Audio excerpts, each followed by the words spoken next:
Hey listeners, this is your host, Cosmic Naruto. Thank you so much for being here. You can check other videos too. Now let's get on to the video. Now, when I saw why the word ninja, you probably already have a preconceived notion of what one is, and it most likely includes images of someone dressed entirely in black, creeping through the shadows, while disposing of their targets with a single blow before vanishing as if they were never there. And that would be correct for the most part. Killing a mere man with a single attack is child's play when compared to killing a demon. And in that statement lays the true purpose, the origin, of the ninja. There was a time in which demons walked the earth in numbers equal if not surpassing that of man. These beings of enormous power preyed upon man, attacking villages, laying waste to crops, and taking men, women, even children captive to meet their unknown, supposedly twisted needs. So, it is in response to Th's ongoing onslaught that the ninja came to be. Powerful, ruthless, and cunning, the ninja were beings of, until then, unheard of skill whose sole purpose was to rid the world of these evil monstrosities. These men and women banded together under this single ideal. It came to be that the ninja were seemingly successful in their crusade. As sightings of the demon menace slowly became something of the past. And with it came an era of peace and prosperity. Now, with ninja numbering in the thousands, a place for them to live and train while ensuring the continuance of their way of life and ideals was needed.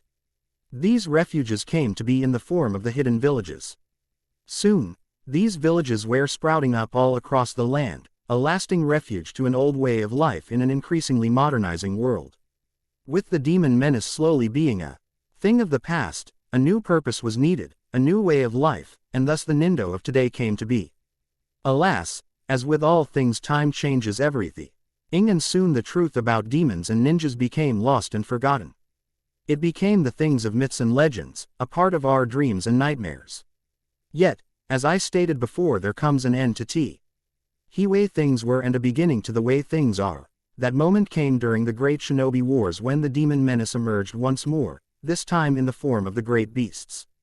Years had passed since the demons' apparent decimation, and with it a loss of the fear they had instilled in man. So, with the war raging on with seemingly no end in sight, the need for a trump card became painfully clear.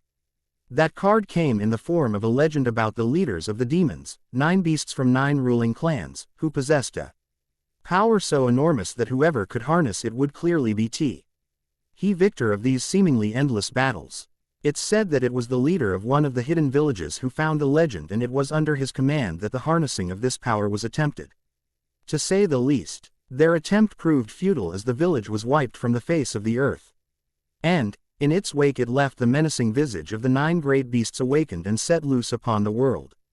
It's quite simple to imagine how, with the appearance of an even more dire threat, the war came to an end, as each village scrambled to plan a defense against the horrifying beasts. The problem was every village had sustained heavy losses already, and even at full strength, they probably would have been no match for the angry beings. But, alas, a plan was made, a way to attack and fend against, if not defeat, the great beings was discovered. This plan took the form of ones who became known as vessels. Ones who are man and demon, sinner and saint, one destined to be hated and feared. Yet as one needing love and acceptance. One who was created to serve a purpose of immense importance, to bear an unspeakable burden, a power of unfathomable origin, and destined to be remembered as a hero for doing so.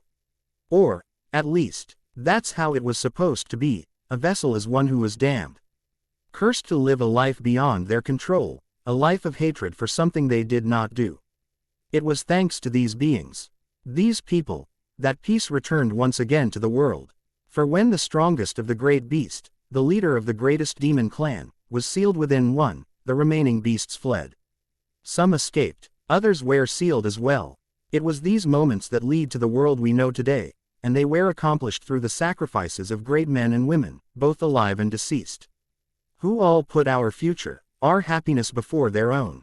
Now, you may be wondering, how is it I know such things? Well, it's quite simple really. My name is Q, I'm a ninja, but or importantly, I'm a vessel, and this is my story. Excerpt taken from the Q Ninja Chronicles written by 9T. To be continued. Konohagakure, the village hidden amongst the leaves, or Konoha for short. Located within the Land of Fire is the main stage for our story. It is here within the Hidden Leaf Village that our story found its genesis, and it is here that it will find its end. High above the village, the stone faces of leaders gone by look down upon their village, Hokages, one and all. They were the founders and protectors of this place over the 60-odd years since its inception. One aft, another great men stepped forth to accept the title of Hokage and do everything within their power to protect and lead the people to the best of their ability. From the Shadaime, first, who founded the village, to the Yondaime, fourth, quite possibly the greatest ninja the village ever produced, they all gave of themselves selflessly for the betterment of their home. And, today is no exception as the current Hokage. The Godaime, fifth, does the same. But, there is one difference between the current and its predecessors, as one can quickly attain by glancing up upon the Hokage monument resting high above the village. This being its gender. Being the first female Hokage, Tsunade represents the epitome of what it is to be a kunoichi, female ninja, beautiful, graceful, intelligent, and deadly. She is what every young girl in the academy should strive to be. But, as with all great leaders, there are moments where one is reminded of just how like everybody else they truly are. Tsunade. Tsunade. Tsunade-sama. Tsunade. The Godaime Hokage shoots straight upright, having just been stirred awake by her assistant and apprentice Shizune. Having fallen asleep at her desk while filling out some of the endless paperwork that has become the bane of her existence since accepting the role of Hokage, she's more than a little surprised to find a smiling Shizune and a smirking Anko Mitarashi standing before her. What is it? She asks, sounding half asleep. Tsunade-sama, your face. Shizune says, shaking her head. Reaching up, Tsunade pulls off the small memo stuck to her cheek and wipes away the traces of drool from both. Sorry to interrupt your nap, but I got something for ya. Anko states, a jovial smile slapped upon her lips as her tone gives away her amusement at the GHT of the most powerful woman in Konoha drooling on herself. Scowling slightly, Tsunade is shocked when Anko drops a huge package on her desk. Looking to the Tokubetsu Junin for an explanation, she receives a cocky smile in return. A fellow Konoha nin asked me to deliver this. I ran into him while returning from my mission, never seen him before, but he was more than convincing, Anko explains, her voice dripping with innuendo. Tsunade looks up while shaking her head at Anko's antics with a smile. Okay, well, I take your mission was a success. So, go home, take a shower, and have a good night's rest, you've earned it. Thank you, Hokage-sama, I'll do just that. Anko replies, bowing slightly before turning to leave. Reaching the door, she stops and looks back, saying, Tsunade, don't put that package to the side, I'd recommend you open it, ASAP. Both Tsunade and Shizune look to Anko for further explanation, but she's already gone. Shizune looks to the package sitting on the desk, asking, so, are you going to open it?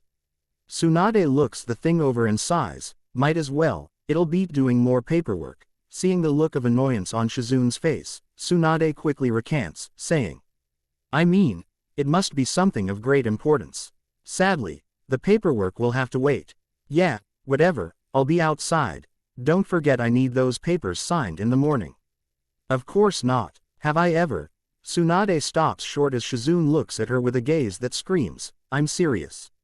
To which she nods as her assistant exits the room. Eyeing the package suspiciously, she picks it up, carefully opening it. Shifting its contents onto her desk, Tsunade's surprised when a tightly bound manuscript and an envelope fall out. The envelope is bare except for her name written neatly across its front. Opening it, she begins reading the neatly written correspondence held within. Hokage-sama, you don't know me, as I am nothing but yet another faceless shinobi in your service. I am C.U. Rently on extended assignment outside the village and am in need of a bit of your time and possibly your assistance. Before you rests the fruits of a year and a half of toil and is something I'm quite proud of. I humbly request that you read it, and if you deem it enjoyable and of significant quality, that you find a publisher in Konoha to release it for all to read. I seek no monetary gain, only for my words to reach the masses. But if such a thing is offered, please put it aside for me until such a time that I am able to collect it. Of course, I want you to have a share, as you are the one I hope will assist me in this endeavor. By now, you're probably wondering who I am, and as much as I'd love to reveal that piece of information, I unfortunately cannot. Please forgive me on that point. And, since I can't possibly leave you without something to call me, you may refer to me as 9T. Humbly, 9T. Looking to the large manuscript before her, she reads the cover page and smiles, untitled by 9T. Opening to the first page, she begins to read. I guess I should start from the beginning. It'll help make what's to come easier to understand, or maybe it won't, either way. What I'm about to say, why? Oh, you need to hear and accept as fact. Demons are real and they walk amongst us. And, as I lay here and my life's essence pouring out of me, I look to the heavens, the sky dark and mournful, as the rain ashes away any regret I may contain, at least almost. I had made a promise I intend to keep, yet with my vision blurring and my body becoming numb. I know that it may not be possible, and a part of me accepts that. But, another part, a selfish part, cries out in anguish, for I will never return to them. Me, a mere mortal, a tainted vessel, has been blessed to walk with those who are gods and goddesses amongst men. Lucky to have fought and fellowshipped with angels and demons, and fortunate enough to have loved. And, loved them I did, each and every one of them, for they are my blood, my skulk. My family, my precious people. So, with my breath stilling and my vision gone, my thoughts turn to the ones who hold a special place in my heart. One, larger than they'll ever know. My broth. Ers are many, but at this moment 3 in particular come to mind. 3 who are most like me, 3 who I will miss the most. The mirror, one who is like me in so many ways, one who I promised never to leave alone again. The Gemini, one who sought purpose in the acceptance of others as I did, one by whose example I promised to live by. The Avenger, one who knows the pain of loneliness as I do, one who I promised to accept for who he is, not what, and one who I forgive. My sisters are many, but I use that term under diarist, fearing what my true feelings may incur, fearing both rejection and acceptance. For one as I, such feelings can be hazardous to both parties. And, yet, 3 individuals emerge to the forefront of my thoughts. Seeing them in my mind's eye brings me peace in what may be my final moments. My cherry blossom, the one I promised to never fail, to always protect, and always love.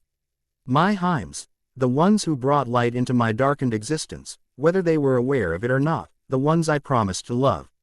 Even though I was beneath them, 2 so alike yet so different, I love you both.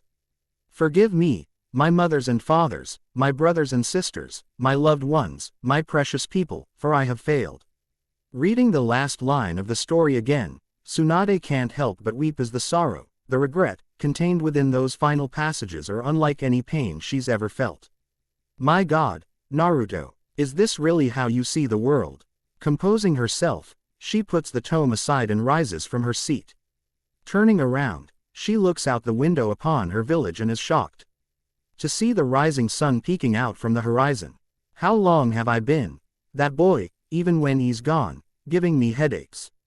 Sighing softly, she reads the cover page and smiles sadly. 9T, 9 tails, as good an alias, I guess.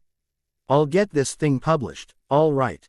They all need to hear your story, embrace your tale, they need to see you the way you see them, as someone who is precious. Returning to her spot behind her desk, she begins formulating a course of action. Her goal is to get as many people to read this story as humanly possible. 5 minutes turn to 10, 10 to 20, 20 to 30. 30 to an hour, it's then that Shizune makes her presence known. Foghorn in hand, she's more than surprised to find an alert and pensive Hokage glaring at her with raised eyebrow. Following her line of sight, Shizune hides the horn behind her back and smiles sheepishly until Tsunade looks back to the bundle on her desk. Shizune's surprised to see a fire in her eyes unlike an thing she's seen since before Naruto left with Jiraiya, despite how she continues to gaze impassively upon the object of her scrutiny. Tsunade-sama, Shizune, I want you to get the publisher an a tour of Ika make out paradise, in here, now. I know you hate Jiraiya-sama's work, but that's not enough of a reason to ban it, Shizune states reluctantly. What? No, I want them to publish something for me, what? Tsunade asks, in response to Shizune's incredulous stare. Did you say publish, for you? Yeah, for me, so what?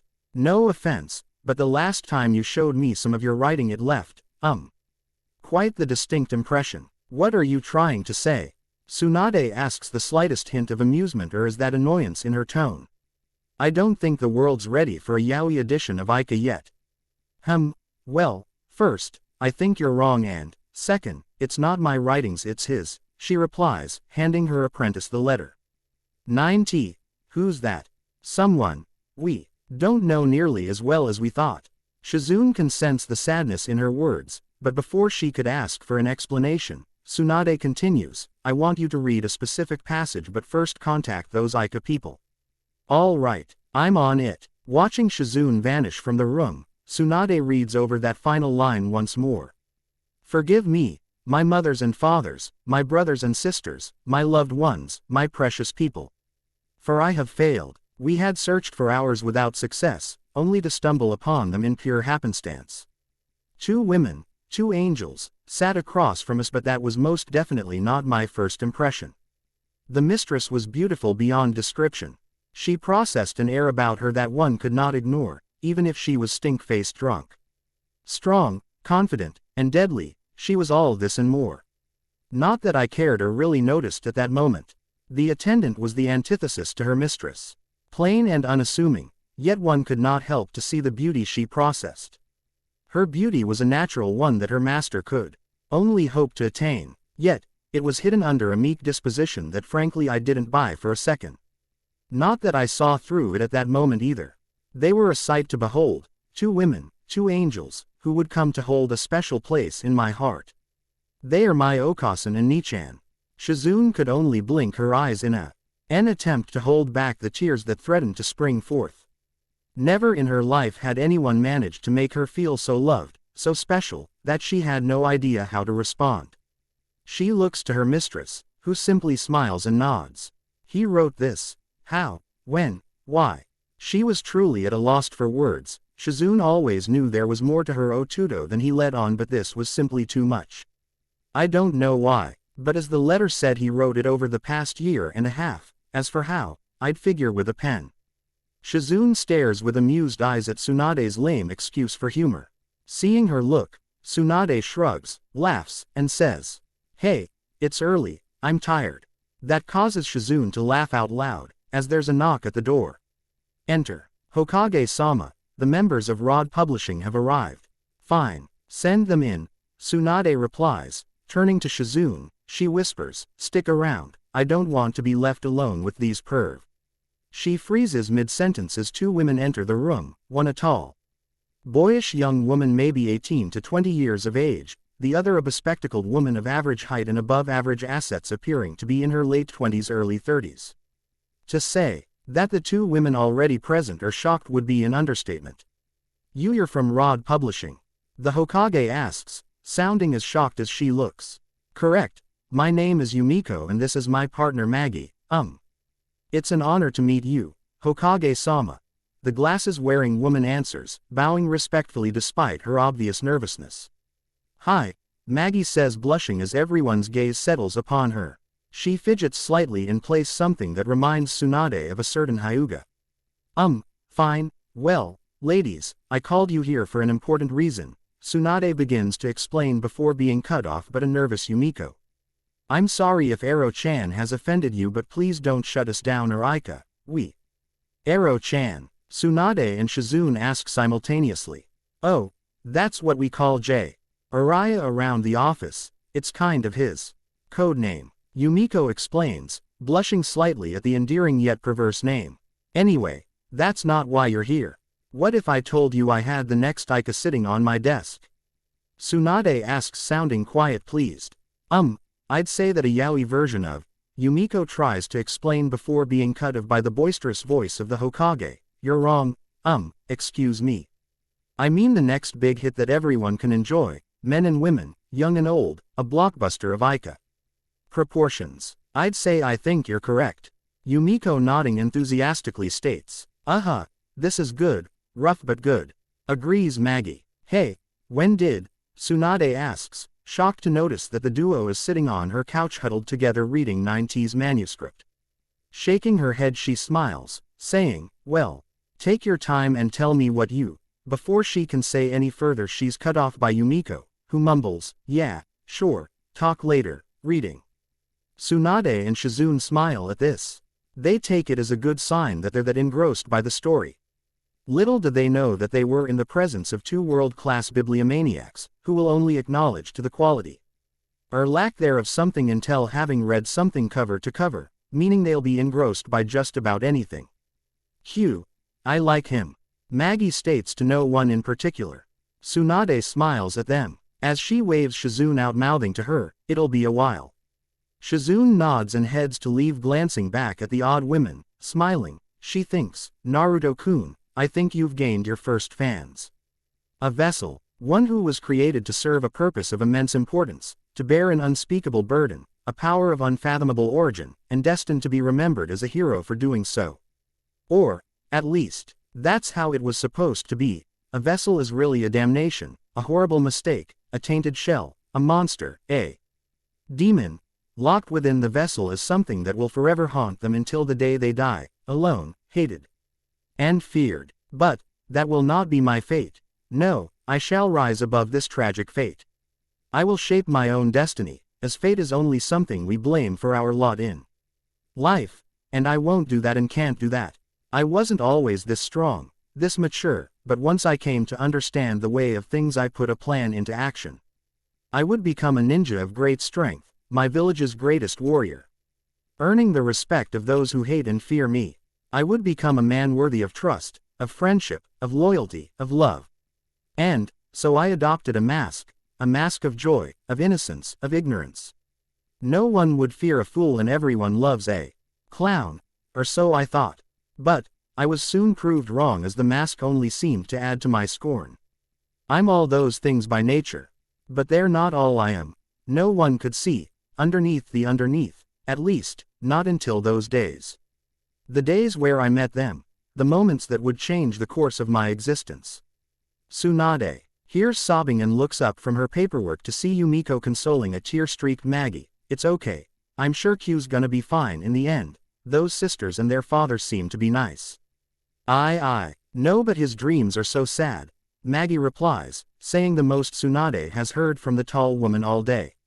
So they've reached the nightmare, Naruto. I've had the same dream ever since I was little. Well, I guess dream isn't the correct term. I'm surrounded by shadowy figures that all look upon me with such disdain. They're faceless, yet I know the look they're giving me all too well. I run Cr. Ying, something I've sworn never to do again, yet the tears stream down my face without end, and suddenly they're faceless no more. It's them, all of them, the villagers, ninja and civilian alike. They begin to close in around me, their stones and rotten fruit at the ready. Some have clubs, others torches. I scream for help. Then, there's a flash of light and I'm alone again, but only for a moment, as they appear, one by one, men and women, boys and girls, gods and goddess, all, my friends, my family, my precious people. They were once faceless as well before I had such things, but now so many friendly faces. I start running to them, and in the middle I see them, my Blossom, my brothers, my Himes. I'm just about to reach them when I freeze. They're smiling, loving faces contort into ones of absolute terror. I reach out to them to ask what's wrong, and then I hear it, the screams and shouts. Stay back, you vessel, you're tainted. You're evil, a monster, a demon, just go and die. And then it happens. I lose it, the rejection, the hate, the looks of utter fear and disgust. It's all too much, not them, anyone but them. And then I'm numb, moving so quickly, so efficiently. There's no pain, there's no guilt, there's no loneliness. That'll come later, it always does. I stand there, my body disfigured, broken. The vessel has shattered and I've done a horrible thing. The blood, so much blood. They're dead, every last one of my precious people. I'm covered in their blood and shredded flesh, so I scream as they come at last. The pain, the guilt, the loneliness, and then I hear them weakly calling out my name. I yell out frantically, searching through the piles of bodies, when finally I find them. They're breathing heavily and I begin to weep. They appear unharmed, when suddenly the youngest voices a question. Why? I look to her, wordless, trying to speak to her, yet I have no Answer, but it matters not, for they're all right. I ask them to look at me, so that I may gaze into those milky white pools of lavender that soothe my soul so. They do as I ask, and I scream as my blood-red orbs look into the nothingness of their hollowed, bleeding eye sockets. How could you do this? Why? The oldest girl asks. Again, I have no answer. No answer. I could speak aloud, and so I continue to scream, my howls turning to sobs, for in truth I have an answer, for it's quite simple. I am a vessel, a monster, a demon. I always awaken after those words as tears leave my eyes and I cry, something I've sworn never to do again. Yet, I do almost constantly, but only when I'm alone, which is always. Yumiko and Maggie are both weeping as they read the final passage before putting the manuscript aside. Silence fills the room as they finally get their emotions in check, while they all refill court upon the overwhelming emotions contained within those pages. How much? It's Yumiko who finally breaks the silence, capturing everyone's attention. How much what? Asks Tsunade. How much for the rights to this book? The village? No. The world must read it. They must experience it. We'll do anything, Yumiko declares, rising to her feet and pointing out the window in dramatic fashion. Yeah, anything, Maggie adds. Tsunade laughs happily before firmly stating, it's free. Now, let's begin talking about our next step. I want it polished and released as soon as possible. Okay, but it doesn't have a title. Yumiko replies, her shock as to how quickly this is all happening clearly displayed upon her features. Don't worry, I already have one in mind, Tsunade states, a playful smirk on her lips. Having stopped at a small village to gather supplies, Naruto is surprised when Jiraiya suddenly stops short as they're exiting a small trade shop. Hey, Ero Sennin, what's the hold up? Naruto shouts, trying to get the attention of his perverted sensei, after bumping into him. How could they? Those traitors. Jiraiya mumbles to himself, holding something in his hands. Looking over Jiraiya's shoulder, Naruto is shocked by what he sees. Snatching it out of his hands, Naruto looks the object over with immense fascination. Jiraiya snaps out of his rut at his student's odd behavior, shrugging it off. He walks off, leaving an unaware Naruto gawking at the item in his hands. Reading the cover, he smiles as an immense sense of pride swells over him. From the people who brought you Ika Ika Paradise, 3 million copies sold, with foreword by the Godime Hokage, 6 weeks atop the Konoha bestsellers list, the Q Ninja Chronicles. Naruto runs his hands over the cover once more as a content smile graces his lips. Opening the book, he goes to read the foreword when an angry-sounding voice rings out in the distance. Naruto, get your ass over here before I kill this freaking pervert. Looking over his shoulder at where his traveling companions are struggling to console a weeping Jiraiya, Naruto smiles sheepishly as he runs over to join them. Sorry, what's his problem anyway? I have no idea. He keeps hollering about traitors and upstart novelists challenging the king, or some stuff like that. Naruto can only laugh, as he tightens his grip around the novel in his hands. Letting himself slip to the back of the group, as they start off again, he looks the cover over again before placing the book in his pack. Running to catch up with his friends, he lets his thoughts wander to a certain angel and smiles deeply, thinking, thank you, Ba-chan. Looking his students over, Jiraiya can only smile as the 2 boys and 1 girl exchange playful banter. He looks upon his prized student, standing between the others, as a smile graces his lips. Who'd have thought the kid had it in him? I can't help but wonder if he has any idea how much this is going to change everything. And with that thought, Jiraiya spots a pretty young thing heading his way. But, before he can act, 3 large bumps sprout from his head where he's just been hit by 3 annoyed ninjas. Baka, Ero Sennin, 3 voices shout, as one, causing said pervert to laugh as he thinks, the more things change. To be continued. Sakura Haruno, Chunin-ranked kunoichi of the Hidden Leaves, stands before her leader and mentor Tsunade, surprised to have been called so suddenly along with so many other familiar faces. The remaining members of the Rookie 9, Team Guy and their Junin senseis stand before the Hokage, all wondering why they've been summoned. Looking around the room, Sakura notices several other familiar faces. Standing in the corner is Tamari, the Suna Kono liaison. Across from her is Aruka Yumino, her academy sensei. Standing next to him is Anko, that crazy Junin from the Chunin exam, and gathered in the corner are several genin.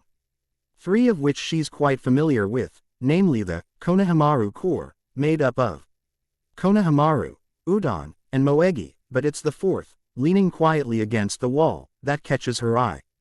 After scanning the room, Sakura quickly comes to the realization of what all these people share in common, namely a certain loudmouth ninja, but as far as she knows that 4th genin has no connection to him whatsoever. Hanabi Hyuga looks up from her place in tea. He cornered to see a pink-haired girl looking at her with a puzzled expression. Giving her a curt smirk, she goes back to wondering what in the world is she doing here with these people. She looks to WH. Her cousin and sister are standing and sighs, they don't even realize I'm here. Tsunade looks at all those gathered before her and smiles. Gathered before her are the best and brightest Konoha has to offer, and they all have no idea of what a shock they're in for. Good morning, I assume you're all wondering why I have gathered you here this fine morning. You could say that, Tsunade-sama. Sakura speaks up when no one else does. Well, I'll get to it then, Shizune. Everyone looks towards the entrance to the room where Shizune enters, followed by Katetsu Hagane and Izumo Kamizuki, they each holding a large box that they place down before the Hokage's desk. Reaching into the box, they begin handing out its contents to those gathered around. Tsunade sits with her hands bridged under her nose, as she judges everyone's reactions. They all seem a little unsure of what exactly is expected of them or what to expect from the item currently being passed around the room. Hokage-sama, begins a confused Shikamaru Nara. Something none of them are used to seeing. Yes, Shikamaru, she replies, trying to keep her tone from sounding too playful. Troublesome women, he replies, muttering it under his breath as he picks up on her jovial tone. The Q Ninja Chronicles, not my cup of tea, Kakashi Hatake announces, scanning the book in his hands with one uninterested eye. Trust me, Kakashi, this will hold your interest, if not consider it a mission. Tsunade says with a smirk. Is that an official mission? Kakashi asks, his interest piqued. Considering your usual reading habits, yes, for you it is. Tsunade states, muffling a laugh as random mutters of pervert sound from within the crowd. Anyo, Hokage-sama, who is 9T? Hinata Hyuga asks, drawing attention to herself. Honestly, I don't know, Tsunade answers with a kind smile as she looks to the young Hyuga. Hokage-sama, are we to read this book? Is this a mission of some sort? Neji Hyuga, Hinata and Hanabi's cousin, asks, wanting to know what this is all about. I guess I should explain.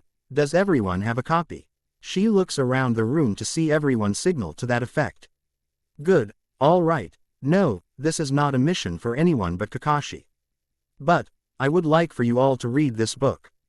Everyone present again begins to look over the object in their hands with much curiosity. Several notice how it states that the foreword is written by the Hokage herself, while others had heard of the book and are surprised to have received a free copy. I'm sure most of you have heard of this title's impending release. As of, the publishers have spared no expense in its publicity. Everyone present notices her near slip of the tongue, but none dare speak upon it. Her slip only serves to increase their interest and curiosity further. It doesn't officially release until tomorrow, but I wanted to make sure that every one of you received a copy. If you don't mind me asking, Hokage-sama, why is it so important that this group reads it? Iruka asks, voicing the thought crossing most everyone's mind. Let's just say, it concerns you all in an intimate fashion. She replies, looking around room to find that her words have had the desired effect. Well, that'll be all, and please do read it. I ask this, not just as your Hokage and fellow ninja, but as a friend with a mutual connection. Everyone present nods, understanding her request, before quietly making their way out of the room. When everyone's taken their leave, Tsunade is surprised to find one person remains. Looking at her young delicate frame, carrying an air of nobility about her that Tsunade figures is only appropriate for one such as her, one would not think it possible for her to be one of the most promising ninjas of the younger generation. Hanabi-chan, is there something I can do for you? Tsunade asks, surprising the young girl with the sound of her name. Looking around the room, Hanabi is surprised to find herself left only with a smiling Hokage. Stepping out of the corner, she makes her way in front of Tsunade's desk. "Excuse me, Hokage-sama, she pauses trying to collect her thoughts. "No need to apologize. Hanabi-chan, and Tsunade is fine, we are alone." Thank you, Tsunade-sama. I was just wondering, what possible connection could I have to this book, or to the others that were present?" Tsunade looks the young girl over and gives her a knowing smile. "You may be surprised by how much you have in common, or for that matter how deep a connection you have to that book in your hands." "I don't understand, Tsunade-sama. I don't expect you to, but do me a favor, read that book and then come back and tell me what you think of it. Will you do that for me, Hanabi-chan?" "Of course, Tsunade-sama." "Good, now, you better be off. You don't want to be the last one to finish it." Hanabi nods and bows before heading to leave, but before she can exit Tsunade calls out to her. "Yes, Tsunade-sama, one more thing. When you're finished with it, ask your father, sister, and cousin what they think of it, and tell your father that I said, thanks again for understanding him." "As you wish, Tsunade-sama." Hanabi replies, more than shocked for her family to be brought up. "Oh, and, Hanabi-chan, Tsunade is good enough." Yes, Tsunade-sa." "Yes, Tsunade, thank you." Tsunade smile. As Hanabi vanishes from sight and wonders, how long till all the excitement starts? Sakura looks around surprised by where her wandering has lead her. It's their bridge, Team 7's meeting spot, where she now stands. Leaning against the tree there, she looks down at the book in her hand and sighs. A connection we all share, an intimate one at that. Sitting down against the tree, she opens the book and begins to read. What does it mean to be a ninja? What does it mean to be a man? What makes one worthy of love? What makes one worthy of hate? While I don't have all the answers, within the pages of this book you'll find an example of a true ninja and a fine man worthy of our love not hate. The Q Ninja Chronicles arrived, untitled, on my desk with a note attached to it. The note was from a Konoha nin in need of my assistance. He had written an amazing piece of work but had no idea as to what his next course of action should be. And, so, he turned to me, and I'm glad he did. This work old stand as a testament to what hard work and strength of character can accomplish. I refer not only to the author but to the characters within as well. To you the reader, I say, enjoy. Read and enjoy this tale of love and pain, of joy and sorrow, of strength and weakness. I've been asked many times what qualities must one exhibit to be Hokage, and let me say that if one person ever so perfect why captured the essence of a fine Hokage, it's the character of Q. Read, enjoy, learn, and accept. Remember one must always see, underneath the underneath. Tsunade, the god I'm Hokage.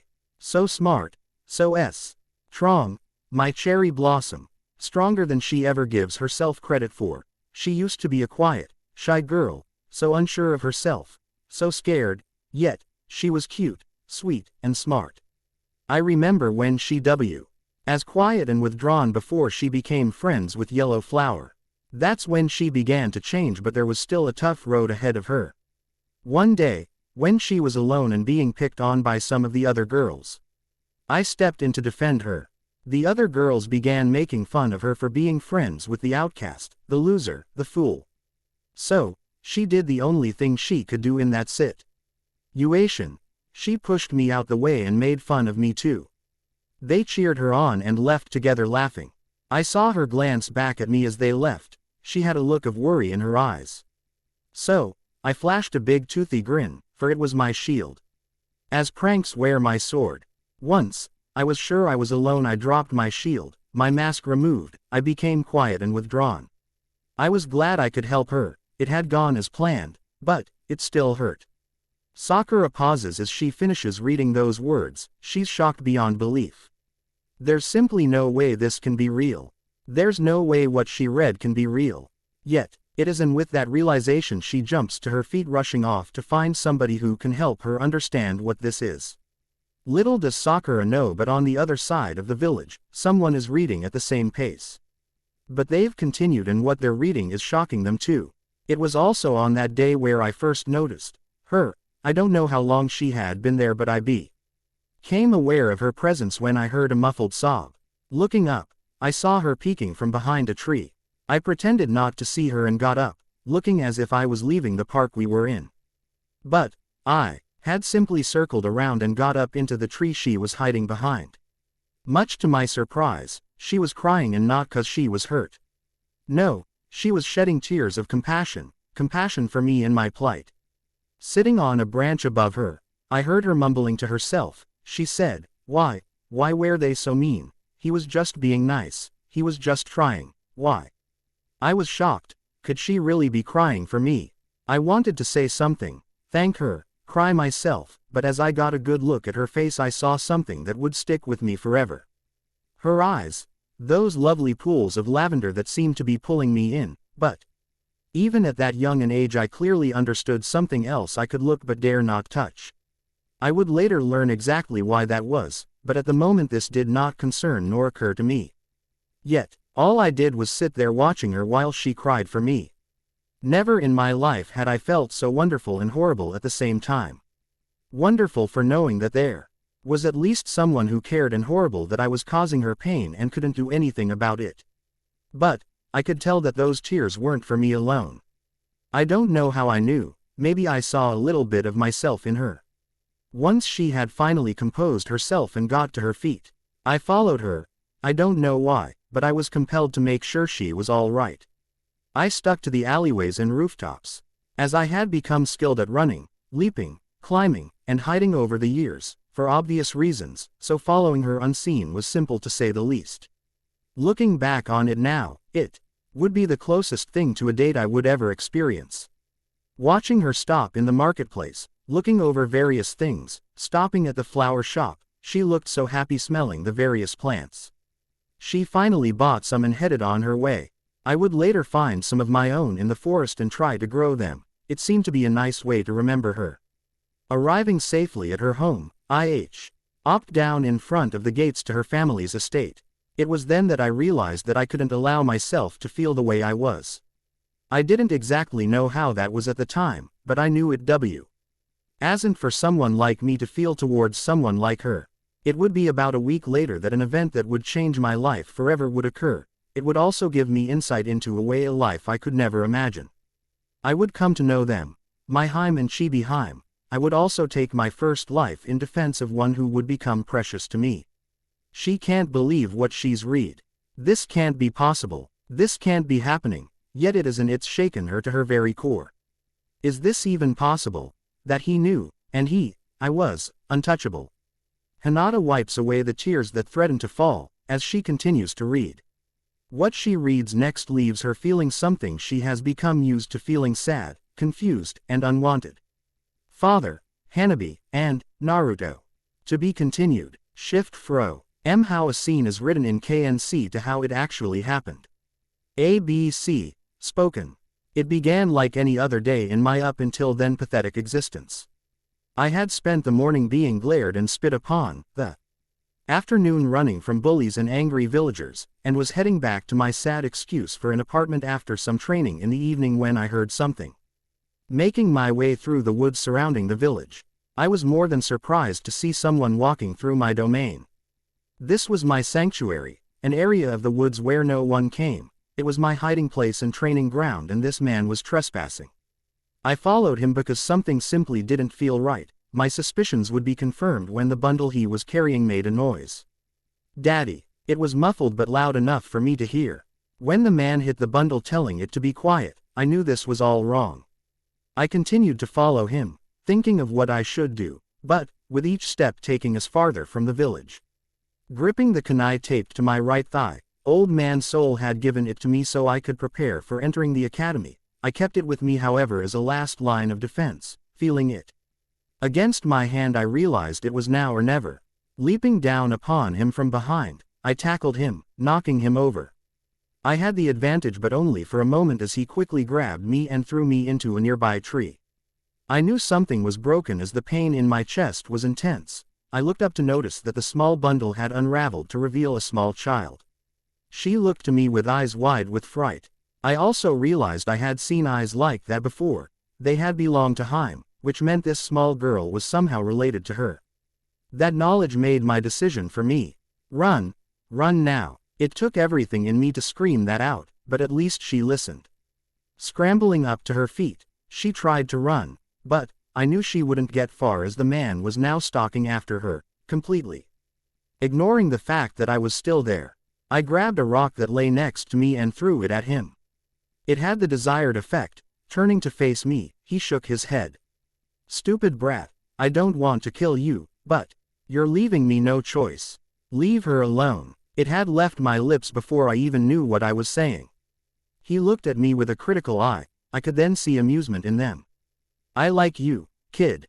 He then simply turned around and headed after the girl. She hadn't gotten far as I could still see her struggling to get away. With her arms bound and blood dripping down her leg, I LD tell she was hurt but had no idea how badly it could be.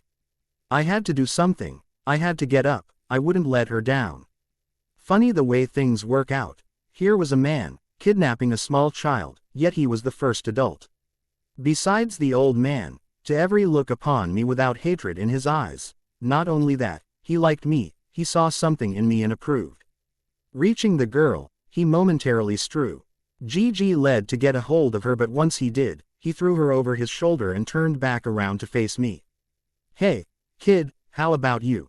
It was all he would get out as I was on him. Leaping upon his chest, I swung my kunai down. It pierced his throat. He let loose a gurgled yell, as his blood squirted out upon me. We hit the ground hard, me and the girl flying off him. Struggling to my feet, I hurried over to her. Hey, you, all right. Her eyes shot open and locked with mine. Fear turned to confusion, turned to realization, turned to relief. She started to cry and mumbled out, "Father," before passing out. Laying her down, I turned to where the man laid in a pool of his own blood. Standing before him, he looked to me and smiled. I could see it through his face mask. He continued to smile. Even as he pulled my kunai from his throat. Good job. Now, finish it. He held it out to me and I accepted with shaky hands. He motioned to his heart and nodded.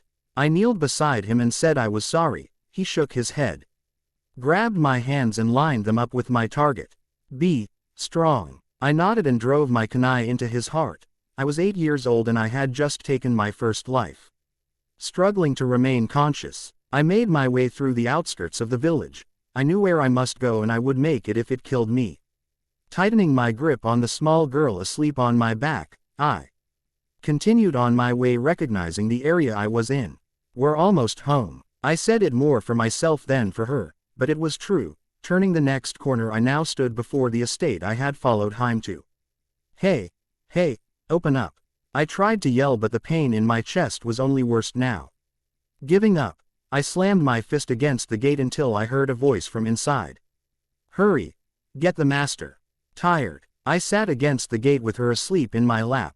I struggled to stay conscious, as I heard a commotion coming from the other side. She's back. Someone has found her. Quick, open the gate. Or to the side of the massive gate opened and people came rushing out. I was surprised to see that they all had the same type of eyes. I was brought out of my musings by an angry voice. What have you done, demon?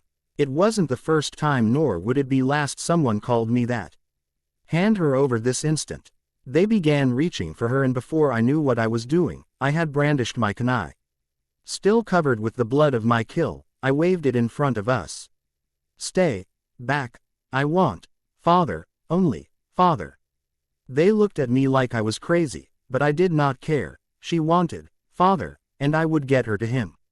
I said, stay back. My chest throbbed at my outburst and I coughed up a bit of blood, alerting me to the fact of how injured I truly was. The sudden movement of my body caused her to stir in her sleep. She tightened her grip on me and snuggled up against me. I couldn't help but smile at that. She was so cute, so innocent, and I wouldn't let a soul hurt her. My eyes Here drawn to the crowd that had now gathered around us. A tall man now stood before us. I don't know for how long. His eyes were the same as everyone around me, yet they were different. While everyone seemed to be focused upon me, with hatred in their eyes, he was focused solely upon the girl asleep in my arms. Are you father? It was all I could say. My vision was getting blurry, I could taste my own blood on my lips. And unconsciousness was beckoning, but I would not go until I had confirmation that she was now safe with her father. Yes, child, I am her father. I smiled up at the man before me. I had succeeded. I had protected her. She's all right, just tired. The last thing I remember was him taking her out of my arms and my kunai hitting the floor, my eyes locked with his once more, and in them I saw something that until that moment was alien to me: gratitude. I awoke to darkness. I couldn't see anything, but I could tell I wasn't alone, and then it all came rushing back to me. The girl, the man, the blood. Where am I? Where is she? I know you're there. There was no answer, so I tried to stand and fell right back down. I was lightheaded and sore, my limbs were stiff and throat dry. Is she all right? Please, just tell me. Again, no answer, and I am now at my limit. I swear if you hurt her, I'll kill you. Why? I guess that was what they wanted to hear. The voice was cold and stern. I turned to where it sounded from and tried to look tough. If you hurt her, I'll kill you, just like that other guy. I had spoken without thinking, and once it was out there, once it had left my lips, I couldn't stand it anymore. I cried, tears falling at will. Please, I didn't want to do it. Please, just tell me she's okay, please. There was movement, and then I was surrounded by light. My vision clearing, refocusing, I found myself in a large bedroom. I was sitting on a cot in the corner of the room, and before me stood a man holding a blindfold.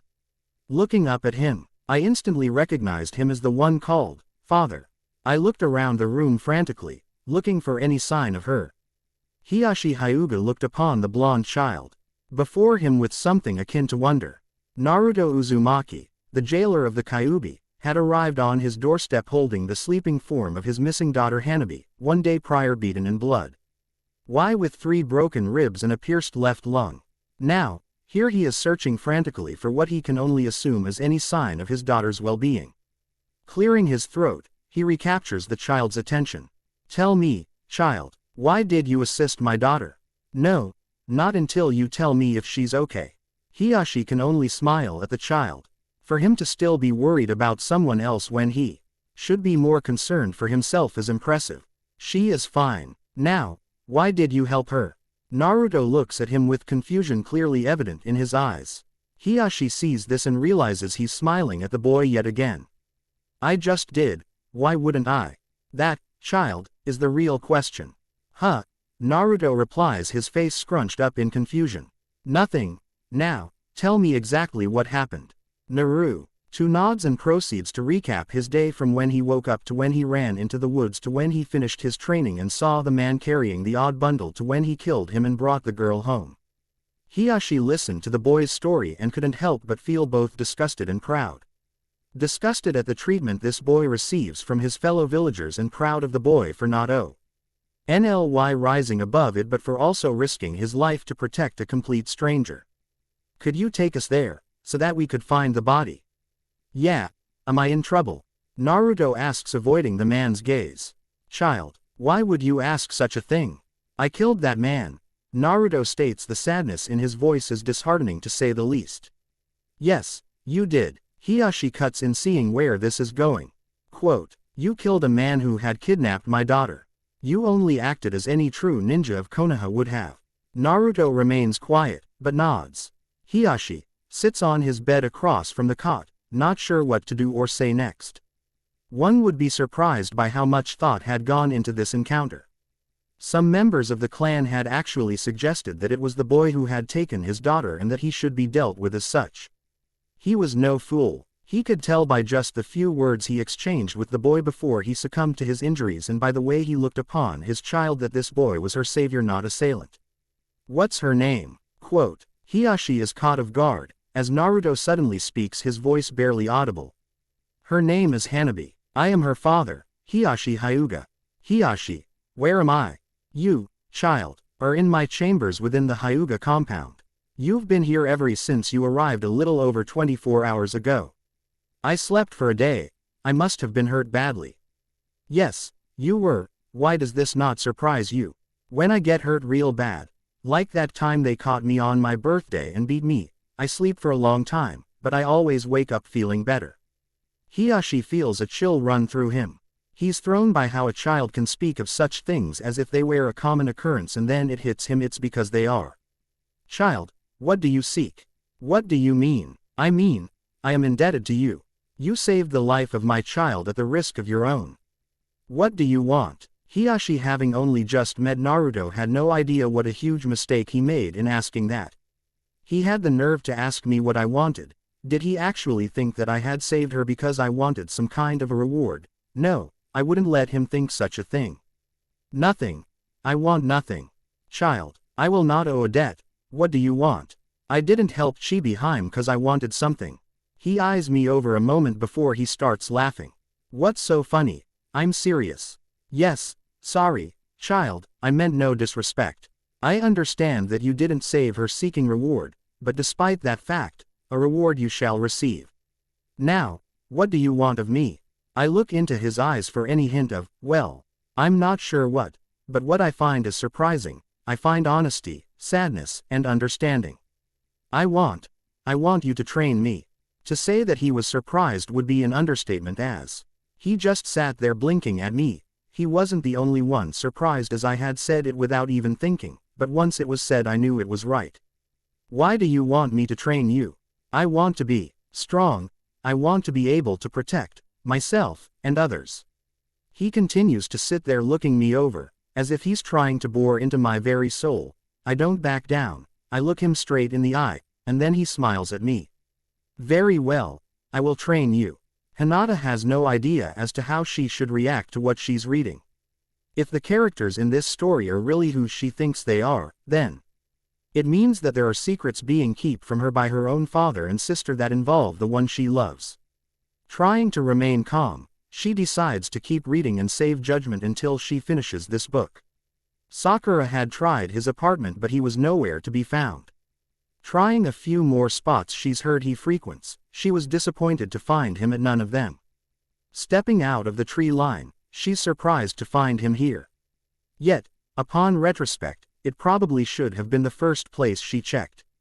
Sitting next to the memorial stone, she finds Kakashi reading his little orange book and sighs. Don't you have a mission to complete? Kakashi looks up at her with a lazy gaze and smiles. He holds it towards her and she notices that wrapped in the cover to his dirty little book rests his copy of KNC. I have a reputation to maintain, he causally states. Shaking her head, she sits next to him and silence soon prevails.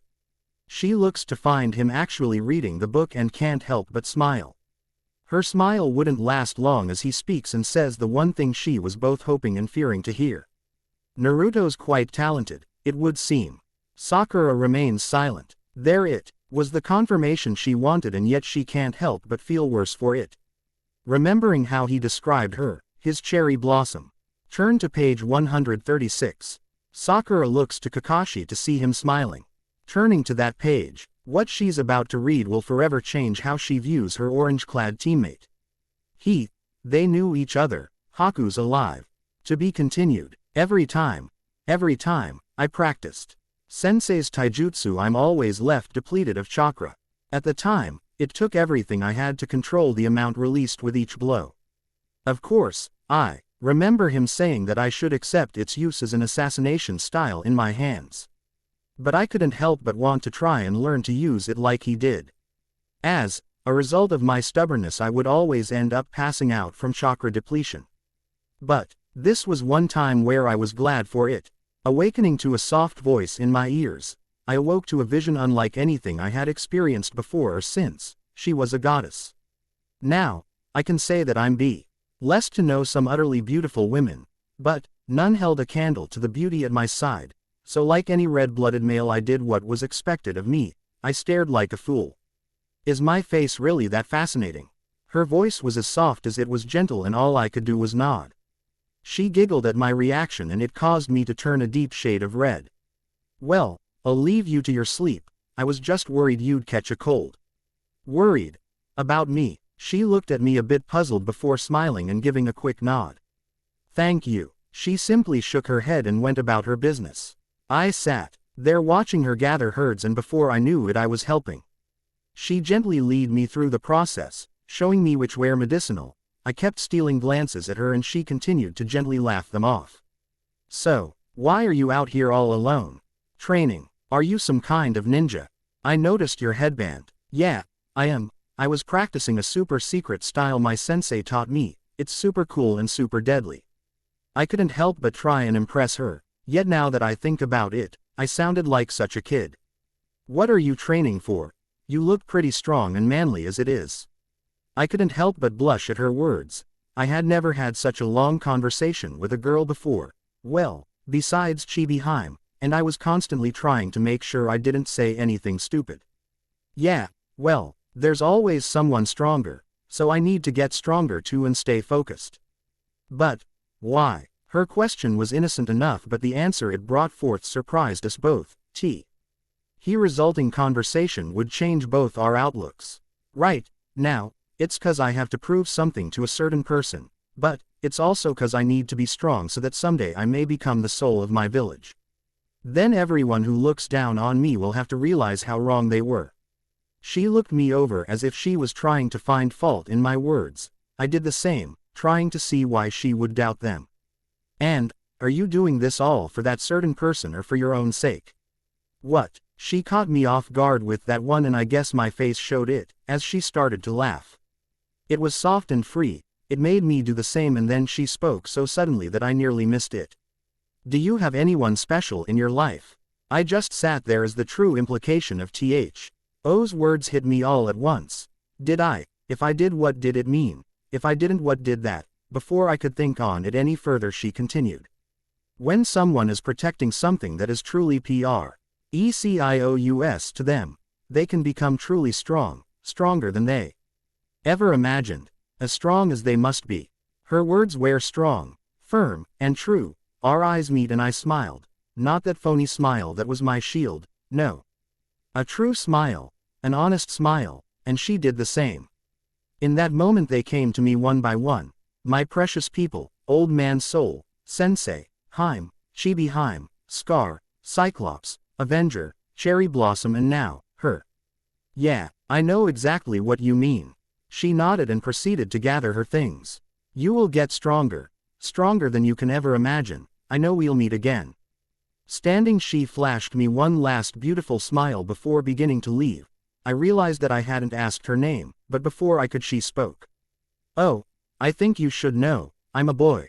I was shocked. I was confused, but above all else, I was happy. I had made a new friend and I knew he was right. I would get stronger and we would meet again. I just had no idea how soon. They were dead. Omo and Avenger. Both died defending us, both dead by our hands. Cyclops was still unconscious and Cherry Blossom was guarding our client. And, we were left both craving revenge. Sensei's, forbidden, taijutsu at the ready. I charged at him. I could taste his demise. Gemini charged at me. All fear or regret gone, only a need for vengeance driving him on. We were mere feet apart when we felt them, stopping side by side. We turned to see them. The bastard responsible for all of this had arrived bringing about 100 bandits and mercenaries with him. His sick laugh filled our ears and our eyes meet. Needles and kunai were drawn. With a nod it was then agreed. What a mess. Only 2 little ninja left, this'll be. It was all he'd managed to say before Gemini's needles had pierced his eyes and I lopped of his head. Standing back to back, before his headless corpse, we were surrounded by his men and we laughed. You're all going to die. For Momo, not a soul shall leave unscathed. We charged into the crowd making short work of the ones we encountered, he plunging needles into their vital spots and I using Sensei's style freely for the first time, while hidden within the mist that surrounded us. We were making short work of them but the numbers weren't in our favor. Meeting again in the midst of the horde, our backs together once more, I looked at him over my shoulder and smiled. I'm sorry about Momo. I'm sorry about your friend. A couple of fools charged us and with a palm to the chest and needles to the throat they were down. You know, if we had met someplace else, we would have been friends. Yes, I believe that too. It's all right. We'll go down together, as brothers. Yes, brothers. With a final nod and smile we charged headlong into our fate, but it was not to be. What the? Arrows came flying into our midst and we turned to see that the villagers had arrived. Now, with an awakened Cyclops they were preparing to attack. Kage Bunshin no Jutsu. Suddenly the numbers of our saviors was greatly added to by dozens of Cyclops' clones. The bandits finally wavered and decided to make a hasty retreat. Amidst the chaos, I came to a decision and made my move. Grabbing Gemini by the shoulder I threw him towards the edge of the unfinished bridge. He looked at me with confused, hurt eyes, but I couldn't waver not if this was going to work. Now, for you. I charged forward, drawing the kunai and plunging it into his midsection. Our eyes met for only a moment before he was gone, plummeting over the edge to the waters below. Phew, was that necessary? I turned around to find Cyclops standing there. He had a sad yet understanding look in his eye. Sighing, I walked past him towards where Avenger laid with Cherry Blossom crying over him. I felt so helpless, so worthless, and then I saw it, a twitch of the hand, and then I knew I was right. Pulling her off of him, I pulled him up and shook him awake. Hugh, why are you touching me? Oh, sorry. I drop him unceremoniously on his ass, causing him to look up at me with that scowl of his, just as Cherry Blossom bops me over the head, causing me to fall atop him. Oh, I'm sorry. I look up at her and smile before pulling her down on top of us. She was pissed for only a moment before pulling us both into an embrace. I looked over her shoulder at Avenger, who gave me a smirk and a nod. At which I smiled. I then knew that it was all right, that I had made the right choice. 2 weeks had passed and it was almost time for us to head home. Our mission complete, our team intact, overall it was a success. But it was not without its losers. Momo was dead. Despite being a missing nin, he was a fine example of what it meant to be a true shinobi. A large chunk of our sense was taken from us. In our first real mission, we had faced death, a questioning of our ideals, and made it through relatively unscathed. Standing before the graves I suggested we dig for Momo and Gemini, the second being empty. We said our final goodbyes. Cherry Blossom then asked a question that was more than appropriate. Were they right about what it means to be a ninja? Are we all really just disposable tools?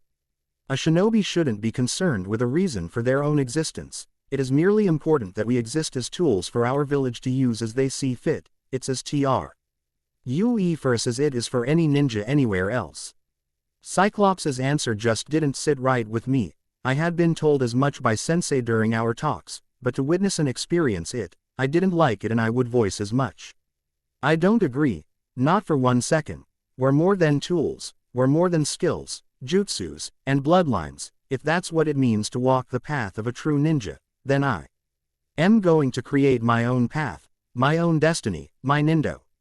I looked at those gathered around me and I saw the surprise in their eyes. It dawned on me that I had let my mask slip and yet, they were now smiling. Well, said Q, yeah. Who knew? Dobie. As we prepared to leave I asked to stay behind a little longer. They all nodded and let me be. Once, I was sure we were alone. I called out to him. You can come out now. I heard what you said. I like it. I meant it. You're more than your bloodline. I'm more than what people see. We're not tools, and I'll live my life proving it. We were silent for a while, both just enjoying the other's company, but the sun was setting and my team returned home in the morning. I'm truly sorry about. I know. I thought I was worthless. I had provoked you. I wanted death. He stepped in and showed me that I had value beyond that of a tool, of a weapon. I thank him for it. Still, he's gone and my friend lives. Well, I could always kill him. Make it even, if you like. I stood there stroking my chin as I contemplated his offer. Doing this succeeded in bringing back that soft, free laugh that I love so. Nah, he may be a bastard, but I like having him around. I offered him my hand and he gladly accepted. We shook not as rivals or friends but as brothers. Here, I expect to hear from you every once in a while. I promise. So, I guess this is goodbye. For now. We parted ways as two kindred souls, knowing that out there was someone we could trust, someone we could turn to, someone who would understand, someone I'm proud to call my brother. Kakashi watched Sakura as she read. The truth of what happened in the wave was surprising to say the least. Naruto had managed to not only save Haku's life but do it under his nose. Kakashi couldn't help but admit he was proud of the boy. They knew each other. Haku's alive. It would seem so. That Naruto is something else. Yeah, he is. Sakura sits there looking out at the 3 training posts that rest before them and smiles at the memories they bring. But, at the same time she wonders how many of those memories are false. Did I ever really know him? Did I ever get to see the real Naruto? Kakashi, as if able to hear her question, stands, offering her a hand. Helping her to her feet, they look out over their training ground together, the remaining members of Team 7. Naruto. He may have had secrets, but how he felt about us and those around him was anything but hidden. I think we were all simply blind to how deep those feelings ran, or from where they came. Sakura is shocked. Leave it to Kakashi to state the obvious, even if it wasn't obvious until he said it. Laughing, she starts to walk off. Turning around she smiles brightly. I'm going to go home and start back from the beginning. I want to know him. I want to understand. Kakashi nods, as Sakura turns and heads off, looking back at the memorial stone once more. He then vanishes, thinking that we all do. I wonder how many will see, underneath, to see the truth within his fiction. Seconds later, laughter can be heard throughout the field. Momo, H.E. called the demon of the hidden mist, Momo. Hinata was nearing the end of the 4th chapter and could not believe what she had read. Her 3-year-old sister was kidnapped, only to be saved by an 8-year-old Naruto. Thanks, her father agreed to train and prepare him for life as a ninja. Most shocking of all was something she didn't think was even possible, but if these words are true is Naruto knows. The Jiyuken, gentle fist. To be continued. I had a sensei now. I was ecstatic. I would become strong and brave and everyone would love me and no one would ever hurt me again. So that's what my 8-year-old self believed. The truth of the matter was that I was 1 year away from entering the academy finally, thanks to Old Man Soul being able to convince, well, I don't know whoever it was that needed to be convinced that me attending was a good thing. So, with that in mind, Sensei agreed to train me for 1 year. He promised that in that time he'd make me more than ready, but only if I was willing to work for it, and I was. I just needed to prove it. He threw me headlong into it. From day one, I knew it would be a long, grueling year, but also that it'd be worth it in the end. A physical fitness routine to build strength and stamina. A chakra refinement course to build my reserve, while teaching me how to harness it properly. An academic advancement curriculum made up of history, mathematics, sciences, literature, tactics and stratagem, psychology and theology. Those last 4 were and still are a little beyond me, but they've kept my interest till this very day. Every day, I'd meet with Sensei via the secret entrance he showed me. We'd proceed to his private dojo within the estate where I would go through the routine he set for me. Fitness in the morning, chakra control and the basics in the afternoon, and a discussion on the academics that I'd work on at home that evening. Several times a week when his schedule permitted it, we'd sit together to meditate, of course. This always broke down into me asking him 1,000 questions about everything and anything, but, honestly, I don't think he minded one bit. And that's how it was. He'd read me every morning then leave me to it, checking up on me throughout the day. I didn't know to what degree, but I could tell that Sensei was someone important, and following my first 2 weeks with him I got my first clue. Child, come here. Hiashi calls out from the entrance to the dojo and its surrounding area. Hopping down from the tree he was currently trying to scale, Naruto runs over to him. Bowing, he then smiles brightly at his teacher before loudly asking, "Yes, Sensei." Hiashi can't help but smile at the child's endless energy. He'd be the first to tell you that he was quite impressed with the dedication the boy showed. Child, I have important business to attend to. So, I won't be able to see you later today. But, Sensei, you said you'd read my report on the 3rd today. Yes, I did, but this was unexpected. As a form of apology, I am going to give you the day off. Now, Hiashi didn't know what to expect from the boy, but what he got was far from ever occurring to him. Naruto's face became solemn and he sat down with a huff. If you don't want to train me anymore, you can just say so, Sensei. He was at a loss for words. Hiashi couldn't even fathom ending the child's training. If the progress he showed over these past 2 weeks was any indication, he would make up all the years of schooling he missed plus some before the year was out. Watching Naruto sit there dejectedly, he realized what this was about. Here was a boy who had never been given a chance, and in him he saw that chance. He was simply afraid of losing it. Sitting next to the boy, Hiashi, I watches out of the corner of his eye as Naruto looks at him puzzled.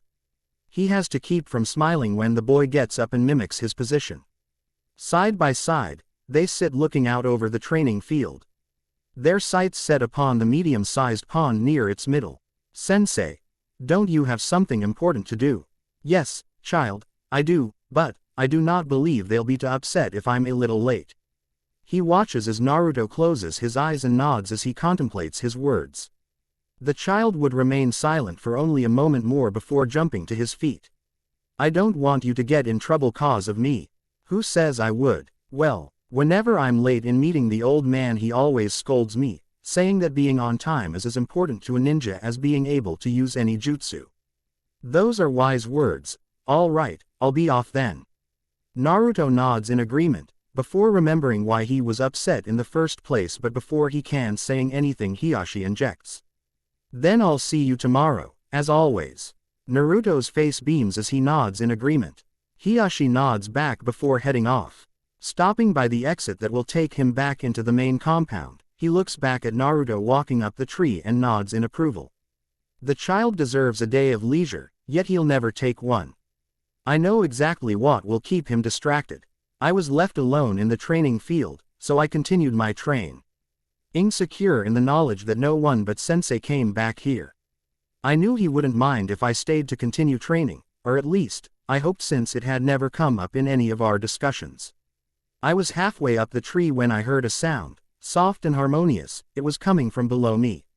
What you doing? I'm trying to walk up this tree. Why? So that I'll get stronger. Why? So that I can become a real ninja. Why? So that I'll be respected and become the next soul. Why? It then dawned on me that I was in the midst of having a very one-sided conversation. The thing was, there shouldn't be anyone back here but me. Looking over my shoulder towards the ground below, my eyes fell upon someone who was never far from my thoughts. Chibi Haim. Hi. I pros. Edited to unceremoniously fall on my ass, which resulted in the sound of 2 distinct laughs filling the air. Looking up at the laughter's source, I found a giggling Chibi Haim and an older girl, who ought to be in her late teens, early 20s, looking down at me with a sweet smile. I jumped to my feet, embarrassed beyond belief. Hi. Yeah, I know my linguistic skills were lacking, but I was surprised. No one but Sensei was supposed to have access to this place. Hi, who are you? She was looking up at me with these big curious eyes and a silly smile. I went to answer, then I remembered that no one was supposed to know I was back there. Looking to the older girl, she gave me a nod and a smile signaling it was all right. I'm Kyu. Yeah, that's right. I knelt down to her height.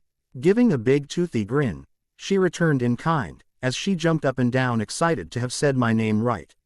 I couldn't help but be amazed by the little bundle of energy before me, the loss. Tea time I saw her, she was asleep in my arms, looking so delicate, so frail. Now, there she was jumping around without a care in the world. Yes, Chibi Haim, you play. She surprised me with that one. In fact, shocked is more like it. No one that I could remember had ever asked me to play with them. Again, I looked for an okay before proceeding, and yet another kind smile was my answer. Sure, Chibi Haim, I'll play. She grabbed my hand and led me off. I could hear the older girl laughing. I guess we were quite the sight, a 3-year-old bending an 8-year-old to her every wh. I had never played so hard in my life. Then, again, play for me was usually training, a prank, or running for my life. I have no idea how long we were at it, but it seemed like hours, and I wished it would never end. I had fun, actual fun with another kid. Sitting under the tree I fell from earlier, I was surprised when she sat next to me and proceeded to fall asleep against me. I became uncomfortable when the older girl sat on my other side. I froze. She was pretty and reminded me of an older Haim, and the fact that she was smiling at me wasn't helping. Hi, I'm Naruto. It's a pleasure, Naruto, I'm Aoi. They sat there enjoying the breeze, Hanabi lost in a peaceful slumber. Naruto looked to Aoi to see her smiling at them. He smiled uneasily before asking about something. That's been bugging him since Hiashi informed him of it. Is it true that she doesn't remember what happened? Yes, it appears so, though, she does appear quite comfortable with you. They both look to where Hanabi has snuggled up against his side, his arm now wrapped around her. She is usually more standoffish with people. Really? He asks, surprised by this. Yeah, truth be told, she's she exactly the friendliest child when it comes to those outside the clan or inside for that matter. So, are you an older sister? What? Oh, no, I'm a cousin, twice removed from the branch house. Branch house? Oh, well, you see the Hyugas are broken into two houses, the main and the branch. I'm from the branch, while Hanabi-sama is from the main. Her father, of course, is also from the main house and is head of the clan. Sensei is head of a clan. Wow. Naruto's outburst causes Hanabi to stir in her sleep, as he quickly panics, becoming deathly still as not to wake her. Aoi can't help but giggle at his antics till she suddenly becomes serious. I want to thank you for saving Hanabi-sama. Hiashi-sama informed me of everything that's happened. As well as the details of your deal with him. It's all impressive to say the least. It's no big deal, anyone would have done the same. No, Naruto, I'm sad to say they wouldn't. Naruto tries to disagree, but he can't, if his life is any example. She's right and that saddens them both. Looking at the girl at his side, he reconfirms his mission. I'll become strong, so strong that no one will ever hurt us again. The next day, Sensei greeted me as he always did and apologized for the day before. I was quick to apologize for how I acted.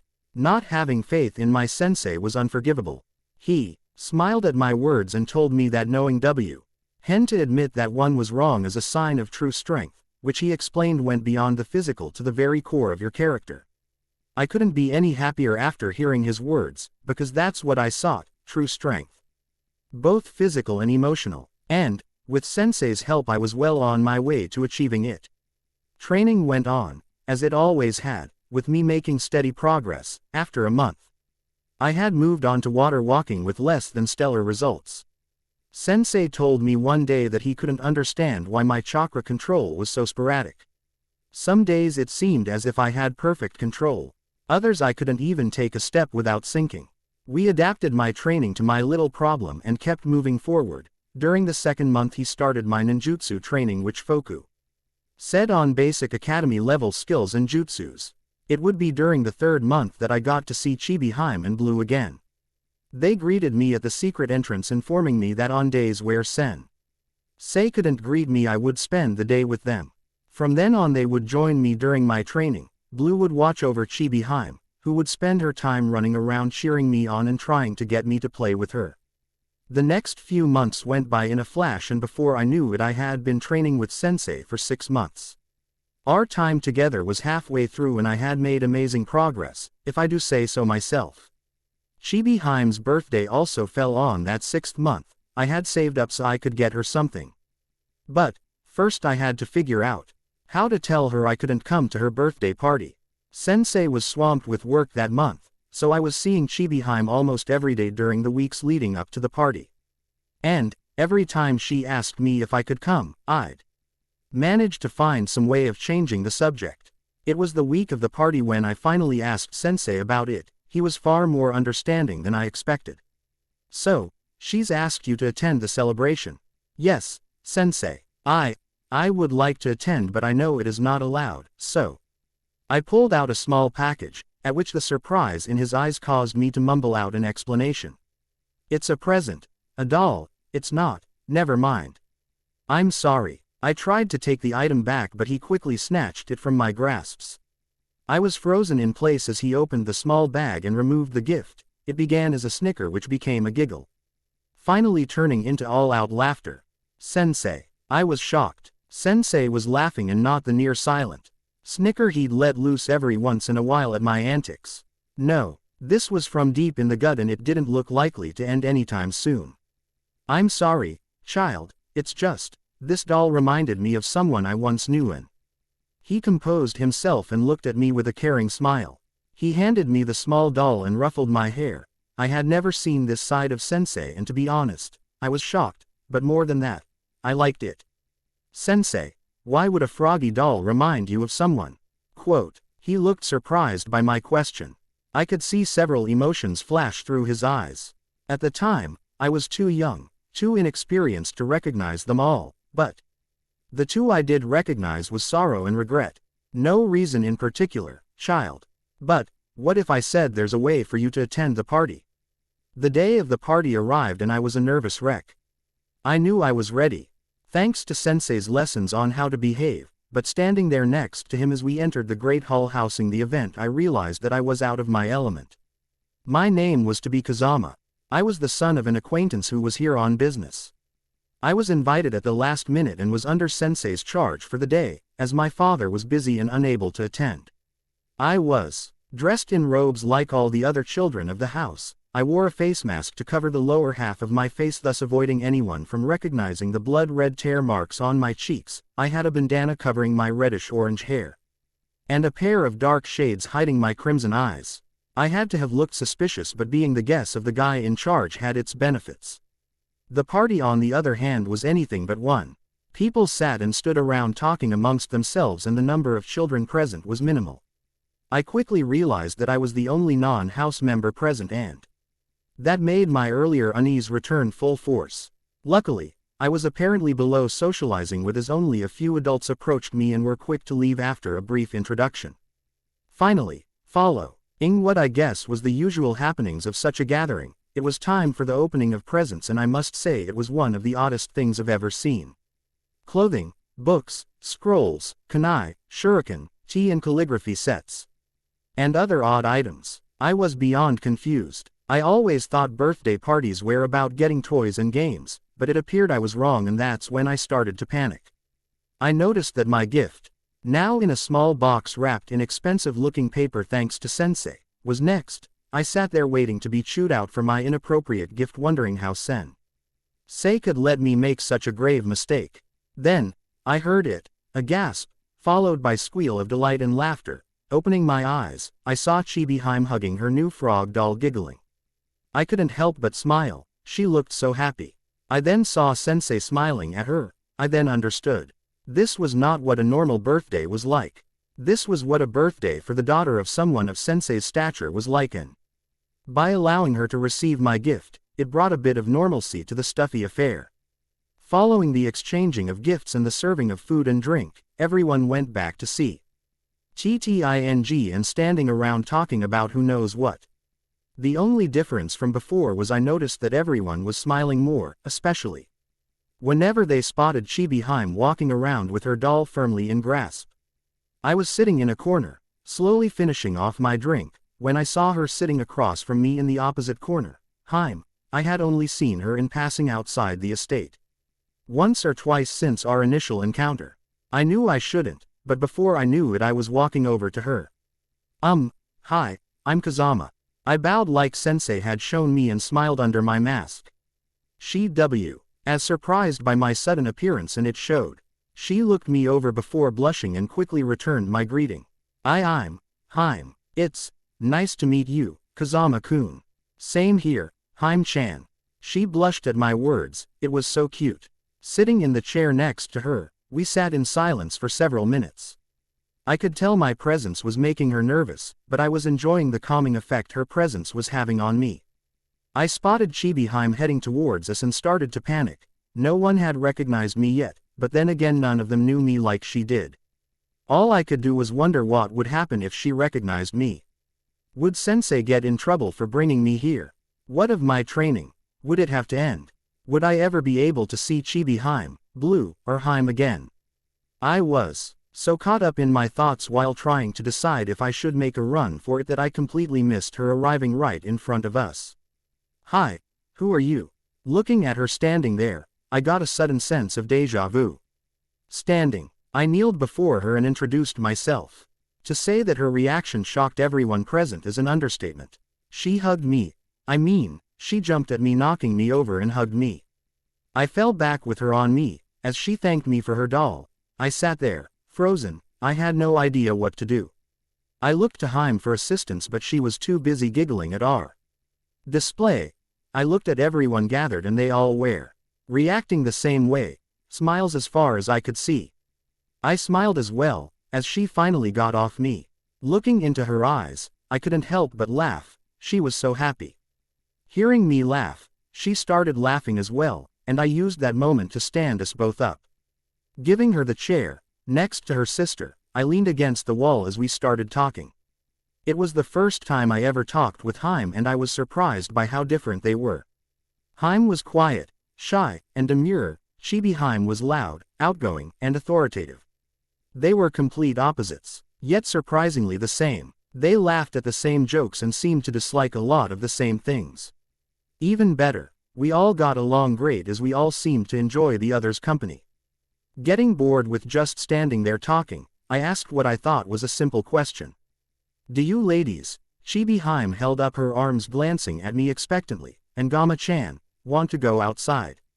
The looks I received were hilarious. One was indifferent, another ecstatic, the third was pensive, taking that as 3 against 1, me, Chibi Haim, ecstatic, and Gama-chan, indifferent, against Haim, pensive. I signaled for them to be quiet, receiving a giggle from them both, and took their hands in mine.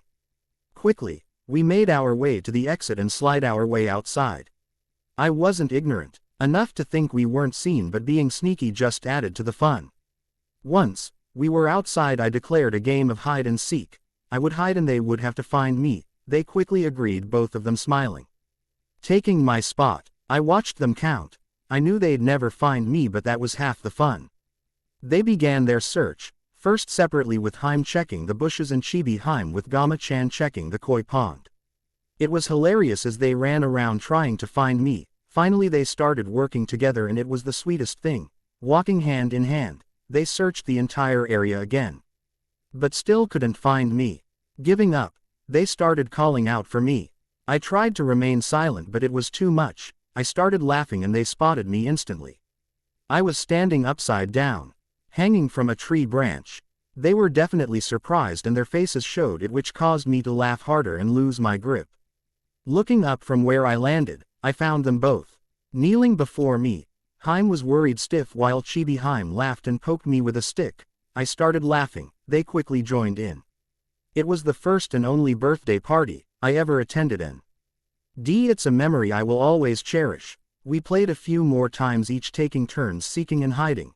Later, I awoke to find Sensei and Blue standing over me. I smiled and tried to move, only to find I was pinned down by a princess on each side. We must have fallen asleep while taking a breather under a tree. Blue proceeded to take a picture of us. It's one of my most cherished possessions and one of the few pictures I have from my childhood. Once we were all up and awake, we headed for the front gate. Chibi Haim tugged on my sleeve, getting my attention, as the others walked ahead of us. She waved for me to kneel down. Once at her level, she gave me another hug and whispered into my ear, "Thank you for Gama-chan, Q." I smiled, shaking my head, asking her how she knew. She smiled brightly, saying, "Voice different, laugh the same." I couldn't help but laugh, as this girl never ceased to amaze me. From the moment I met her, she had done nothing but alter the way I see the world. In her, I saw a girl in need of my protection, but as I got to know her, I was surprised by how smart and bright she was and how kind and determined she could be. She wasn't someone in need of my protection because she was weak. No, far from it. She was someone I'd protect because of who she was, my friend. Noticing that the others were getting way ahead of us, I offered her my back. She laughed and hopped on. Her laughter filled my ears all the way, a stark contrast to the last time I carried her that way. Zooming past the others, they all laughed as we reached the gate before them. Once together, go. Oddbyes were exchanged, with Chibi Haim smiling knowingly as she thanked Kazama for her doll again. I nodded, saying thanks for having me as I ruffled her hair. Turning to Haim, I was surprised to see a look of utter determination on her face as she suddenly approached me.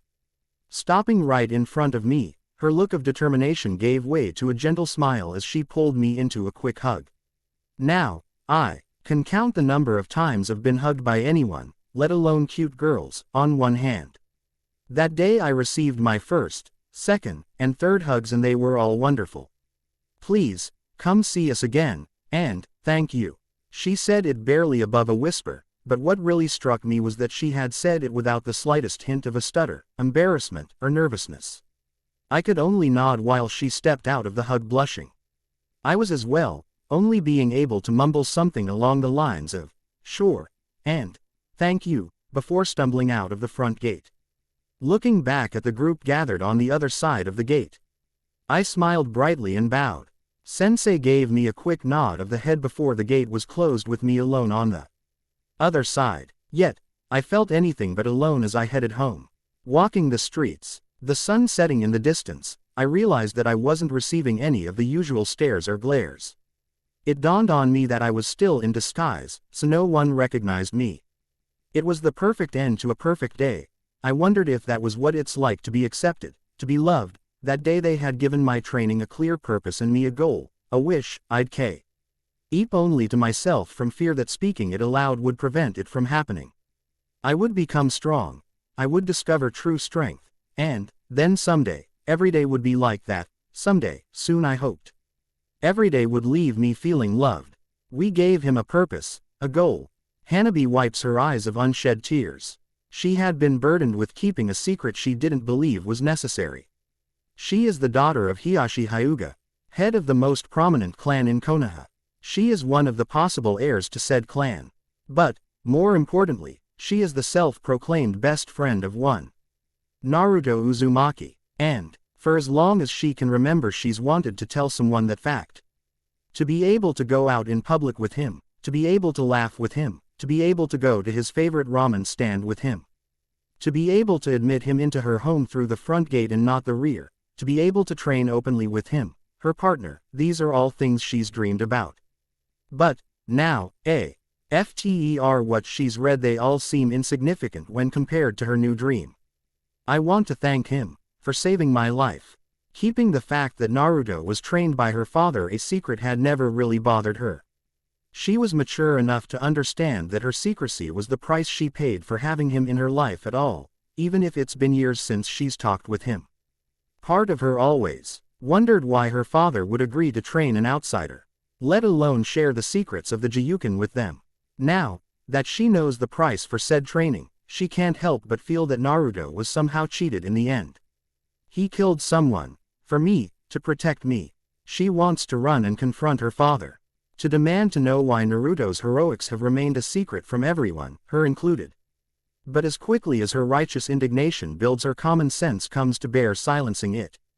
It would be a slight upon the clan that not only had some missing nin kidnapped me from off our own compound, but that in the end I was saved by Naruto, her friend and training partner, had been such a huge part of her life. Now, she finds out that she only has a life thanks to him. It all seems too surreal to be true. She wants to find someone to talk to, but who could she? Nichan. God, what must she think or Neji Nisan? They were both there that morning, they both have a copy that they probably reading at that very moment and she can't help but wonder what they'll think of her. Nichan likes Naruto, will she be mad that she's brought back to reality as there's a knocking at her door? Hesitantly, she approaches it. Standing before it, she calls out to whoever was there but they don't respond. Stealing her nerves, she opens the door to find herself before the last person she wanted to be there. Onichan. It comes out as more of a squeak, and the fact that her usually timid, polite sister is standing there staring straight into her eyes isn't helping things. May I enter? Hanabi only nods, as she steps aside allowing Hinata entrance into the room. As Hinata walks by, Hanabi notices that she has her copy of Naruto's book in her hands. Sighing, she closes the door and turns to face her sister's wrath. I couldn't. Hinata silences her, simply raising a hand. Hanabi watches as Hinata turns to face her and smiles slightly. Would you like to read it together? Hanabi releases a breath she didn't know she was holding and nods happily. Taking a seat on the floor, Hinata leans against the foot of Hanabi's bed. Hanabi lies on her bed facing the foot, our eyes remaining on Hinata the entire time. They remain engulfed in silence for several minutes, neither making a move nor saying a word. They both hold the book closed in their grasps. Hanabi, deciding to take a chance, asks, "Up to what point are you, Onichan?" Hinata looks over her shoulder at her sister and smiles innocently, replying, "I'm where Sensei agrees to train Q-kun alongside Chibi-Haim-chan." Hanabi, for reasons unbeknownst to herself, blushes at her sister's words, causing Hinata to raise an eyebrow before looking away. "Hinata-ni-chan. I'm sore, I trust him." Hanabi's shocked as Hinata abruptly cuts her off. As far back as she can remember, her sister has never done such a thing. Pushing her shock aside, she wonders who Hinata means. Picking up her sister's unspoken question, Hinata smiles sadly, saying, "Naruto.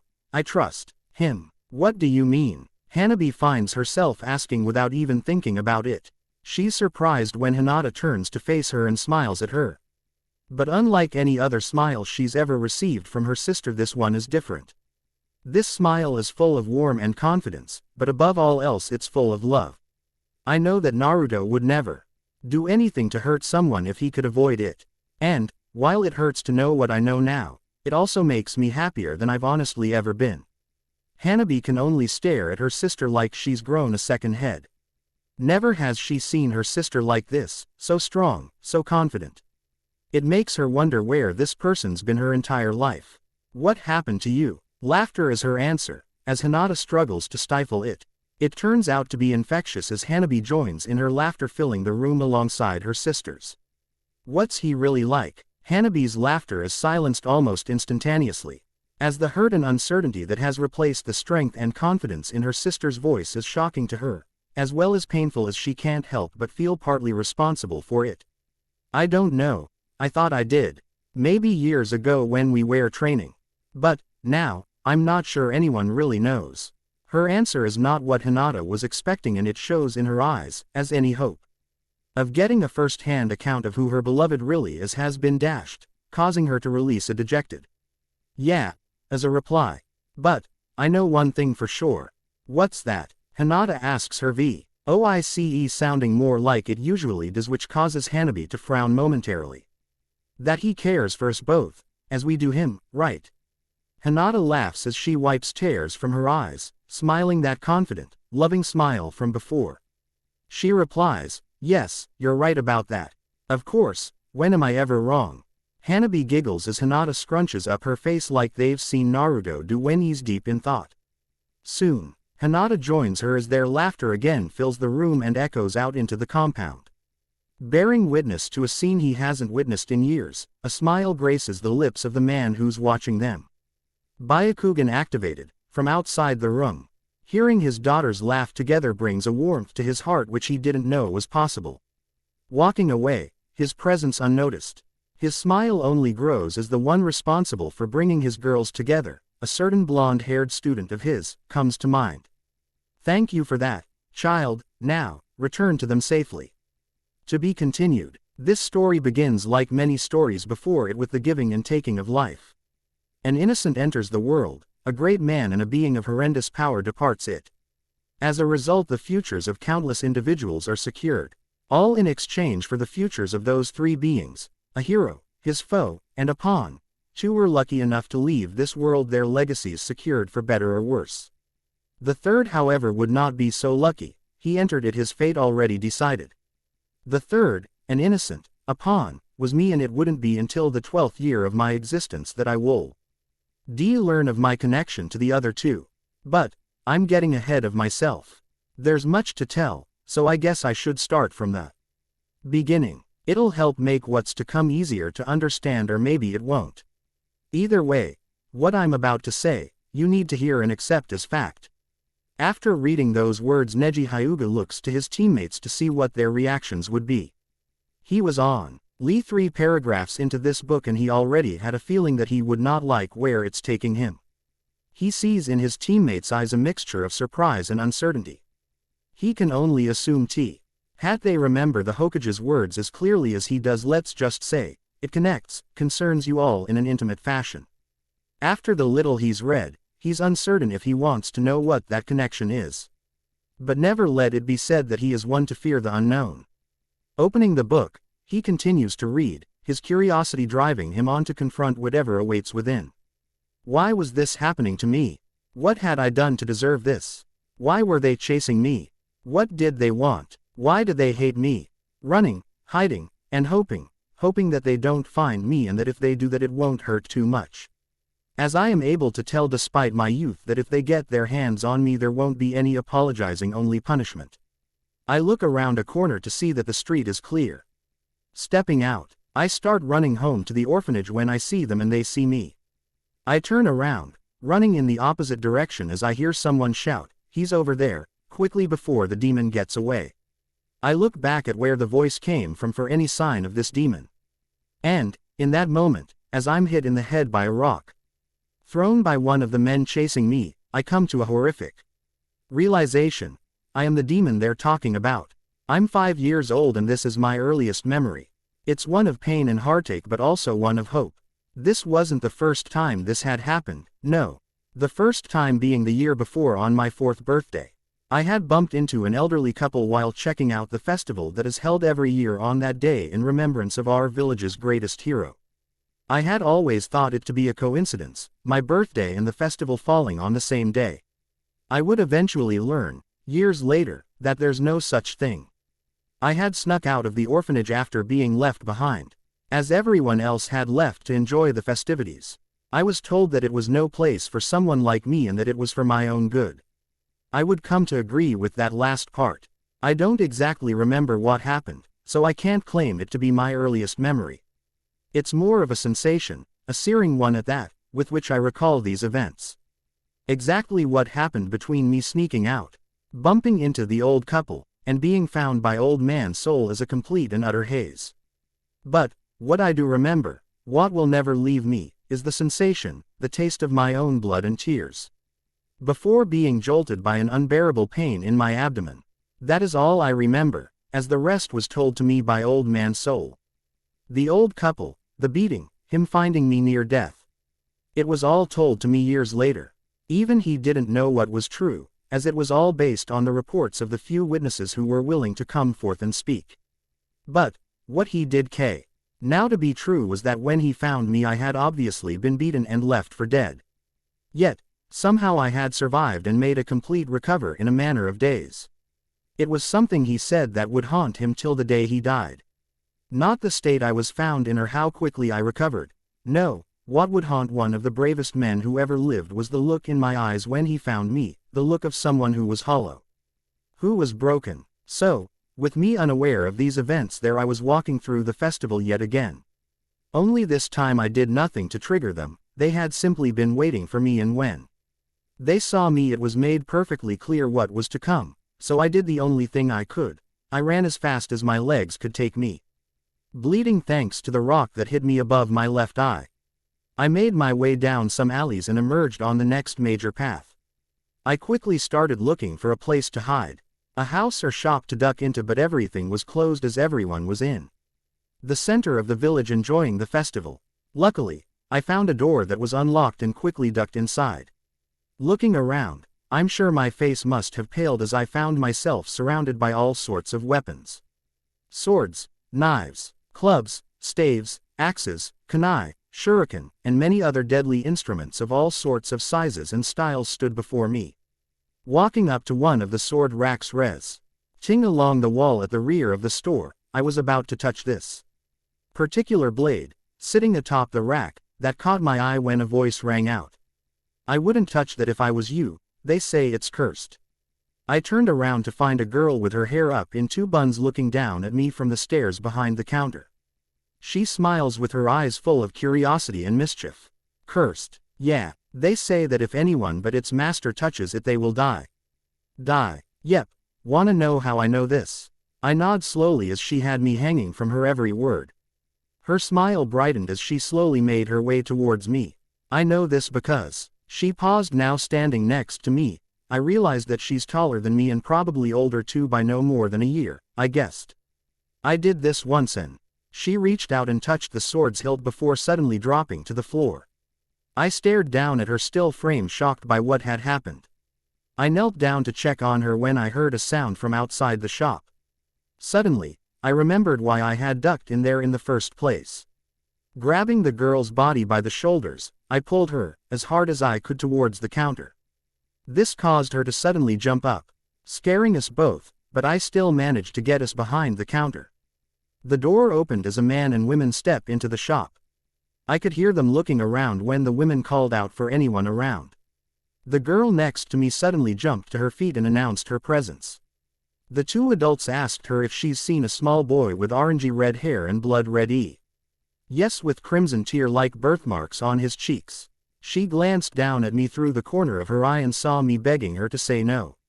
She quickly replies that she has not and asks who this boy is and why are they looking for him.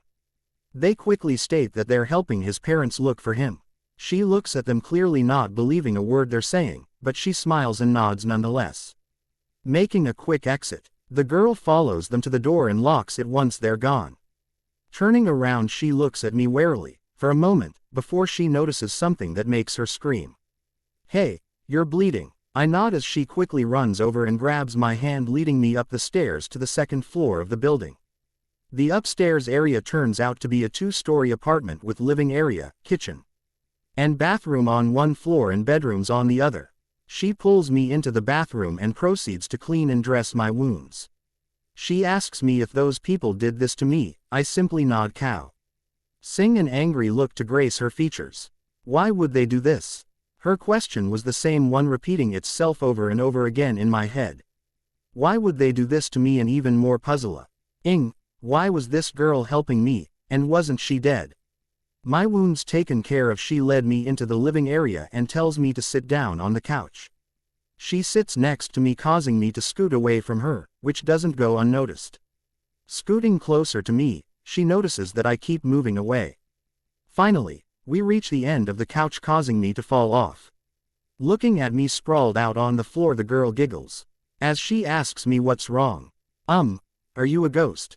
My question causes her to freeze mid-laugh, as she looks me over before breaking out into even harder laughter.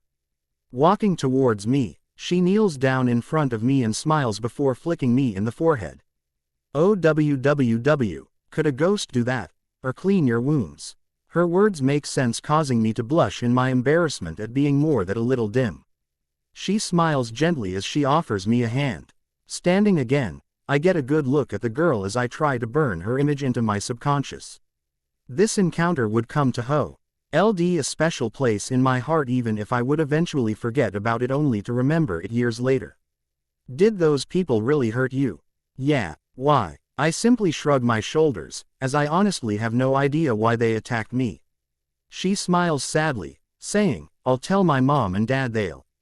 I cut her off, shouting, "No, you can't," and she looks at me worriedly as I lower my head. Putting a hand on my shoulder, I look up to see her smiling again as she goes to say something when we hear someone downstairs. Panic fills my eyes and I know she sees it.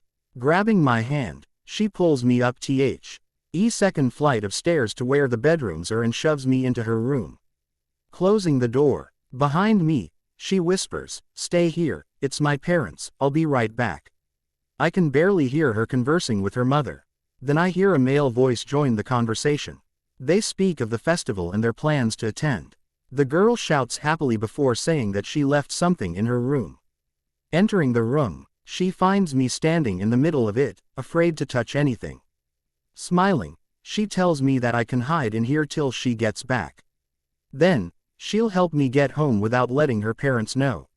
Since it seems I want to avoid getting any adults involved, I smiled and thanked her as she exited the room. I watched from her window as she and her parents headed for the festival. I would leave the moment they were out of sight. I didn't want to trouble her or her parents, so I left her a quick note on her night table and took my leave. I wouldn't see this girl again for several years, and even then I wouldn't recognize her at first. Not surprisingly, she didn't recognize me either, but that was all right. I was just glad to see that she was still the caring, fun-loving girl I encountered all those years ago. I keep promising myself that one day, I'll thank her for saving me. But I can never gather the courage. I can never figure out how to tell someone named Heaven T. Hat they were the first person to ever give you a notion, a glimpse, of such a place. That through their kindness they blessed you with a slight reprieve from the heck that is your everyday existence. A gasp escapes Tenten that captures her teammates' attention. They watch as a myriad of expressions play across her features. Shock, concern, confusion, joy, so many emotions flashes as that last one. Remains with a bright smile on her lips as her mirthful laugh fills the air. That idiot. So sweet. Tenten is so lost in her thoughts that she doesn't notice as Neji makes his way over to where she sits. Her laugh fills the air of the training field they're sitting in until she notices him standing before her. What's up, Neji? That would be my question. Neji replies. Tenten laughs again as she hands Neji the book, pointing to a specific page. She watches as he reads, finding his reactions amusing. Neji, being stoic as ever, shows only the briefest flash of emotion in his eyes that anyone but her or Lee would have easily missed. Reaching the end of the page, he looks down at Tenten expectantly, causing her to smile as she reaches for the book. He hands it to her, watching as she holds it open before him and points to a name. That's me. I'm Heaven. Now, Neji isn't one to show unnecessary emotion even to those he's closest to, but this was one moment where he couldn't help it. Looking at the honest smile on Tenten's face, he simply replies, huh. The confused look on his face, one of utter bafflement, causes Tenten to laugh as he plops down next to her, that look still plastered to his face. This causes Lee to rush over upon the sight of his eternal rival's current state, loudly proclaiming, Tenten, what have you done to leave Neji in such a state? Tenten smiles and hands Lee the book, giggling. Lee frowns confused as he eyes the book and page she pointing to. What's so funny, Tenten? It can't be the book, as all I've read to this point is much too sad to be amusing. Yes, but read this page to the bottom and I'll explain. Lee does as he's told, and just as Neji did before him, he looks to her for an explanation. She says it quick and clearly, leaving a baffled Lee in her wake. He plops down next to Neji, a similar look on his face.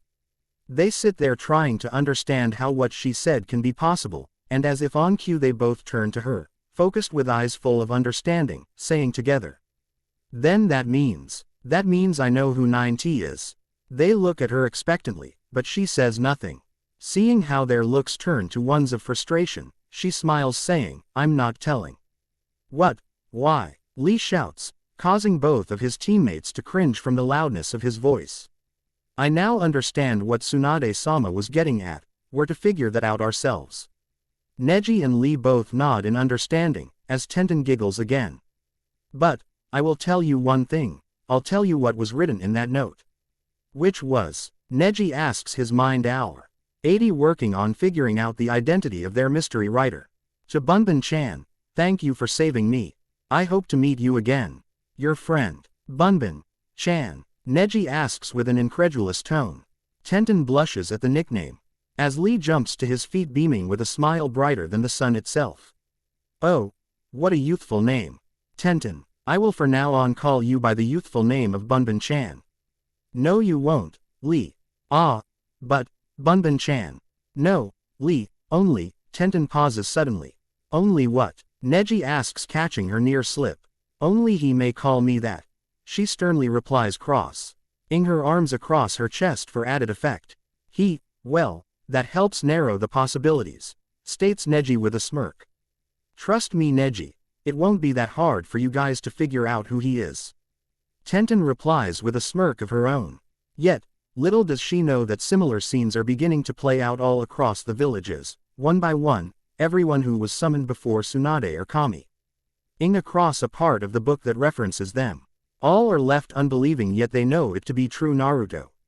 Uzumaki is 9T. It was my 4th month of training when events came together to alter the daily grind of training, study, and sleep. I arrived at the secret entrance to find Blue waiting for me. She quickly informed me that Sensei along with Haim and Chibi-Haim would be away for the next 3 days.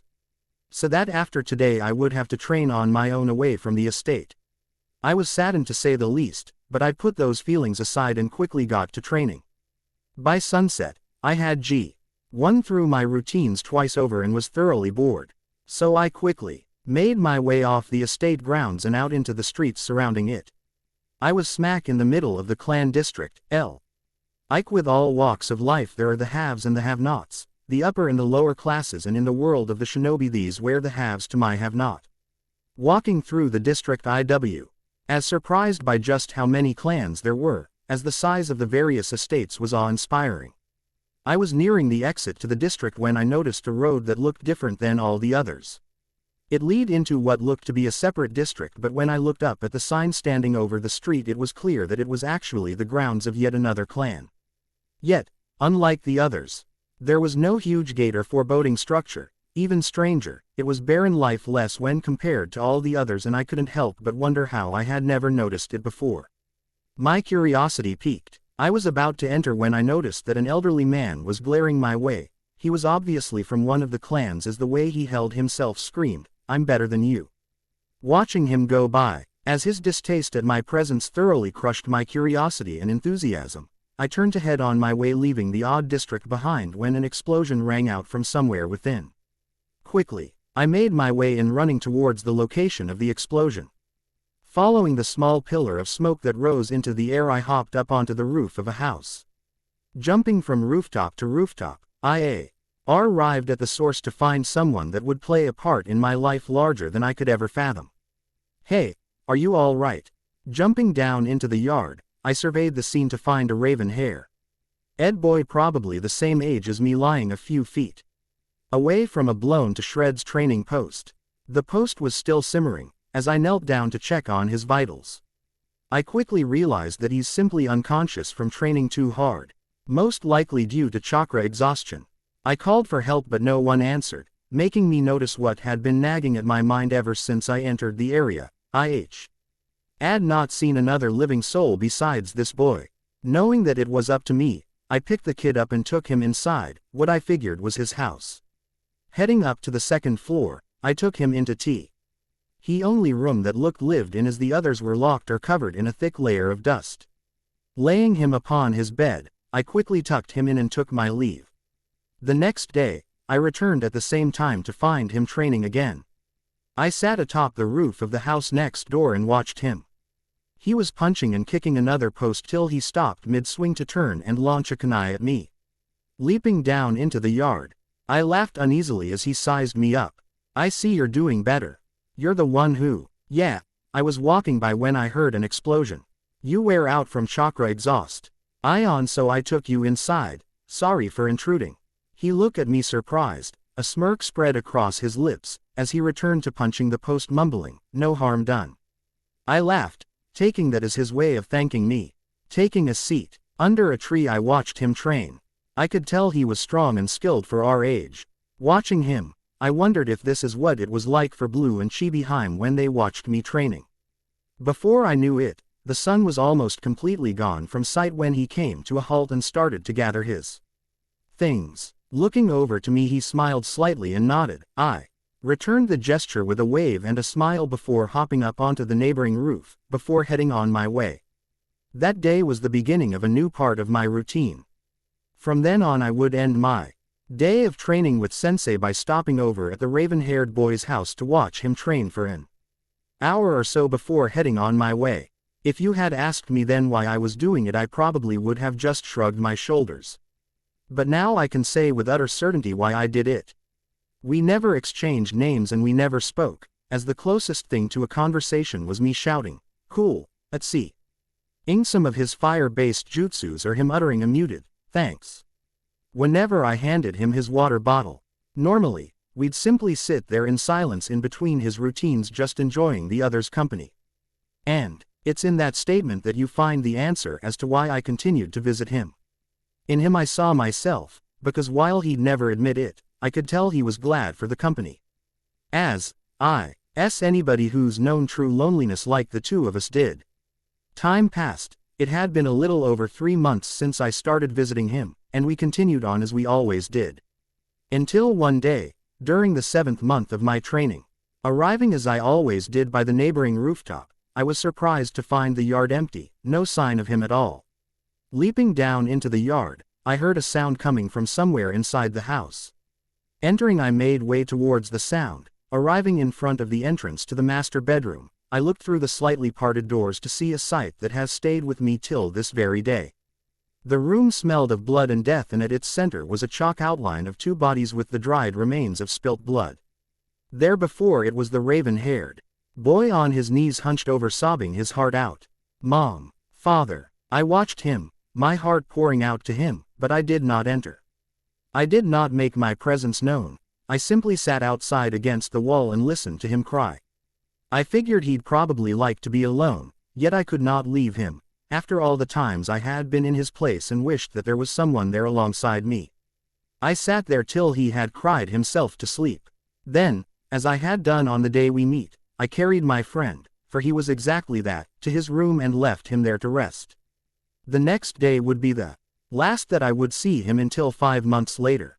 When we meet again, it would be as strangers. To think that Naruto and Sasuke knew each other like that, it only makes the way things turned out all that much sadder.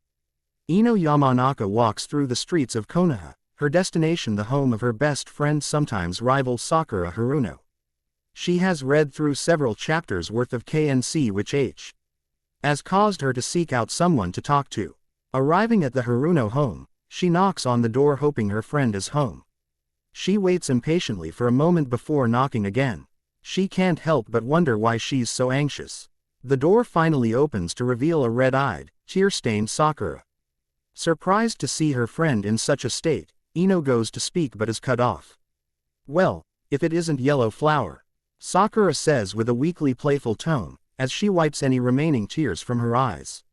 Ino laughs at the alias given to her by her new favorite blonde. She smiles, returning the gesture, as she replies, "How you holding up?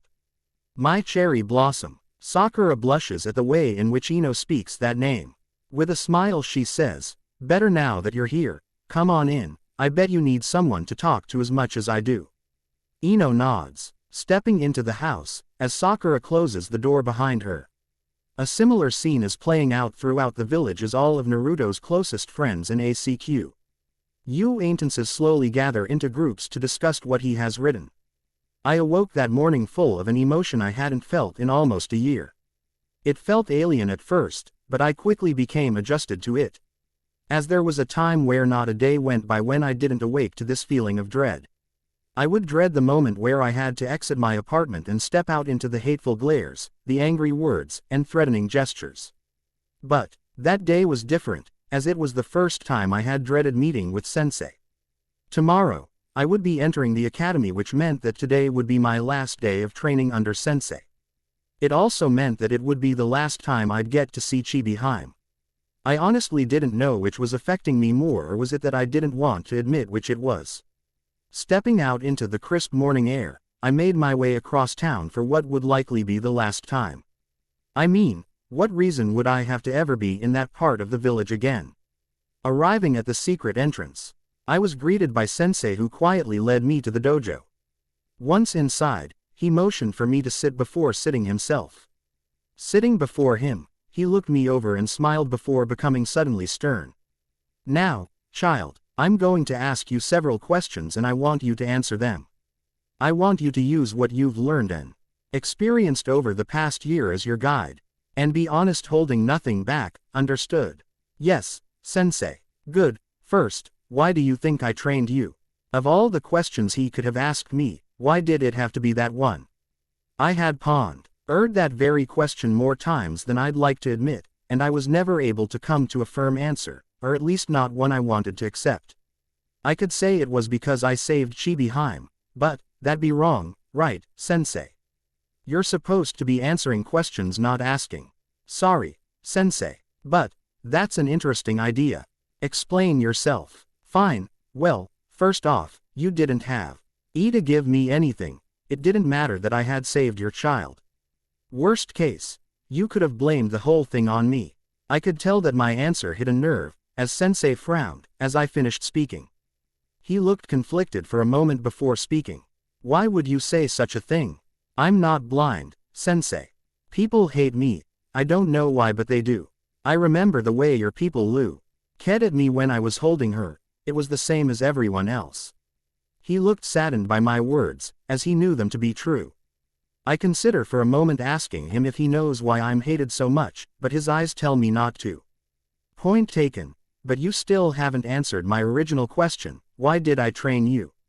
I knew what he wanted to hear, or at least I thought I did, but I couldn't say it. I didn't want to believe that he'd train me for such a reason, so I lied. Honestly, I don't know. I know I'm glad that you did, but all I can say with certainty is that you didn't do it to simply pay back a debt. All right, I'll accept your answer. Now, hey, was I right or? This isn't about whether you're right or wrong, it's about how you answer these questions. I didn't like the sound of that, as I had just all but lied to him, but of course I couldn't show it. So, nodding, I awaited his next question. Now, why did I make you keep our meeting secret? Because as someone of your stature, you shouldn't be seen with someone like me, let alone teach me. So, you're saying that it's an issue of class? Yes, among other things, as I've said, I'm hated for whatever reason. And that reason has led people to try and kill me, so, I'm certain that it plays a part in your reason for keeping it secret. Back to my original question, do you think I trained you out of pity because of? No, the firmness of my answer surprises us both. He smirks slightly before recomposing himself. How can you be so sure? No offense, sensei, but I believe that I've come to know why. Oh, you during our time together and you're just not the pitying type. Laughter escapes his lips, causing me to laugh as well when he suddenly asks a question that nearly causes me to choke on my own tongue. What do you think of my daughters? What? Answer the question. Hiashi commands sternly. I like them. Child, I told you to be honest, why do you like them? Naruto frowns, as he looks straight into the eyes of his sensei. The look in his eyes is stern yet comforting. It says, answer freely without fear. Taking a deep breath, Naruto steels his nerves and begins. Well, I don't really know Hinata. Since other than the party I've only met her a few times, and every time I do she acts all weird and stuff. I sometimes watch her to make sure she's okay. So, I know that she's kind and cute. She seems sad, indecisive but determined. She reminds me of how I was until I met you, sensei. Hiashi is surprised by the boy's words. He has never heard someone describe his oldest in such a way. He's not sure how he should feel about it, so he decides to seek more input. But, child, you are not sad, quiet, or indecisive. Yes, I am, I just hide it very well, better than she does. His words confirm Hiyashi's assessment of the boy as someone who is much more than what one gains on first impression. He has proven that time and time again over the past year, as he has been nothing more than the perfect student and friend to himself and his child. And, Hanabi is my friend, my only friend. She's strong, stubborn, and loud. She's a lot like me in those ways, but she's also kind and very cute, unlike me. She accepts me for me, even if she may be too young to know any better. She does it not 'cause I saved her, since she doesn't even remember it. Which I now believe is for the best. She keeps our secret not 'cause she's ashamed to know me, not that I'm saying you are, sensei. But, she does it because it helps us. Did you know that she and Aoi ran into me the other day? No, I did not. Yeah, some kids were picking on me, calling me things like idiot, loser, monster, demon. I know they've heard the adults call me those last two. After they were done and left, I noticed that Hanabi and Aoi were standing at the entrance to the playground staring at me. Their faces were blank, no emotion, as they just turned and walked away like they didn't even know me. Naruto pauses, as he struggles to keep from breaking down. Hiashi sees the battle of emotions play across the boy's face and he nearly reaches out to console the boy, but if he's to learn what he needs to know he must not interfere. It hurt so much, I couldn't stand it. But, I understood why. The next morning, you were busy, so when I arrived they were waiting for me like usual. She was crying. Hanabi was crying so much. Aoi told me that she cried all the way home and straight through the night till she fell asleep. That morning when she awoke she began again. A smile unlike anything Hiashi has seen before from the boy appears on him. It's a smile of untold happiness and sorrow, as it quickly fades as Naruto begins again. When she saw me, she ran to me, tackling me to the ground. She threw her arms around me in a hug and sobbed. She said she was sorry. She said that she wanted me to still like her. She said she hated those boys for hurting me. I was surprised to hear her say that, I didn't expect someone at her age to grasp the concept of hate, but then again, she isn't your average 4-year-old. Hiashi smiles slightly at the hint of pride he hears in Naruto's voice. He's known of the boy's protectiveness towards Hanabi from day one, but over time he also realized that Naruto had also taken an interest in her development as a ninja. He was quite surprised the day he returned home early to find him teaching Hanabi how to tree walk. It was amusing to see him struggle not to fall down when the small child did better on her first attempt than he did on his 100th. She didn't know why they called me such mean things. She didn't understand why they hit me. Do you know what she said? No, child. She said she didn't care if I was a monster or a demon, she still liked me. She said that she was my best friend no matter what, and that she'd beat up anyone who was mean to me. Naruto pauses as he can't help but smile at the memory of Hanabi standing in front of him, waving her arms around as she made her declaration. Hiashi remains silent as he processes all of this, as it's all helping him in coming to a final decision. I think Hanabi and Hinata are amazing. It's been fun getting to know them, even if it was only for a little while. I think that it's the only part of this deal I hate, knowing that I'll never be able to. I'll miss them. The sadness in his words is almost overwhelming as he suddenly begins to withdraw into himself. Seeing the change in Naruto's demeanor, Hiashi quickly pushes on before the boy loses himself to his negative emotions. Why didn't you fight back against those kids? Because I didn't need to. Maybe, but you were hurt, and with your training you could have easily overpowered them. You could have made sure they never bothered you again. Yeah, but that's not what my training's for. So, what is your training for? It's for protecting myself. So why didn't you? Because they weren't a threat, and because that's not the only reason. It's also so I can protect those I care about. Like Hanabi and Hinata, you and Aoi, old man Hokage, Ayame-chan and the old man. I need to be strong to protect all of you. Hiashi is more than surprised to hear himself amongst those that the boy cares for and needs to protect. He's known of Naruto's relationship with the third, but he wonders who the old man and Ayame are. Putting that thought aside, he asks another question. And why do you need to protect them? Because it proves that I'm not a monster, that I'm not a demon, that I'm not alone, even if no one notices. Besides, isn't that what you do when you care about someone? Yes, child, it is. All right, last question. Using everything I've taught you and everything we've discussed, why did I agree to train you? I had hoped that he had accepted my earlier answer, but it seemed that I wouldn't be that lucky.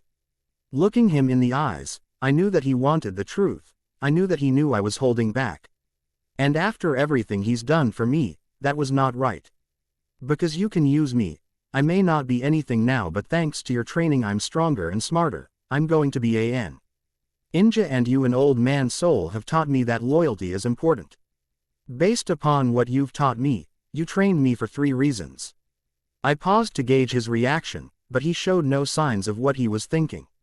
Frowning, I continued, hoping that this was for the best. 1. You may be able to use me one day, since a ninja is a tool to be used by its master and its village. 2. Because of my feelings for your daughters, repaying a debt for her life is also part of it. 3. Is because of how I'm treated. I'm not exactly sure why, but you seem to care. But, in the end, you mainly trained me for a reason, a purpose. Not out of the kindness of your heart, right, sensei? The words hurt as they come out. One by one, they leave me feeling emptier and emptier. I know them to be true. But that only makes it hurt all the more. I wanted to believe that he did it because he cared, that he saw something in me and that maybe he actually liked me, but I knew better. It would never be that simple. It would never be that convenient. There are no such things as happy endings. Correct, child. His words hurt, but only for a moment as he smiles, and it's a smile I've only seen once before. It was the day we first met when he was interrogating me. It was a smile full of warmth, pride, and acceptance. You've grown. Yes, sensei. You're stronger. Yes, sensei. Do you wish to continue growing and to become even stronger? Yes, sensei. Why? What is your dream? I hesitated, but only for a moment, as my dream is something I've told only one man before, and it's something I believe in with the very essence of my being. My dream is to become soul of the village. His eyes widen at my declaration, he looks me over before nodding, that warm smile never leaving his lips. That's quite the dream. Why, Soul, if I become Soul everyone will have to respect me, and it also means that I'm the strongest ninja in the village. So, no one can hurt me and I'll be able to protect everybody. Everybody. Everybody means everybody. Old man Soul cares for everyone, so will I. I'll protect everyone with my life. Just like my idol. And who is your idol? Hiashi asks this despite having an idea of who he speaks of. The irony behind this is not lost on him, as it weighs heavily upon him, as Naruto answers. The fourth, I'll protect everyone I care for and everyone I don't. Just like he did. Very well, child, then I will help you along the path to your dream. We will continue to train together during your academy years until you graduate. Will this be acceptable? Naruto can only sit there unresponsive, as the words sink in. He would get to continue his training, more importantly he'd get to keep seeing Hanabi. Maybe he'd even get to be friends with Hinata too. He continues to stare off into space till Hiashi clears his throat. Yes, sensei. Hiashi laughs at his response, as he rises to his feet. Motioning for Naruto to follow him. Exiting the dojo, they take a seat outside overlooking the training ground. Now, child, I will explain what it is I'm going to train you in. After much thought, I've decided to train you in my clan's signature taijutsu, the Gyuken. Naruto sits there as Hiashi explains the style and its history along with the properties of the Byakugan, the Hyuga's Kekkei Genkai bloodline trait, a dojutsu technique of the highest caliber. He absorbs every word as his eyes widen with every revelation. He'd never imagined that Hanabi and Hinata had the potential to become so powerful, so deadly. Naruto is captivated by it all as Hiashi nears the end of his explanation. He brings it to a close by activating his Byakugan for the first time in front of Naruto. To say that Naruto was impressed would be an understatement, as his reaction and words clearly showed. Wow. Awesome. His reaction brings a smirk to Hiyashi's lips, which only serves to make him that much cooler in Naruto's eyes. Now, child, I will ask you questions on what we just discussed. What is the cornerstone of our style? The use of those cool eyes you got, right? Again, Hiashi laughs at the boy's never-ending enthusiasm, which only serves to confirm that he's made the right decision in continuing his training. Yes, it's our eyes. Through the use of our Kekkei Genkai we can. Sensei, I was wondering, is there any way I could get eyes like yours? Hiashi is thrown by Naruto's sudden question, even more surprising as the odd display of emotions it brings forth.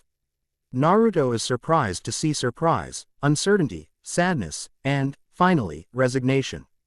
You want eyes like ours? Yeah, I did say they were cool, didn't I? Yes, you did. But, I'm sorry, child. Only those born a Hyuga will ever attain the use of the Byakugan. Hiashi watches as disappointment flashes across his eyes, as Naruto lowers his head in defeat before suddenly looking up. But does that mean my kids could get those eyes? Hiashi is shocked by his question, but tries not to show it as he calmly responds to it. What exactly do you mean, child? You said those born a Hyuga, right? So, kids are born, right? Meaning that my kids could someday get those eyes, right? The excitement in his voice surprises Hiashi, as he never expected such a reaction from the boy, let alone him coming to this conclusion on his own or ever. Well, yes and no. So, I take it you plan to wed and have children one day. What's wed mean? He'd like to believe that the boy couldn't keep surprising him, but the longer he's around him the more he realizes that that isn't a possibility. Hiashi pauses for a moment, trying to figure out how to proceed. He should have known that Naruto would have no understanding of the concept of marriage as being an orphan. He's never had a readily available source of reference. It means to get married, to bond yourself to someone for life, which usually leads to children being born. You, your spouse, and children combine to form a family. Oh, then, yeah, I want to get married. That way I won't be alone anymore, and I'll make sure that my kids aren't left alone ever. Hiashi smiles at the boy. He's constantly impressed by how he's able to remain so hopeful despite the lot life's dealt him. He's pulled out of his musings, as Naruto, surprisingly so, nervously asks another question. So, sensei. About your eyes, how can my kids get 'em? Well, you would have to become a part of this clan through marriage and then you and your wife's offspring would carry the bloodline. Wife, offspring. Oh, you mean Hinata, Aoi, and Hanabi-chan. Yes, wait, what? The look on Hiashi's face causes Naruto to burst out laughing, as he's never seen a look like that on his sensei's face. Confused and surprised, Hiashi simply sits there trying to comprehend what he's just heard. Well, you said wife meaning girl, right? And, Aoi, Hinata, and Hanabi-chan are girls, so if we became bonded, I mean married, then our kids would be like super strong uber ninjas with those cool eyes, right? Blinking is his answer, as Hiashi continues to simply stare at the boy. He's glad to see that Naruto understands. But he's definitely uncomfortable with him using his daughters and Aoi, who he's come to see as a daughter, as an example. Sensei, is something wrong? You're breathing kinda funny and you're staring at me while blinking really fast. No, nothing's wrong. I was just surprised, that's all. Oh, what surprised you? Again, Hiashi is left at a loss for words, as he's not sure how to answer. Not knowing what surprised him more. The thought of Naruto wanting to marry one of his daughters or the fact that he wasn't instantly against the idea. Deciding that voicing either of those thoughts is not wise. He decides to take the offensive. Child, I mean, Naruto, how do you feel about my daughters? Naruto is shocked. As far as he can remember, Hiashi has only used his name maybe once or twice before and never with such feeling behind it. Further confusing him is that he's been asked that question again. Answering it once was nerve-wracking enough. Didn't I already answer that question, sensei? No, Naruto, you told me what you think of them. Now, I want you to tell me how you feel about them. Okay. He watches as Naruto scrunches his face up, as he's deep in thought. It's clear that he doesn't quite get the difference in the question, yet he's still willing to take the time to try and understand. A light laugh escapes Hiashi's lips, as he thinks of how much the boy's changed. He remembers when he would have just shouted the first thing that came to mind, but here he is getting the gravity of the question and taking the time to formulate a proper response. Well, I love him. Yeah, that's the word. Right, I love Hinata and Hanabi-chan. Excuse me, he's been consistently surprised by this boy but he's never been shocked.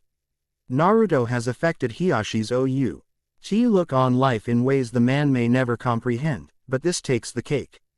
He knows he asked the boy to be honest at the beginning of this encounter but he never thought the boy would take it this far. Deciding he's in no condition at the moment to speak without probably sounding like a mumbling fool, he waits for Naruto to make the next move. Yeah, I mean Hinata's quiet and weird, every time They tried to talk to her she gets all twitchy, one time she even fainted when I caught her after she tripped, but she's nice and strong. Strong. Hinata. Hiashi didn't mean to sound so shocked, his reaction didn't go unnoticed as Naruto frowns and gives him a look that he's never seen on the boy before, anger. Of course, I mean no matter how sad she gets she keeps trying, I think that's strong. Nodding in agreement, Hiashi is impressed by how the boy put strength of character before physical strength. He realizes that it's something he could stand to learn from him. And, Hanabi, I don't know what to say. I already said she's my best friend and doesn't mind that I'm stupid and a monster. Now, why would you call yourself such things? Well, all the kids say that but it doesn't matter because Hanabi and Aoi said that monsters are scary but they can also be cool, so, if I'm a monster then I'm a sweet, cool one. First, Naruto, you're not stupid, you've accomplished and learned things at your age that only a select few of your peers could even match. And, you're no monster or demon, I'm what? Sensei. The uncertainty in his voice saddens Hiashi, as it's quite clear that the boy puts much emphasis on the views of others. Especially of the few people he can claim care for him. You're my student and I wouldn't teach a monster or demon, now, would I? No, but it's okay if I were, because Hinata and Hanabi like me. Hinata even cried for me one time. She cried. Yeah, these kids were picking on this girl and I went to help her. Then she and kids made fun of me together. it's okay cause that's what I figured would happen. Anyway, after they left I heard someone crying when I went to see who it was. I found Hinata. When was this? The week before I met you, sensei. She saw what happened and was crying. She felt sorry for me and it caused her to cry. I hid in the tree she was sitting under and watched her. I didn't know what to do. So when she got up I followed her to make sure she was all right. That was the first time I saw the compound. I see. And that's why I love Hinata and Hanabi-chan. They're nice, kind, cute, and strong. And that's why I'm going to become strong so I can protect them and let no one ever hurt or make them sad again. Love is a word that shouldn't be thrown around easily, yet Hiashi realizes Had Naruto's comprehension of the word is limited at best. So, he doesn't get the gravity of the word, even though the feelings he's trying to express through its use are real. Very well, child, I'm glad to hear that you think so highly of them. I will now explain how we're going to alter the Jiyuken for your use. After that you can have the rest of the day off, as there's someone who is waiting to see you. Hanabi-chan. Yes, she and Aoi will join you for the rest of the day, but first I will explain how you will utilize the Jiyuken. All right, sensei. Hiashi takes a deep calming breath. As he pushes aside everything he's learned from today's evaluation.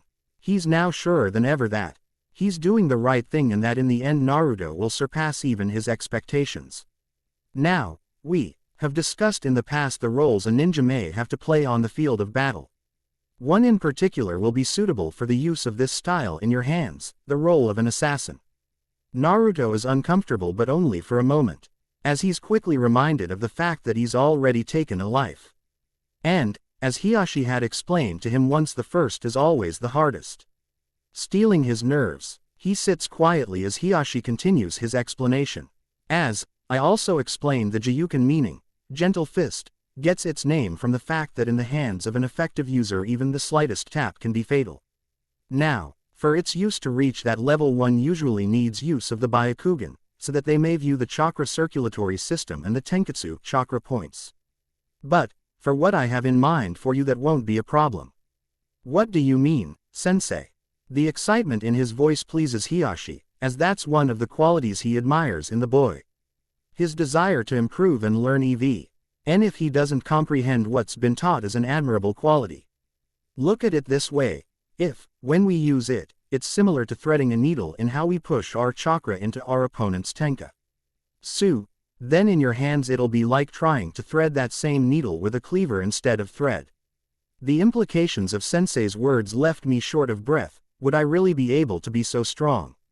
Would it really be possible to take a life with such ease? I was frightened by the possibilities, but I was also hungry for more. My desire to protect those important to me would drive me on. If it meant becoming a killer, then so be it. I had already taken one life for them, I would gladly take another. Oh, Naruto, were you always this serious, this strong? Would you really kill for us? Have you killed for us?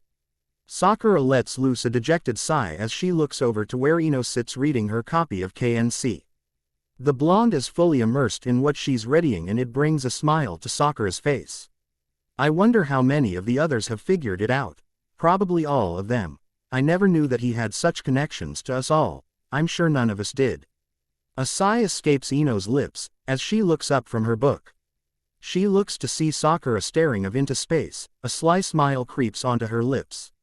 Laughing quietly, she says, "Hey, Cherry Blossom." What, Ino? Ino starts laughing at the confused expression on Sakura's face. The fact that she actually answered to that name only makes it funnier. Sakura frowns, blushing, she realizes what she's responded to, and a giggle escapes her lips as she joins Ino. Soon their laughter is filling the room, it's only silenced when a serious look fills Ino's eyes. You know we're all to blame. Sakura looks confused at her friend's statement. Seeing her confusion, Ino frowns. As she glances at her copy, before saying for Sakura to read page 77. She watches as Sakura reads and a look of forlorn understanding fills her eyes. Standing outside the classroom, it took everything I had not to turn and run for it. This is what I had been working towards, this is what a year of blood, sweat, and tears had wrought. I was now officially on my way to becoming a ninja. All I had to do was step through this door and take my place amongst my peers. Opening the door, I stepped into the class, to complete an utter silence as all eyes were on me. Now, my survival instinct was telling me to flee, but I quickly silenced that notion and closed the door behind me. Standing there, I was surprised by the number of familiar faces I was confronted with. I had at some time or another encountered most of these kids. Luckily none of them were my usual tormentors, meaning, I was truly standing before a clean slate, a new beginning. My eyes fell upon each of the kids I knew. Their names unknown but their faces engraved in my psyche. It's then that I spotted them, Haim and my raven-haired friend. Hey, I waved at Haim, causing her to blush, as she shyly waves back. No one notices who I'm waving to, as several of them reply. Smiling, I make my way over to where my friend's sitting. Standing before him, he looks up and our eyes meet. Smiling, I extend my hand. I'm Q, and you are. He glances at my hand, before smirking, extending his own. We shake as he replies, Avenger. It's nice to meet you, Avenger. Do you mind if I sit here? He shrugs his shoulders as he retracts his hand. Taking that as a yes, I go to sit when I'm confronted by two girls. Hey, what do you think you're doing? Sitting down. No, you're not. We're sitting next to Avenger. I wasn't sure what to do, so I glanced to Avenger, who simply sighed. Looking the two girls over, I instantly recognized them. Smiling, I put my hands up in defeat. Fine, you win. But first, what are your names? I'm Q, nice to meet you. They blinked at me for a moment, as I'm sure they didn't expect me to give in. Quickly, they shook it off, as the blonde extended her hand, which I gladly accepted. I'm Yellow Flower. Nice to meet you, Q. Same here, and who's your friend? The girl in question pushes the blonde aside, as she takes my hand, shaking it firmly. Cherry Blossom. How do you know Avenger? Her question catches me off guard, as suddenly I'm the center of attention once more. Seeing that Avenger raised an eyebrow but nothing more, I could tell he was leaving it to me to answer. I don't. Why? She looks me over before smirking while still shaking my hand. I instantly realized that she bought my answer. Her look said more than she ever could. It said, yeah. There's no way someone like him could know Avenger. Part of me wanted to put her in her place, but then I remembered the last thing Avenger had said to me all those months ago. Don't come here anymore. I don't need anyone. I don't need friends. So, stop. Well, it's nice to meet you, Cherry Blossom. Can I have my hand back? She looks down at our conjoined hands and blushes as she quickly lets go. In that demure expression, I saw the shy little girl I had defended all those months ago. I was glad to see that she had broken out of her shell, but part of me was sad to say. That innate cuteness she possessed replaced by this overly overt confidence. Laughing lightly, I smiled as I walked away. As I did, I noticed that Avenger and Haim were both watching me. Taking a seat in the back of the room, I observed my new classmates. They all seemed to have already fallen into various groups and cliques, as they laughed and gossiped until the teacher arrived. My first day went by without incident, but it left me with a saddening realization. By the end of the day, I had slid back into my mask. I had become the loudmouth goof, the class clown, and it was now too late to change that. As was usually the case, you only get one first impression. I had answered a few questions and my answers varied from far below average to highly advanced. To say that the class was surprised doesn't do it justice. But what I noticed was that it also seemed to upset some of them. I quickly learned the roles played in the class. Avenger was the head of the class, Cherry Blossom was the brains, and Yellow Flower was the best overall of the girls. I had the ability to probably fall somewhere in their midst, but I risked alienating myself from them and the others. In the end, I slipped in to the safety of my mask, my sword and shield firmly in grasp. Looking back on it now, I wish I had stayed firm and been myself, but as me and Sensei had both agreed, hiding my true skills was for the best. Over time I made connections with several of my classmates. I even believe a few remembered me from our past encounters. I was just happy to be there, amongst people who might become friends. Luckily, at the end of the day, I had somewhere to go. Meeting with Sensei that afternoon, I was surprised to find Chibi Haim waiting for me as well. Sensei quickly informed us that we would be training together. That as of that day we would be partners. I don't think the smiles left our faces that entire day. Walking home that evening, I went over all that had occurred and I couldn't help but laugh. I was in the same class as Haim and Avenger. I would get a chance to be their friend. I was now not just Chibi Haim's friend but also her training partner. Our advancement would be linked together, as Sensei had explained. And I had no doubt that we would make a perfect team. That day was the beginning of the 4 years that would shape me into the ninja I was to become. They were 4 years of joy and little sorrow. It was one of the happiest times of my life, which might not be saying much considering what my life had been like up until then. But it didn't matter. These people, my peers, would come to be my friends. They would become my precious people.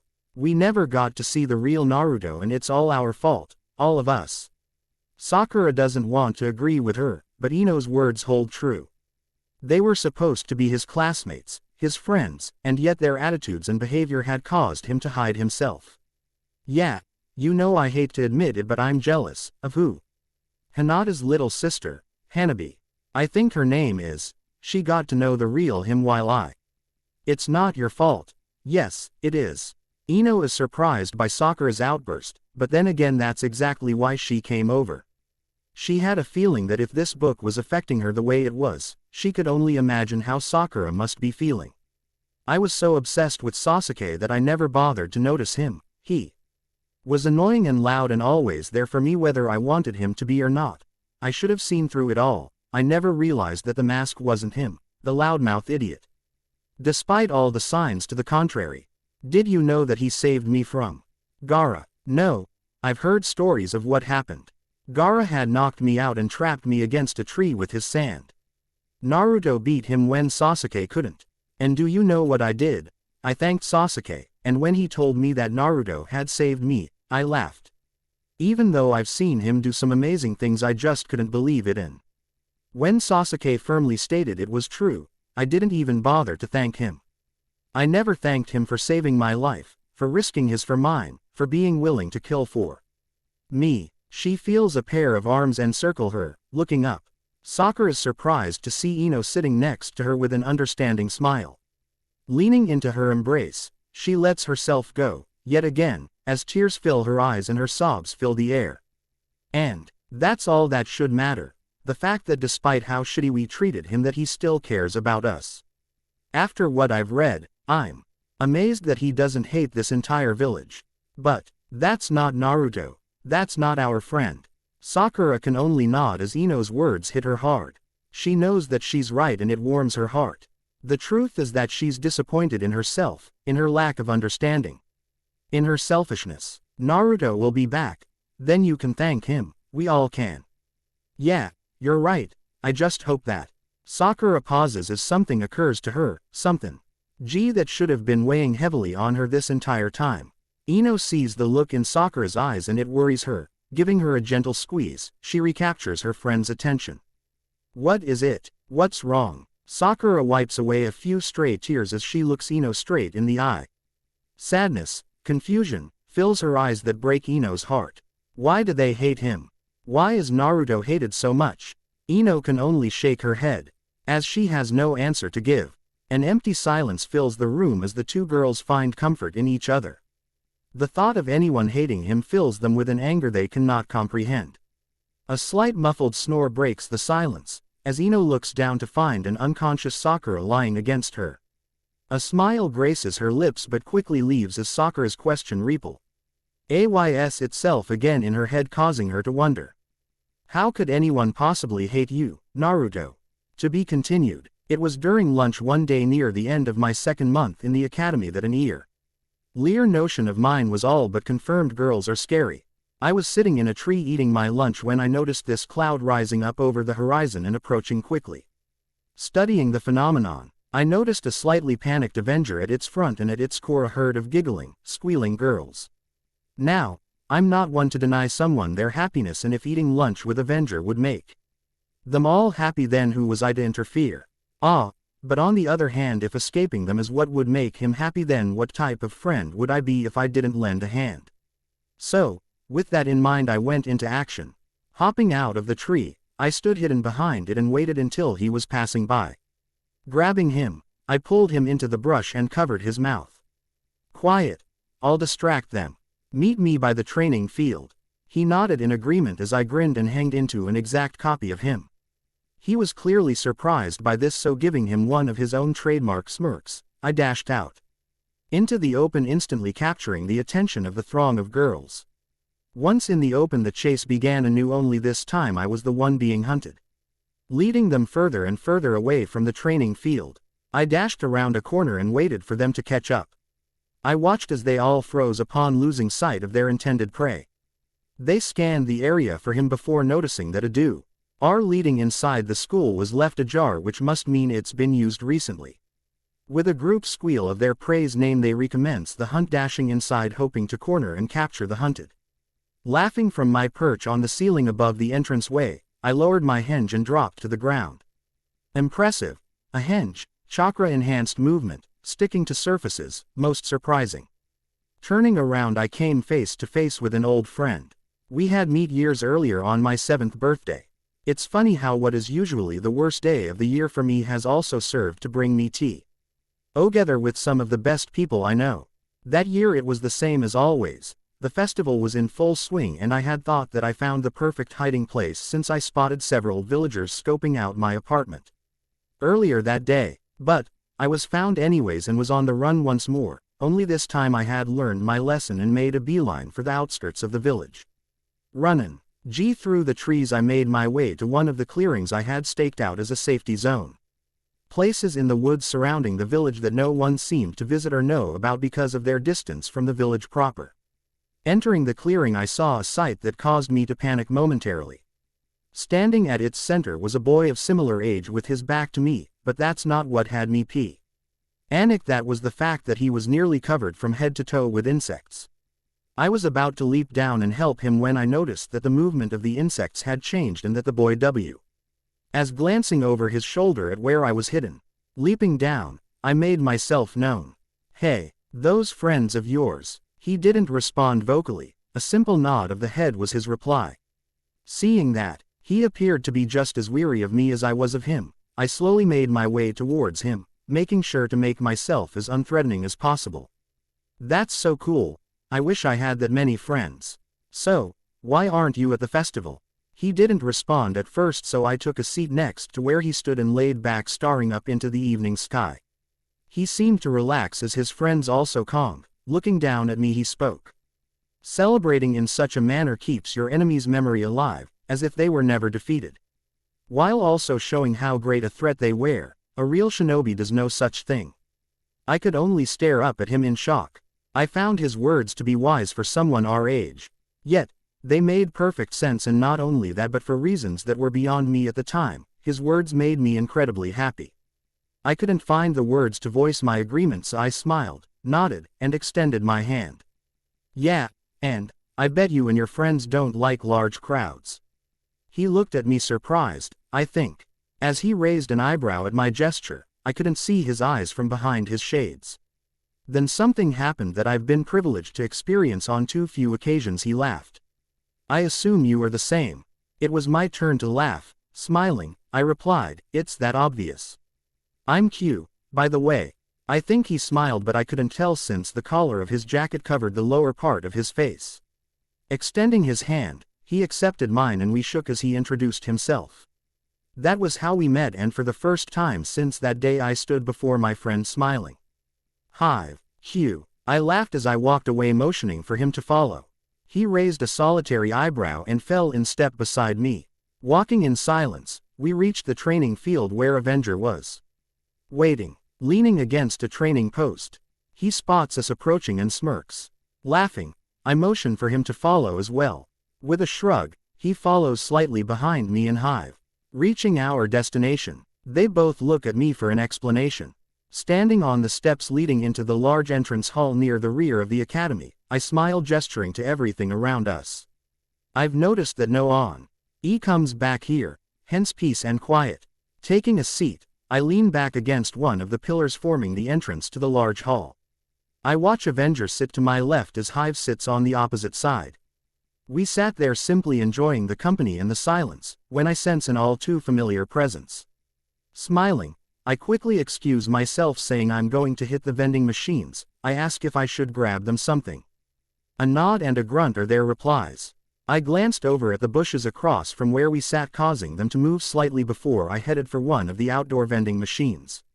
Returning, I could still sense that presence and stealthily made my way towards it.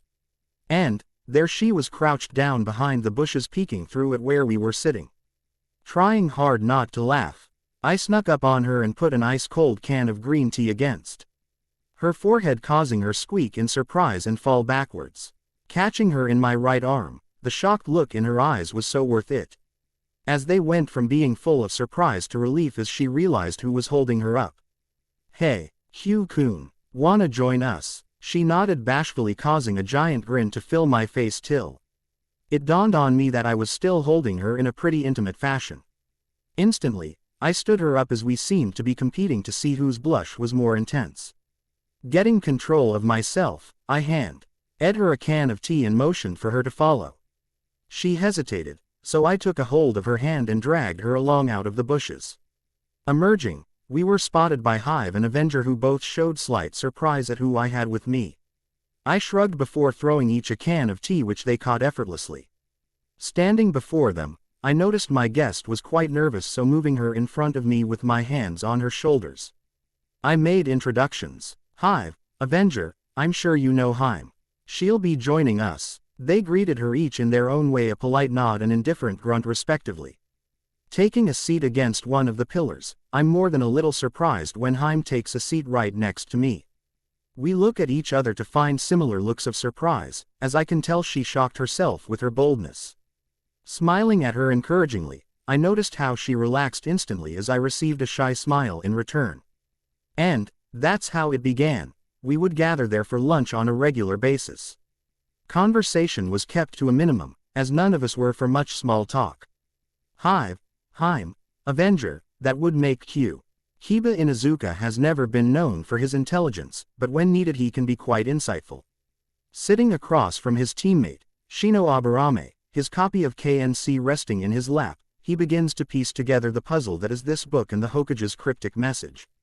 Hive would be Shino, meaning that his sudden, sharp intact of breath causes his partner Akamaru to look up from where he's napping, worried until he notices the look of realization on Kiba's face as he stares down at the open book in his lap. Yawning, Akamaru curls back up, falling back asleep. His sleep wouldn't last long. "You ate lunch with Naruto, Hinata, and that traitor, every day?" Shino looked up from his book to find a fuming Kiba hovering over him. Shaking his head slightly, he says, "No, not every day. If you continued reading you'd know that." "Fine, whatever, still, why wasn't I invited?"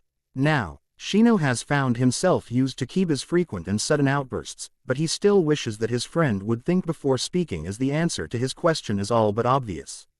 "We were not teammates yet. Besides, I think our gatherings would not have appealed to you." Kiba looks at his friend with a blank look as his answer is quite obvious, but his face suddenly contorts with mild annoyance.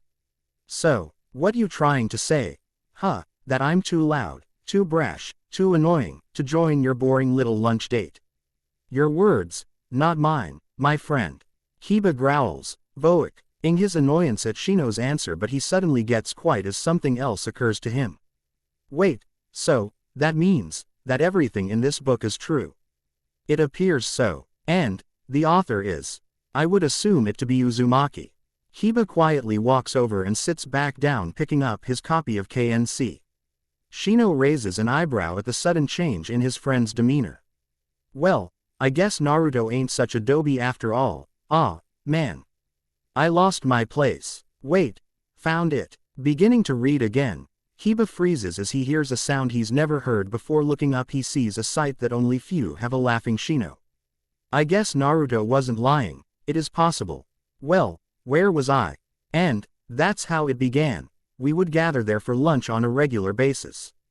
Conversation was kept to a minimum, as none of us were for much small talk. We wouldn't meet every day, and sometimes only 2 or 3 of us would gather. One such time was the day where I noticed that Haim seemed to be struggling to stay awake during class. Knowing how hard it can be to stay awake through one of Scar's sometimes long-winded lectures, my heart went out to her. So, When lunch came and we ended up being the only ones to meet at our spot, I asked how she was feeling. Of course, she said she was fine and then proceeded to let loose one of the loudest yawns I've ever heard. Struggling not to laugh, I noticed how embarrassed she was. So I figured if she's already embarrassed, there's no way I could make it worse. With that in mind, I took the intuitive. Now, till this day I don't know what came over me, but it was too late. Ida turned back as I had put my arm around her and pulled her up against me, causing her to end up with her head on my shoulder. Obviously, there was one major flaw with this plan. While she may have already been embarrassed, I was not, but that quickly changed. Risking a glance her way, I found her staring at me with wide eyes. Laughing nervously, I told her to take a nap and I'd wake her when the break was over. She nodded with a timid smile and, shocking me, snuggled up against me before passing out nearly instantly. Now, I had every intention of waking her, but it was not to be.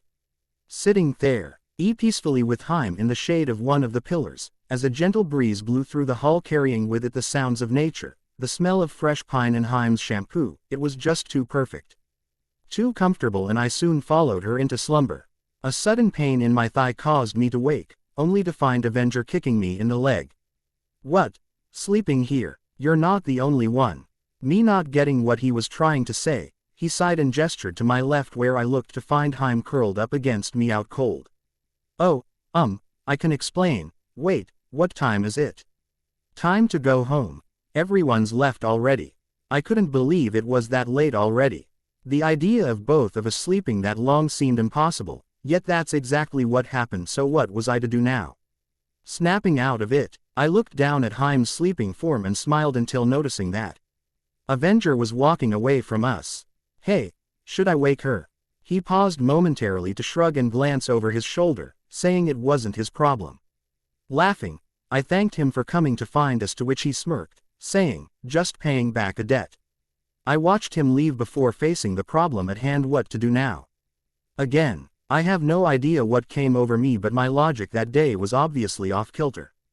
On a normal day after class, I'd sit back and watch as everyone left to head home before making my way out of the empty classroom last.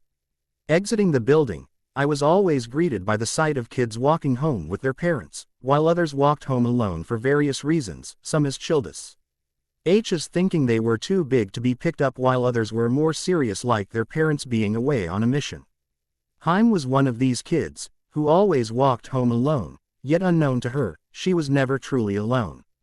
I was always there with her, several steps behind, hidden in the shadows, skulking in the alleys, traversing the rooftops. I was her escort, her bodyguard, and since we were headed for the same location, I didn't have to go out of the way to do so, not that I wouldn't have. But, on that day, I decided that we would actually go home together. So, picking her up, we were off. Halfway there I got hit with a severe case of déjà vu as I found myself traversing the same route I had taken 3 years earlier, only with her sister receiving the piggyback ride. Reaching our destination, I entered the compound via the secret entrance as always and emerged to find a shocked Sensei and Chibi Haim waiting for me. I can explain." And, as those words left my mouth, Haim began to stir. In seconds, she would be awake to find herself on my back standing before her sister and father in the midst of a part of her home I doubt she's ever been in. Yet, I found myself not afraid or nervous, but excited and eager. Standing there, I couldn't help but wonder why the heck was I doing this, yet a part of me knew exactly why I wanted her to know. In seconds, she'd be awake and then she'd know everything, no more hiding. No more secrets, no more pretending. Or, so I had thought as Haim simply yawned and tightened her grip on me, still fast asleep. And, that's when the smile that had crept onto my lips turned into a frown. I was disappointed in not doing a good job of hiding it. Looking up, I came face to face with a very unhappy Sensei. Laughing uneasily as he took Haim into his arms, I watched as he took her into the house. Sighing, I turned around to find myself looking into the icy stare of Chibi Haim. She held my gaze for mere moments, but it felt like an eternity, and when she looked away, dropping into a fighting stance, I knew one thing for certain: I had messed up. And, how had he messed up? Hanabi looks up from her book to see something that makes one thought come to mind. "This is all your fault, Naruto-kun." Staring into Hinata's hardened stare, Hanabi wonders if simply apologizing would work. Doubting it, she asks for Hinata to explain, to which Hinata holds up her copy and points to a page. Reading it, Hanabi's eyes grow wide as she can't help but wish she hadn't read that. Sighing, she looks Hinata straight in the eye before looking away and mumbling something. "Speak up, I can't hear you. I said it was our secret, mine and his." And with that statement, Hinata's eyes go wide as she realizes something that had eluded her until that very moment, or was it she chose to ignore it? "And, what are you getting so upset about? You ate lunch with him every day." Hinata looks back at her sister to see a fire in her eyes that honestly unnerves her. But as quickly as that feeling of unease sets in, it's replaced with a fire of her own.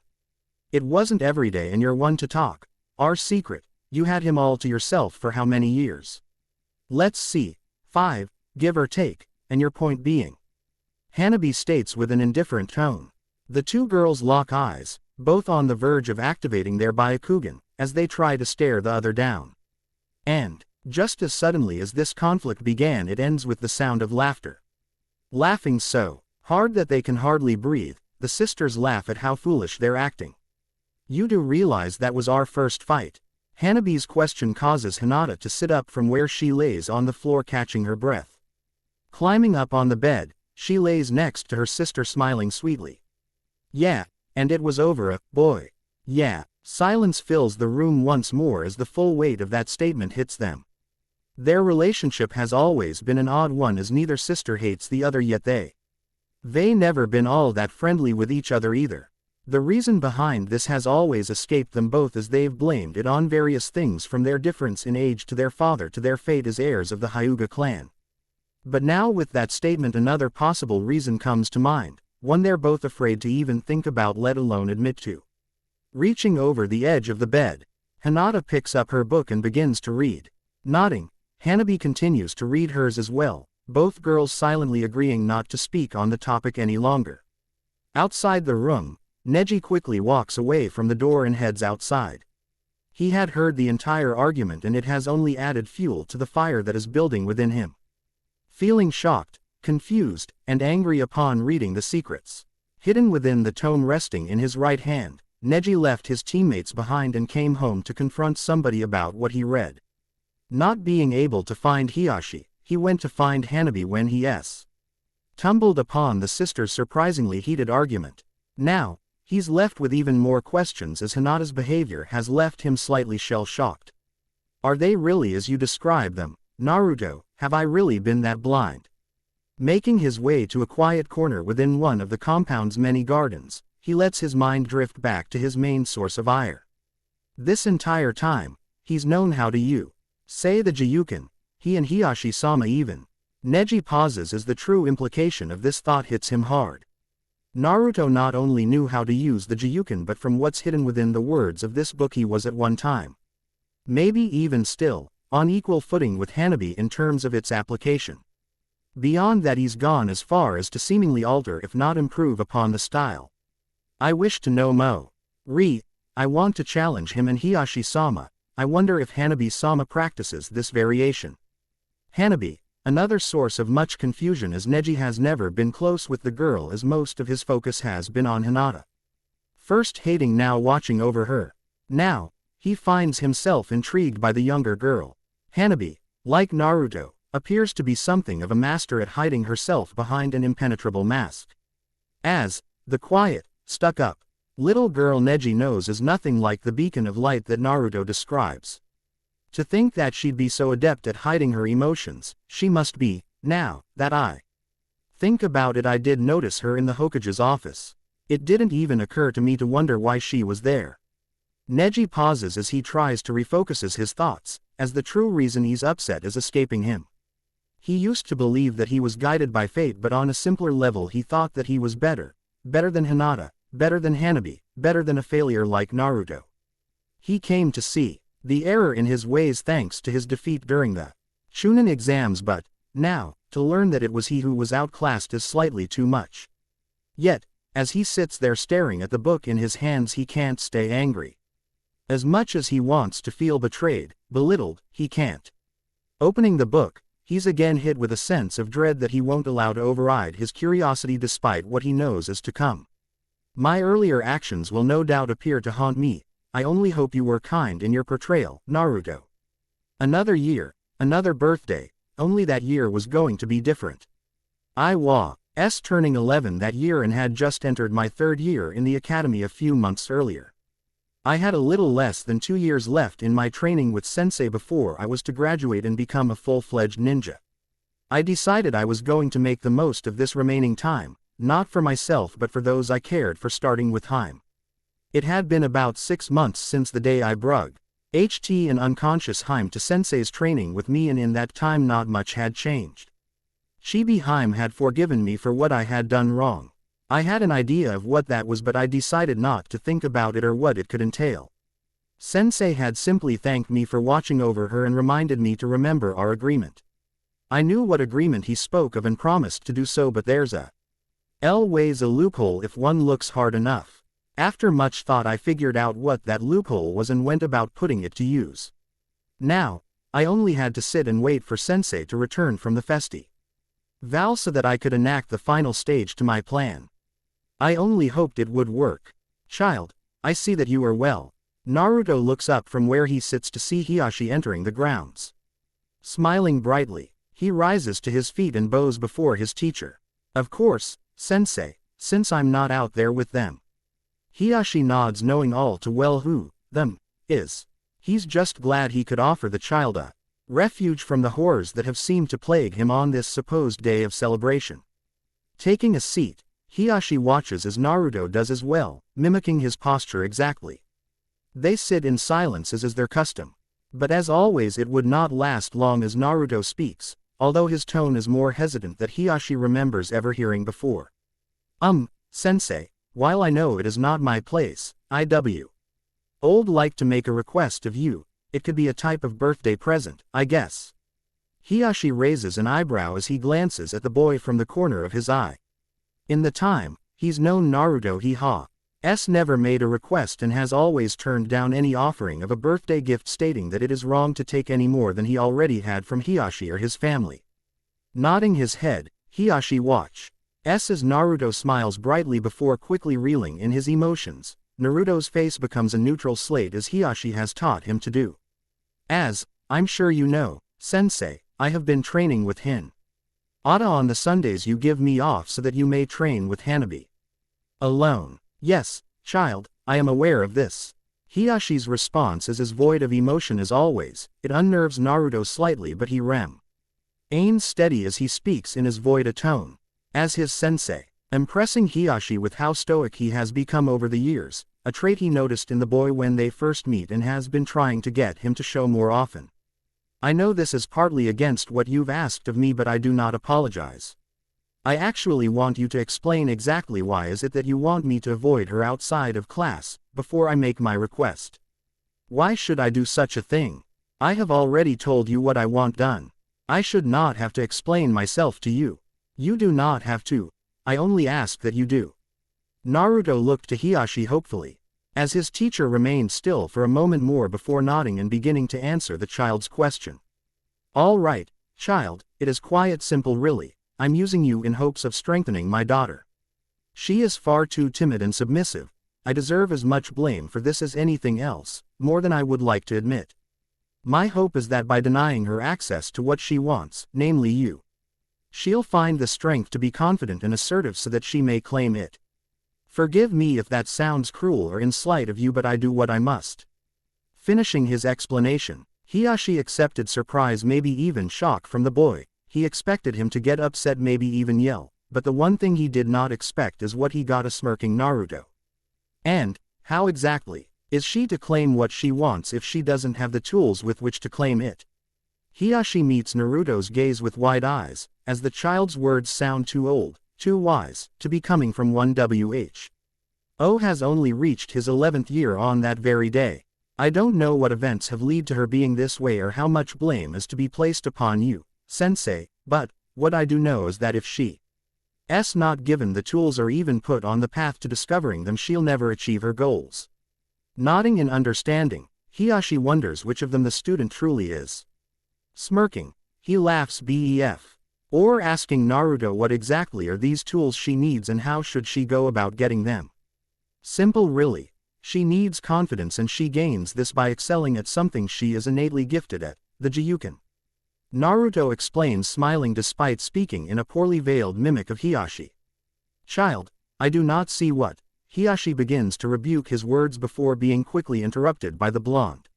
She needs to be further trained in the Gyuken. This training must come from you.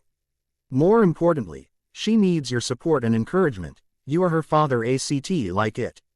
The look in Hiyashi's eyes could be described as nothing more than unbridled fury. He rose to his feet, glaring down at the small boy who remained seated as his anger boiled to the surface. Do not forget your place, child. Do not speak of what you could never hope to understand. Rising to his feet, Naruto glares at the only man besides the third and the fourth that he's come to respect. Backing away from he bows deeply before looking up to meet his eyes, a sad smile gracing his features. You are correct, sensei. I could never hope to understand what it must feel like to see your father heap praise, time, and attention upon your sibling while appearing to only tolerate your very existence, as I have no father from which to be denied praise and no sibling for which I can be jealous of. Hiyashi's eye begins to twitch as he listens to Naruto's words.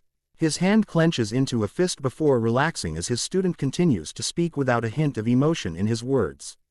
But Hinata does, and if I were her I'd feel like there was nothing I can do, nothing I can possibly succeed at, if I cannot even do enough right to receive something that is supposed to be unconditional, my father's love. He moved without thinking, his body reacting upon baser instincts. Hiashi raised his hand and drew it across Naruto's face. The slap was anything but forgiving as it sent the boy crashing to the ground. Looking down upon his small frame, Hiashi watched as Naruto shakily climbed to his feet and wiped the blood away from his lips. His mind was trying to comprehend what was happening.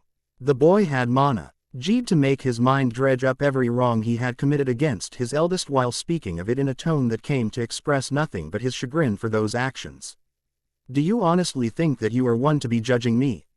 Naruto looked down at his feet, his eyes hidden from sight as he spoke in a tone laced with an overwhelming amount of sadness and frustration. No, sensei, I am not on to judge someone such as you. I am nothing more but your humble student trying to help someone he deeply respects and cares for. I also cannot remain quiet as I watch my friend suffer alongside the one who may or may not be responsible for her suffering. Hiashi watched as Naruto looked up at him as his eyes became clear and his smile bright with his tone lively. He had never seen anything so sad, so pathetic before, and it made it hard not to look away from the boy. Is this what they've done to him? Is this what I'm doing to her? Is this what awaits her if I don't? He pauses as he realizes what the child before him is trying to say, and it sickens him even further. Do not allow her to become like me. Child, why do you speak of such things on a day such as this? Should you not be enjoying this day in celebration of your birth? Why do you even bother? Hiyashi's tone had become defeated by the time he finished speaking. He took a seat looking straight ahead as he couldn't bear to look at the boy any longer. I guess there is much to celebrate. I'm thankful for what I have, as it's probably more than someone like me should ever have attained. A Hokage treats me like family. I have an amazing sensei and training partner. Friends for the first time in my life. I'm close to becoming a ninja, and I haven't been beaten in years. Life is good, but, more importantly, I want the ones responsible to be happy also.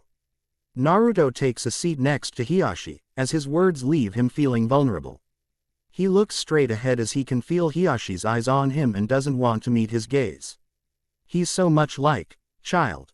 Forgive me. Hiashi places a hand on Naruto's shoulder, causing the boy to look at him with unsure eyes. Hiashi smiles at the boy, causing him to smile back, but unlike the last one, it is genuine. You never did tell me what your request was. Naruto's smile only brightens, as he nods, saying, I want you to give Hinata my Sunday training sessions. I want you to be as kind to her as you've been to me. I want you both to be happy. Hiyashi's smile only grows, as he asks, is that all?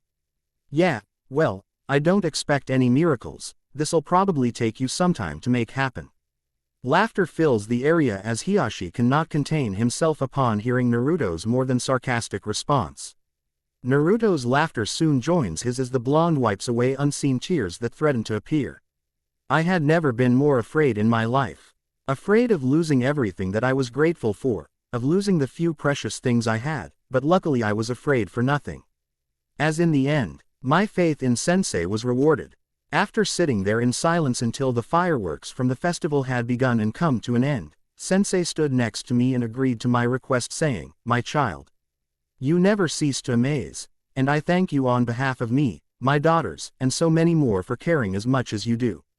Your request will be fulfilled on my clan's honor." We never spoke of it again, but I could tell from that night on that I had earned something that I felt I would receive from very few, something I felt I already had but was always afraid I did not. I had gained Sensei's approval and respect. Hinata could not tell you how long she had been crying, but she knew that the tears would not stop anytime soon. Hanabi could only watch as her sister cried, not knowing what to say or do. As Hinata's past relationship with their father is something of an unspoken taboo. All those feelings had been brought back as she read Naruto's words, and, now, she can't tell what exact. Lee has her shedding these tears, memories of a painful past, or how it seems that Naruto knows all too well her pain. That's why he told me to approach father about further training, that's why father seemed to change almost overnight. He appeared the same, but there was something in his eyes, in his voice. "Thank you, Naruto-kun, thank you for giving me my father back. You were right, it didn't happen overnight, but it happened." Laughter escapes from Hinata as she tries to get her emotions in check as she does something it feels like she hasn't done in years. She hugs her sister. Hanabi remains motionless as Hinata's arms encircle her in a sloppy hug. The sensation she feels is so alien yet so familiar that it brings a torrent of emotions through the young girl. "Nei-chan." Hinata tightens her hold upon Hanabi as her voice reaches her ears. Lifting her head so that it lays upon Hanabi's back, Hinata laughs through new tears and sobs, saying, they're both idiots." Hanabi can only laugh as she can assume who it is her sister speaks of. Looking over her shoulder at where Hinata's head lays upon her back, Hanabi reaches over and flicks her in the forehead. "Yep, and aren't you glad there are idiots?" Hinata can only laugh, while rubbing her forehead, as she's filled with a joy she's never felt before at that thought. "Are idiots, my idiots, idiots who love me." The day was almost here. Tomorrow, I would become a ninja. It would also mark the end of the strange journey that had been my time under Sensei's guidance. I would pass the Genin exam, and the next day I would say my goodbyes to Sensei, Blue, and Chibi-hime as I officially embarked on my first steps along the road to reaching Seoul. But first I had some work to do. In my village there is a shrine, a monument, in memory of all the great leaders that have helped shape this village into what it is today. They are the souls, men and eventually women of great power and heart who selflessly put the well-being of the village and its inhabitants before their own. This monument can be seen by all no matter where in the village you may be, and it is in celebration of my impending joining of their illustrious ranks that I did what I did, and it was pretty darn funny. As I finished leaving my mark with a final brush stroke, the chase began. Running through the village with Junins and Anbu on my tail, I knew this was more a test than it was punishment. Despite the fact that I had begun before sunrise, if Old Man Soul really wanted to stop me he would have unleashed his Anbu upon first light. But as no time to think about that. I had a point to prove, and prove it I would. Years of running from some of those same bastards under much more serve circumstances had left me more than ready. Making fools of those chumps was fun and all, but it was time to let them feel good about themselves. So, I lowered my guard and stepped out of my latest hiding place to nearly instantly be pounced upon by 4 Anbu. I soon found myself standing before the old man as it took everything I had not to break down right there in front of his proud Anbu, but I remained in character, struggling against my ropes and putting up a seemingly futile struggle. Yet, once they were dismissed and I was left alone with Old Man Soul, a grin the size of the monument itself filled my face and was quickly joined by one on his. "So, had fun making a fool of my men, did you now, Q? Ah, it's not my fault they're not good enough to keep up with a civilian." The grin on my face threatened to split my head in half if it got any bigger. He untied me as our laughter filled the room as I told him of all their near captures, only then for me to slip through their grasps. The old man was one of the few people who got the joke, who saw me for me. And for that I'll love him to the day I die. So, Hugh, are you ready for the exam? Of course, I've even made sure to burn off some extra chakra to avoid any complications. He looked at me with an understanding grin, as I could tell that he could see beneath my false bravado. An uncomfortable silence descended around us as I got lost in the fear that I may actually fail. Clearing his throat, the old man brought me out of my gloom to inform me of my punishment. I could only laugh as he filled me in, as it was exactly what I expected and it would serve my purpose well. Sitting in the Junin lounge, a group of 3 Junins sit alone huddled in a corner with their noses buried inside their copies of KNC. A muffled laugh fills the room, causing 2 members of the group to look at the third with surprise in their eyes. Asuma, what's so funny? Looking up from his book, Asuma Sarutobi looks at Kurenai Yuhi and smirks as he takes a drag from his cigarette. Old think to deface the Hokage monument as a way to burn of excess chakra. His actions caused the third member of their group, Maida Guy, to speak up. Yes, Asuma, what could possibly be responsible for such youthful laughter to come from one such as yourself? Asuma looks straight at Guy, giving him a smile that is so out of character that it makes both his fellow Junins look to each other for confirmation that they're not seeing things.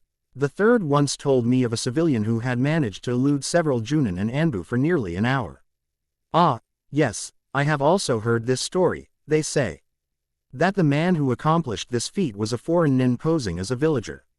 Asuma nods at Guy's words as he has also heard that version of the tale. He smirks as he's known the truth of the incident for some time now, but has only now learned the identity of the one responsible.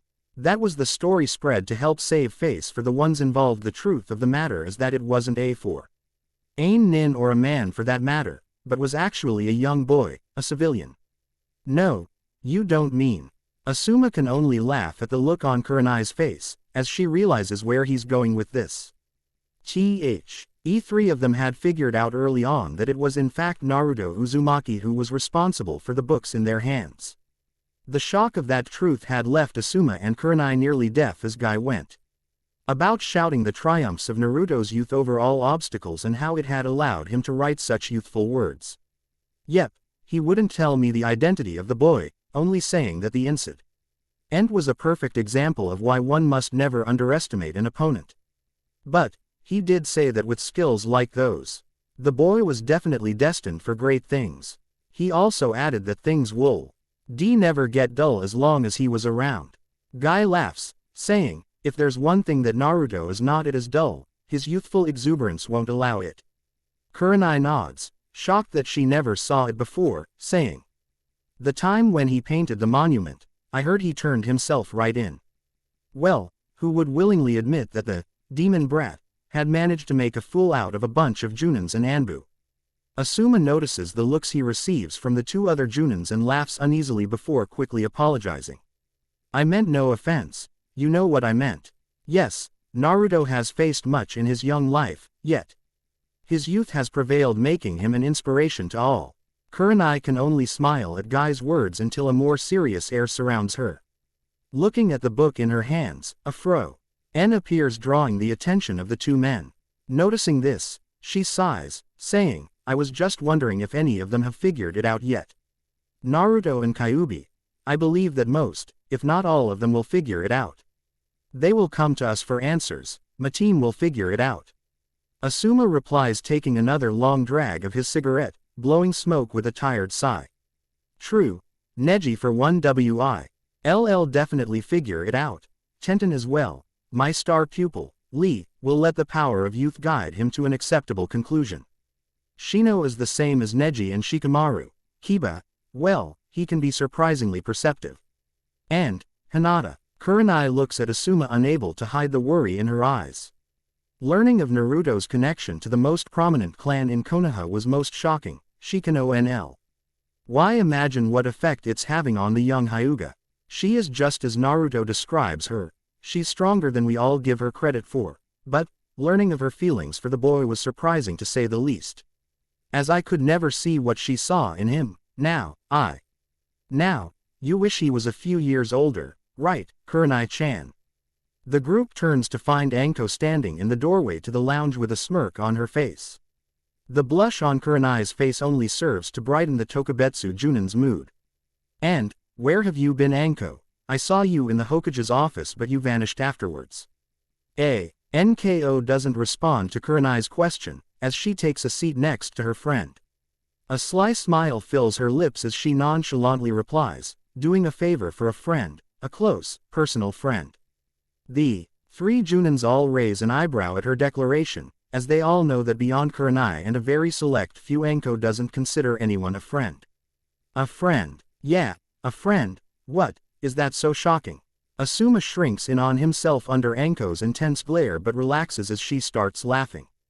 Don't worry, Asuma, I guess I can share Kuranai-chan with you, now that I got my new playmate.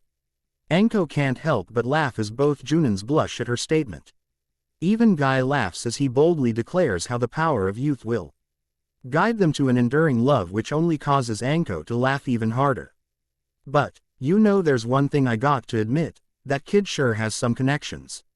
You mean Naruto? Asuma asks, glad to shift the subject away from him and Kuranai. Yeah, he loved your old man like he was his own flesh and blood, and I know the old goat felt the same. Hyuga is probably the closest thing to a father he's ever known. Iruka and Shizune are the brother and sister Hine. Veer had. He has another father in that perverted Sanin and a Hokage for an overprotective mother. The group gets quiet at the implications of Anko's words and the possibilities they present. It S's one thought to cross Asuma's mind. You were right, Hop. He is destined for great things. To be continued. Why? I look to her, wordless, trying to speak to her, yet I have no answer, but it matters not, for they're all right. I ask them to look at me, so that I may gaze into those milky white pools of lavender that soothe my soul so. They do as I ask, and I scream as my blood-red orbs look into the nothingness of their hollowed, bleeding eye sockets. How could you do this? Why? The oldest girl asks. Again, I have no answer. No answer. I could speak aloud, and so I continue to scream my howls turning to sobs, for in truth I have an answer, for it's quite simple. I am a vessel, a monster, a demon. I always awaken after those words as tears leave my eyes and I cry, something I've sworn never to do again, yet I do almost constantly, but only when I'm alone, which is always. What you've just read is the current version of something that has haunted me for as long as I can remember. There was a time when I didn't understand the meaning behind these horrific dreams. When it was a lot less painful, when the faces remained void and the voices were silent, when it simply confused me, scarred me, rather than leaving me feeling hollow and numb. I had spoken to Old Man Soul on several occasions about them and their meaning. And, every time he would look at me with such sadness in his eyes before embracing me and assuring me that they were nothing more than bad dreams. But, I came to understand their meaning until this day. I truly wish I hadn't. It came to me upon the day of the Genin exam. I had awoken drenched in a cold sweat as sobs wrecked my body. I tried to calm myself, but I was in a panic.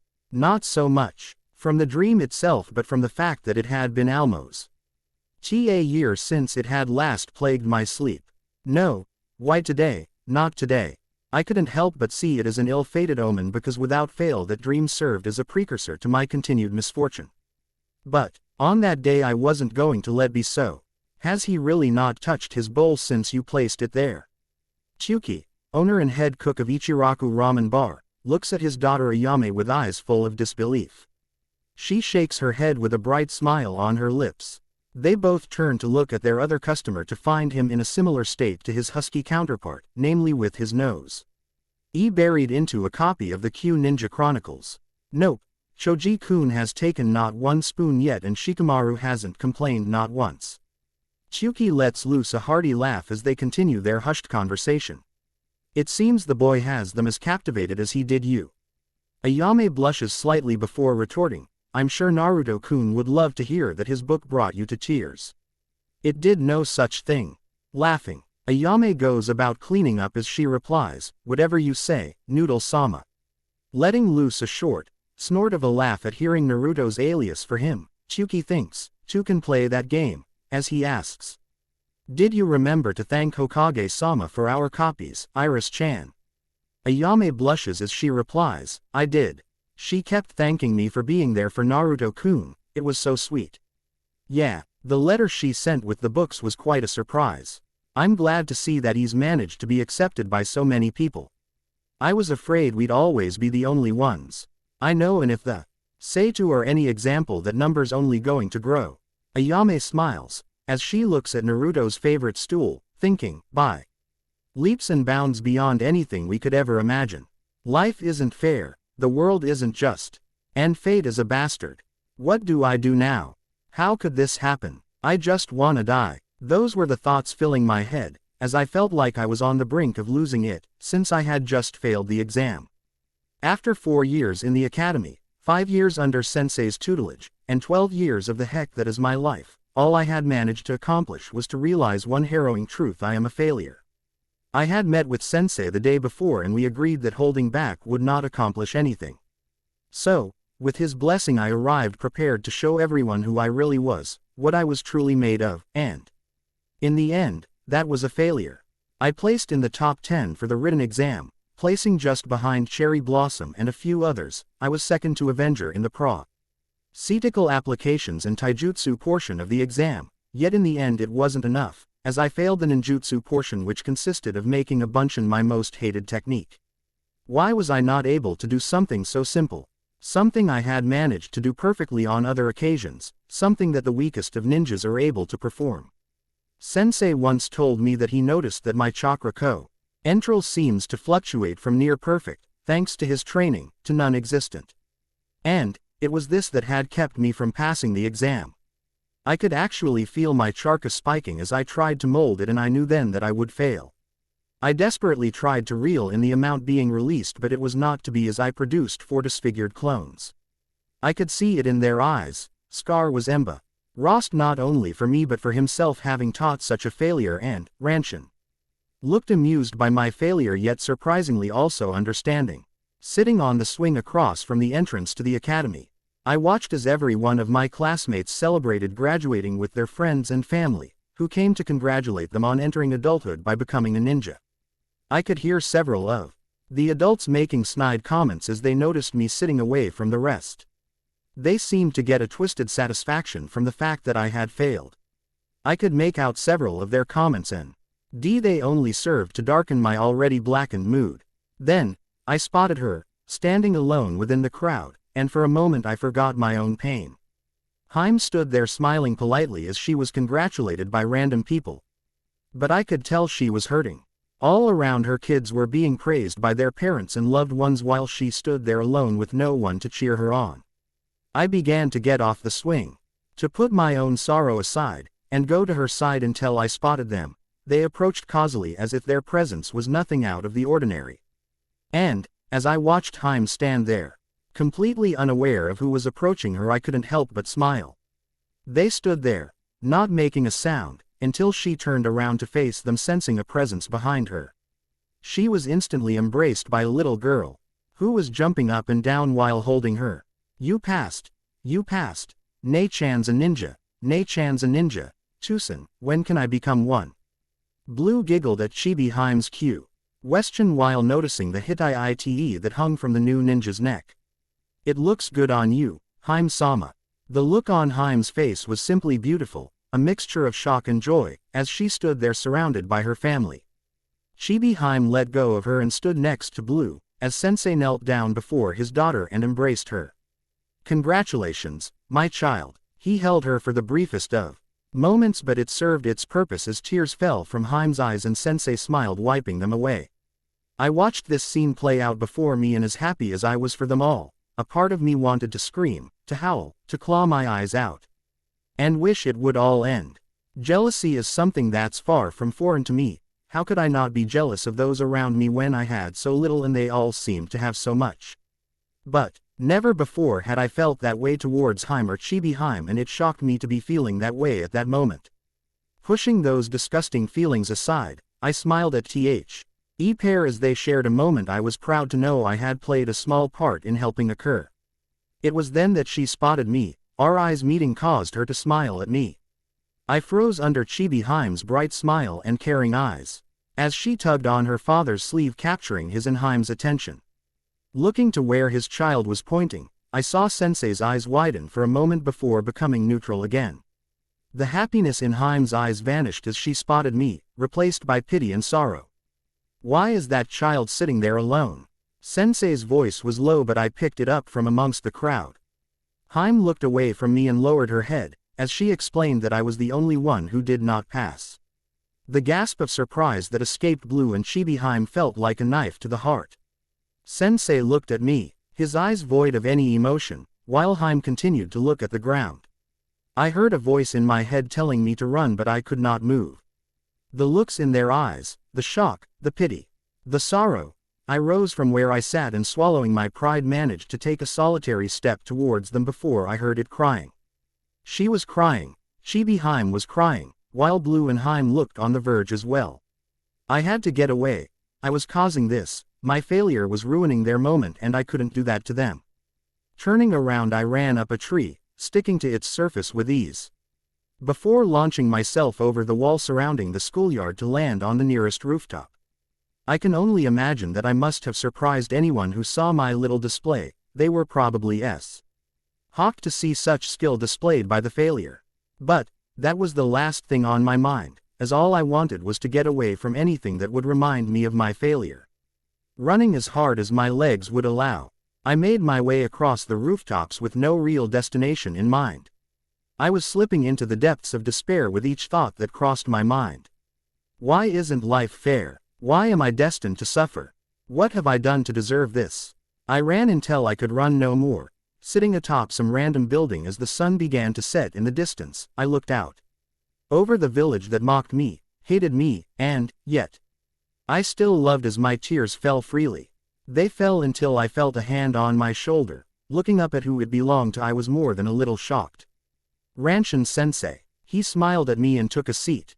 I wanted to run, but I was tried and didn't care anymore. Didn't care about appearances, about being seen as weak or strong. I just didn't give a darn.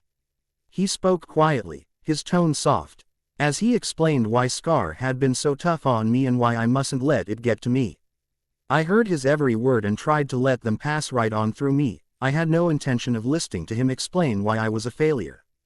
Okay, so yeah, he did fill me in on Scar's past, making me realize how similar we really were, and that had made me feel better, slightly, but it didn't change the fact that I had let everyone down.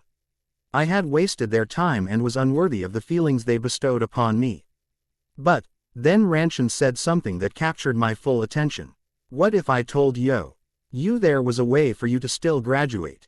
I looked at him, my eyes full of hope, as the thought of being able to cleanse myself of the taint of failure was all too appealing. But little did I know, by the time the sun rose once more, I would come to learn that even in failure there can be triumph. Ranshin, meaning traitor, an appropriate moniker if I've ever heard one, right, Mizuki? Thinking of his one-time friend and fellow teacher, Iruka closes his copy of KNC, all too aware of what comes next. It was a night he'll never forget, a night full of shocks, betrayals, and revelations. Naruto, you never cease to amaze me. I had run into Old Man Soul while retrieving the item, and was forced to use a jutsu of my own creation. A jutsu so powerful, so devastating, so alluring, that no man, not even a soul, can withstand its overwhelming power. With the old man down for the count, I had made my way to the meeting place and waited. Opening the item, I was confronted by an overwhelming amount of possibilities. I quickly found one that suited my needs perfectly, as it would allow me to prove myself after the disaster that was my exam. Gotcha. I was surprised that Scar had found me so quickly, but it didn't matter as I was ready. Standing to face him, I let my mask slip back into place as I greeted him with a grin and a laugh like always. What took you so long? Doesn't matter. Anyway, I'm ready to show you what I learned. He was surprised by what I said, but I didn't let it faze me. I was focused on nothing but passing. I wouldn't let this chance pass me by. I wasn't going to let everyone down again. I had no idea there were so many amazing jutsu. Scar Sensei, I only had time to learn one technique, but it's perfect, trust me. His continued surprise at everything I saw. It was beginning to confuse me, but I wasn't going to let myself be distracted. I had one chance and I was going to ace it. Hugh, what's with the scroll, what technique? Oh, Ranshin-sensei told me about it in this place. He said that if I showed you I could master one of the jutsu inside you'd let me graduate. The look in his eyes, as I spoke, went from confused to shocked, but before I could react to this odd display of emotions he shoved me out of the way, as he picked up the sound of metal cutting through air before I did. I couldn't move as the shock, or was it fear, that had taken hold of me held me in place as I stared at the aftermath of Scar being hit by a hail of kunai. Luckily, he wasn't hit by too many, but he was still bleeding when we heard a voice that would come to resent everything I hate about this village. Hugh, give me the scroll. I looked up into the eyes of Ranshin and was surprised to find none of the kindness that had seemed to overflow from them that afternoon. No, what I saw was cold, hard, and cruel. What I saw was a ninja. Don't give it to him. Protect it with your life, Hugh. It's dangerous, full of forbidden jutsu locked away by the souls. Anshin used you. He only wants it for himself. I couldn't believe what I was hearing. What was going on? Was it true? Did Ranshin use me to get such a thing? Did that mean I had just learned a forbidden jutsu? Did that mean I had failed yet again? I was brought out of my downward spiral by words that held more meaning than I could ever imagine. Hugh, even if you were to read from it, learn from it, or even return it, it would make no difference in the end, and I can tell you why. Shut up, you fool. Don't listen to him, Hugh. I had never seen Scar so mad. It only served to confuse me further, but that was second to my curiosity. Why wouldn't it matter? What didn't Scar want me to hear? Why was this happening to me? Hugh, would you like to know why you're hated, feared, why no matter what you do, what you accomplish, it won't make a bit of difference in the end? I could only nod as I rose on shaky legs from where Scar had shoved me. Ranshin's eyes were full of contempt, but in his words I heard truth. It's because of what happened 12 years ago, when the village was nearly destroyed. Since then, we've all been bound by the Third Soul's decree. I looked at him like he was crazy. I had never heard of any decree, and what did it have to do with 12 years ago? As my mind tried to get a grasp of what he was saying, a part of me seemed to already know what was coming, as a feeling of dread was building up within me. This caused me to hesitantly voice my confusion. I've never heard of any decree. Of course not, because part of it was that everyone but you would know it. I shouldn't even be telling you this, but I think you deserve to know. Except me. Why couldn't I know? What don't I know? What was the decree? That no one must ever tell you that you are the vessel. Vessel? The vessel of what? It means that you are the demon lord who attacked the village. You are the one who killed Scar's parents. You would have succeeded in destroying us all if not for our beloved hero, the fourth soul, who trapped and bound you in this form. I began to shut down. I couldn't move, I could hardly think. It couldn't be true, could it? And then I could hear Scar screaming for Ranshin to stop, but he continued, I wish he hadn't. Since that day, the day you took the life of the fourth and were reborn in that pathetic body, you've been made a fool of by the entire village. Didn't you think it was strange to be so hated, so loathed, by everyone when you met? It all made sense, all of it. I was getting what I deserved. I was a monster, a demon, a vessel of evil incarnate.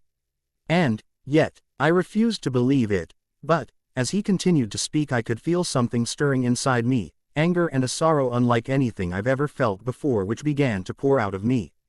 Oh, is the demon angry? Too bad, because if he were honest with himself, even Scar would admit that he hates you too. No one could possibly care for a monster like you. Care? That one word. I could feel my anger momentarily subside, as images of some who could care for a monster came to mind, but as suddenly as they were gone. And, it only gets better as the T-scroll holds the very instrument of your bondage. Now, it will be the key to your demise. It had happened so suddenly. One moment, I'm standing there blinded by tears as I struggled to contain the fury that was building within me. The next I'm on the ground with a bleeding Scar hovering over me. I looked to see a Fuma shuriken lodged in his back. It could have killed me had he not gotten in the way. Knowing this, I could only stare at him with confused eyes. He began to speak of his childhood, of how lonely he was, desperate for attention, praise, and respect, of how he tried to gain these things through pranks and stupid tricks, anything to be noticed whether it was good or bad. It was so familiar, so much so, that it shocked me, and I couldn't believe it. He apologized, saying that if only he was a better person, a better teacher, we wouldn't be in the situation we found ourselves in. I heard his words, but it was simply too much to take in. Could I believe him? If what Ranshin said was true, and I knew deep down it was, then how could I believe him, in anybody? I don't know when I had started running or where I was going, but I couldn't stay there. I wanted to believe in Scar, I really did, but my trust had already been shattered. I tried to clear my head, to think clearly, to not let my anger or sorrow cause me to do something I might regret. It didn't help that I could hear Scar calling me, or that I kept thinking of how Old Man Soul and Sensei had lied to me, betrayed me. So noble of you. Are you actually trying to save the very demon that killed your parents? What happens if we let him live, Scar? I was so lost in my thoughts that I hadn't heard them enter the clearing I was hiding in. I remained hidden behind a tree, as I listened to them speaking. They were completely unaware of my presence. Maybe he'll be able to keep the scroll safe from a bastard like you. Ranshin's laugh filled the air once more, as I could hear Scar's labored breathing, his injuries obviously bothering him. You truly are a fool. I and Q are two of a kind. He'll use it just as I would, to achieve limitless power. A being like him craves that kind of power. You were right to fear and despise him. I couldn't stand it. I wanted to scream. It just wasn't fair. What had I done to deserve this? Nothing but being born, and for that I was hated and feared, and worst of all. Scar wasn't disagreeing, but then I heard muffled laughter. Maybe I do hate the thing that took my parents, but, never Q, I have nothing but respect for him and the service he does this village. Respect. He respects me. Service. What service? I listened as Scar continued to speak, his words shining a light through the fog that had clouded my thoughts. He's an excellent student. He works hard. Despite being clumsy and awkward, people mock and shun him, and it's given him empathy. He knows what it's like to suffer, to be alone, to be hated, and yet all he's shown is kindness. Tears fell from my eyes. Not because I was afraid or in pain, but because I was truly and honestly happy. I continued to listen, his words reminding me of others who had defended and cared for me. He's not the demon you wish he was, he is Q. Nothing more, nothing less. I was Q, nothing more, nothing less. I had no time to bask in this new sense of self-worth brought upon by his words, as Ranshin had heard enough. That's so sweet. You've got a soft spot for the demon. Well, I had planned to save you for last, but you know sometimes plans change. Goodbye, Scar. I moved on instinct as I went behind the tree to kneeing Ranshin in the face. Landing between them, I could feel it all rushing out of me, the pain, the confusion, the sorrow, the hate, and it was all focused on one man. If you lay one hand on Scar Sensei, I'll kill you. I could hear Scar shouting for me to run, but I was steadfast. He had protected me, not only from Ranshin but from the darkness that had threatened to devour my soul. I would protect him or die trying. Darn brat, I'll kill you with one blow. I smirked at him before my laughter began to fill the clearing as I thought, oh nay blow, I'll show you how you kill with one blow. Bring it. Anything you throw at me I'll give back 1,000 times over. He snarled at me, screaming, just try it, Demon Lord. I stood there laughing as I dropped into the stance for Sensei's taijutsu. It would be easy for anyone who's seen the style before to recognize, but at the stance is where the similarities ended. As I was about to show Ranshin with a hands-on demonstration, I charged at him with speed I've never shown to anyone outside of training. I was upon him in seconds, and the fear in his eyes brought a smile to my lips as I let my limbs fly. As I pressed onward, striking him in all the major regions of the body, I could feel the damage being done with every blow as he simply stood there reeling from the onslaught. Coming to a stop, I looked to find him standing several feet away from me in a daze. I laughed as I taunted him, saying, "What's the matter? I thought you were going to kill me with one blow." He continued to stand there, struggling to move. The look of hatred in his eyes was the only sign that he had heard me. With a smirk on my lips I answered for him, saying, "Well, if you can't then I will." dropping into a personalized variation of Sensei's stance. I saw his eyes go wide as he struggled even more and appeared to be regaining movement. That was my fault for never having used the style freely before, having only practiced T. He movements without adding the final step that would mean the difference between neutralizing and killing my target. I should have expected as much. I had used too much caution in not wanting to kill the bastard. But that wouldn't be a problem this time. Charging at him, I could feel my body going through required movements on instinct, and just as my palm was inches from its intended target, a voice rang out across the clearing. "Hugh, don't do it." Freezing, I stepped away from a flinching Ranshin to look over my shoulder at where Scar still sat, his eyes wide with shock and worry. Laughing, as I rubbed the back of my head, I said, "I guess I got carried away." This momentary distraction allowed Ranshin to realize I was no longer attacking. He made to attack me as I was looking the other but before he could act, he found my foot placed firmly between his legs. "Oh, I nearly forgot to show you the jutsu I learned." Hopping away from the hunched-over Ranshin, I quickly went through the required hand seals and shouted, "Kage Bunshin no Jutsu." The clearing was instantly filled with a cloud of smoke which cleared to reveal 1,000 clones of yours truly. They were everywhere, in the trees, in the bushes, as far as the eye could see, leaving Scar and Ranshin shocked beyond belief. "All right, guys, one strike each." A loud cheer echoed throughout the clearing as the clones rocked into my basic stance, while Ranshin quickly climbed to his feet as he looked around the clearing at their grinning faces and appeared to be on the verge of a breakdown. Charge. Minutes later, as the final clone launched his attack before poofing from existence, I found myself laughing next to a still shocked Scar. Surprisingly, Ranshin still stood exactly where I left him, near the center of the clearing, looking no worse for the wear. Walking up to him, I couldn't help but laugh before flicking him in the forehead, causing him to tip over unconscious. I have no idea when he lost consciousness, but upon closer inspection one could see all the light markings covering his body wherever a clone had hit him. Laughing, I kicked him one more time before looking to Scar and saying, "Was that a little too extreme?" Shaking his head, Scar laughed, replying, "I'd say more surprising than extreme." "Yeah, about that. Wait, I got something for you first. Come here." I knelt before him and closed my eyes as he asked. When he said to reopen them, I was greeted by the sight of him without his Hittite on. "Congratulations, Hugh, to celebrate I'll take you out for dango." I could feel he cloth and metal resting on my forehead, and it felt wonderful. I didn't know what to say, so I did the first thing that came to mind. I threw myself at him, embracing him in tight hug. He just held me as the tears came again. He didn't say anything for a while, but I knew he'd have questions. I forced myself to calm down when he spoke, so that I could attempt to answer them as I took a seat next to him. "Hugh, was that the..."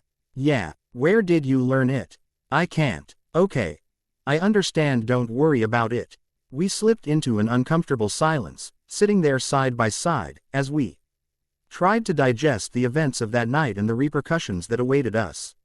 I had learned the truth, the reasons for things being the way they were, and it left me feeling hollow. Scar's kind words, knowing that he cared despite it all, helped, but it wasn't enough. How could it be? The events of my life began to replay themselves in my head. From every beating to every kind word, from every glare to every smile. From every bastard I had ever met to the few kind souls that graced my presence, and it didn't add up, it didn't balance out. What made them so special? How could they accept me and so many did not? Why did they care? Did they really, or were they using me, lying to me, waiting to betray me as Ranshin did? I suddenly rose to my feet, startling Scar, as I stood there, my hands balling into fist. I could feel it, the confusion, the anger, the sorrow, returning once again, and I didn't like it. "Hugh, what's wrong? If it's about what Ranshin said." I looked over my shoulder at him, a sad smile gracing my lips. Calming myself, I fell back on the things that Sensei had taught me. "It's nothing. The old man has probably got his men on the way." So, I offered Scar a hand and pulled him to his feet. He looked a little unsure of the sudden change in my demeanor, but I didn't have time to explain that he was seeing the real me, that I had dropped my mask in front of him and was trusting him the way he trusted me. Tying Ranshin to a tree, I took from him the one thing he didn't deserve anymore. Putting his Hittite in my pocket, I began to walk away, leaving Scar leaning against the tree we tied him to.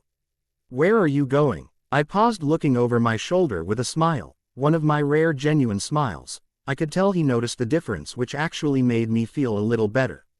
I need answers. I'll meet you at the Soul's office. Wait, Hugh, what's wrong? I had started to walk away again but glanced back to see the concern in his eyes. I shook my head and continued walking away, saying as I did, "Don't worry, I'm just going to pay my sensei a little visit." Heading back towards the village, I hid as a group quickly passed me by, so I knew that Scar and that bastard Ranshin would be taken care of. I picked up speed, my emotions getting the better of me again. It was a struggle to keep them in check, but I'd manage until I reached where I felt answer awaited me. I only hoped I would like what I heard. It was midday in Konoha, the village hidden amongst the leaves, and for most of the population it was just your average day.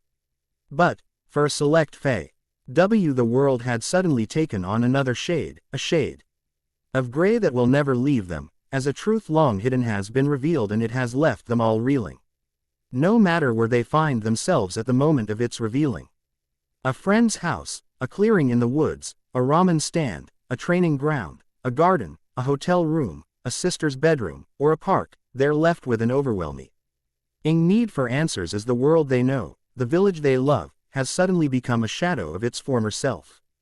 People they know and love, trust and respect, have taken on a new light in their eyes, and it all extends from their treatment of one individual. Someone who, whether he is a friend or acquaintance, a rival or idol, a teammate or partner, is someone who has now come to be so much more to them, and it's for that reason that they all find themselves asking, why? The sun was just over the horizon when I reached my destination. And, as expected, he was there awaiting my arrival. Steppin' into the dojo that had been like a second home to me, I found him sitting at its center, eyes closed. I take it the old man told you what happened. He calmly opened his eyes and looked directly into mine, and it took every ounce of self-control I had to keep from attempting to kick his ass. I say attempt because I'm not delusional enough to believe I had a chance of doing so. Indeed, he was of enough to inform me of my misguided student's actions. His tone was cold, his eyes indifferent, and I nearly lost it there, but I regained my composure and continued as planned. Well, what you expect from a demon? We're always up to no good. The stone-cold facade that was his face faltered momentarily, but he quickly rebuked my words, saying, "Child, I thought we had already put this topic behind us." "You are not. Cut the bullshit. I know what I am. I know what happened 12 years ago. I know that you've all been lying to me, laughing at me." His jaw dropped, eyes widened, hands balled tightly into fist. And I saw what I believed to be fear in his eyes. He said nothing, simply lowering his gaze while remaining seated as I felt myself losing it. "Well, say something or speaky to one such as me suddenly beneath you, now that I know the truth." He remained silent, only looking up to meet my gaze. From where I stood I could no longer see any fear or any emotion for that matter. He had successfully gotten his emotions in check, just as he had taught me to do, while mine were spiraling out of control. "Just answer one thing. Was any of it real?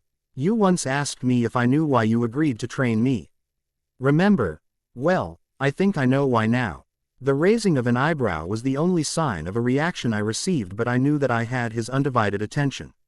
"You don't spend nearly every day with someone for nearly 5 years and not pick up on little telltale signs. You taught me that a ninja is a tool to be used by his master and village, and what a tool a demon would make, sensei." I could feel it all just leaking out of me, as I went on, and he just sat there listening.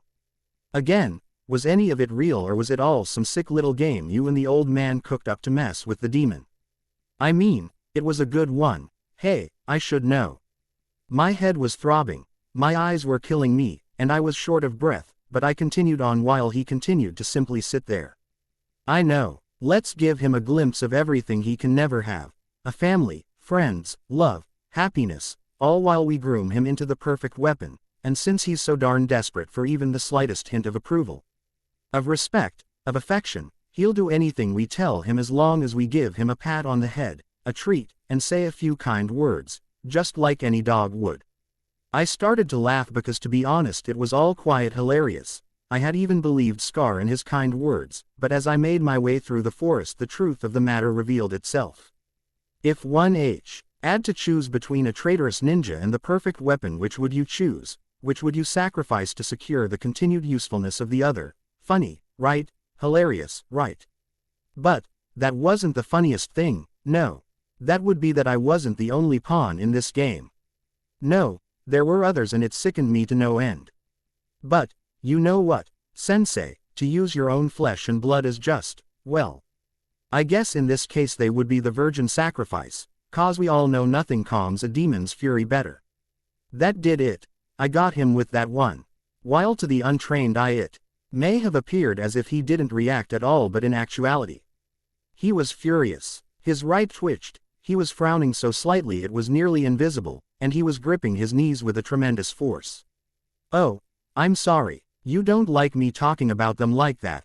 Well, tough, that's what happens when you leave them to the wolves, or in this case Fox. Naruto stood there glaring at Hiashi with a smug smirk on his face. To his surprise, Hiashi sighs, shaking his head as he says, "Are you quite done, child?" Naruto voiced his displeasure at Hiyashi's flippant tone with a growl that Hiashi ignores as he continues. "You don't actually believe a word of that nonsense, do you, child? If it's garbage, then why don't you explain it to me, Hiashi?" The use of his name surprises Hiashi as he can't remember the last time Naruto referred to him by anything other than sensei. It only served to confirm what is already clear: the boy is hurting inside. "As you wish. First, do you really believe that I or Hokage-sama is capable of such accusations? As Hokage, the well-being of the village and those who inhabit it are his first and only priority, and you being the head of such a prominent Chi clan, any means that can secure its continued prosperity is justifiable." Hiashi pauses only momentarily, impressed by Naruto's ability to use everything he's taught him to support his cause, no matter how misguided it may be. "If that is true and we wanted to use you as a weapon, why didn't we simply lock you away somewhere and bend you to our will?" "Well, obviously, my cunning and superior demon intellect wouldn't allow such a thing." Quote, "The sudden laughter that filled the dojo can be described as nothing less than jovial as Hiashi struggles to breathe through the deep belly laughs that are escaping his usually reserved frame. What's so funny, damn it? Sorry, child, but cunning and superior, it's that sense of whimsy which has brought such joy to our lives. Well, I'm glad that I amuse you, child. Naruto, do you honestly believe any of that to be true?"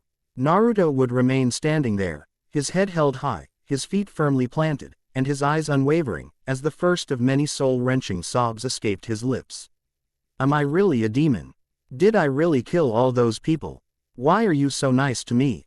Why don't you hate me like everyone else? Why me?" It was as if a darn had busted with Hiyashi's uttering of the blonde's name. And, finally, Naruto found Hiashi standing before him, having approached him as he was pouring his heart out. He looks up at the man that has been his teacher and, while he would never say it aloud, surrogate father with eyes that beg him to end the pain. Hiashi looks down into those eyes and is at a loss as to what he should do. Smiling sadly, he places what he hopes is a comforting hand upon his shoulder and speaks. "Naruto." It would be all he got out as the boy threw himself upon the man before him. Embracing him, he cried for the first time ever while truly understanding why it was that he did so. And it was for that reason that he swore it would be his first and last time doing so. "Once I had cried myself out, we sat outside on the steps to the dojo. Sensei then proceeded to explain everything that took place 12 years ago and what part one played in it. When he was done, I was more than a little relieved, while also feeling bitterer than I've felt in my entire life. I just couldn't believe it all. It was simply too much. A small part of me almost wished I was the demon, as it would have made all the hatred I've received slightly bearable, even understandable. So, I'm not a demon lord, I'm the container of one. Correct. It was sealed within you, at the cost of the fourth's life. Then why does everyone hate me, and is the old man's decree why Haim and the others don't know? Again, correct. Soul Sama made it so only the older generation, the ones who had survived the attack, would know. As for why you're treated in such a manner, people are weak creatures. They need to express their anger, their sadness, somehow, and you make the perfect target. I could only nod in agreement. If I had lost my family, I'd defiantly want to make the one responsible as miserable as possible before I ended his existence. Do you know who my parents are? I've asked Old Man Soul and he always changes the subject. Sensei looked at me as if he had seen a ghost.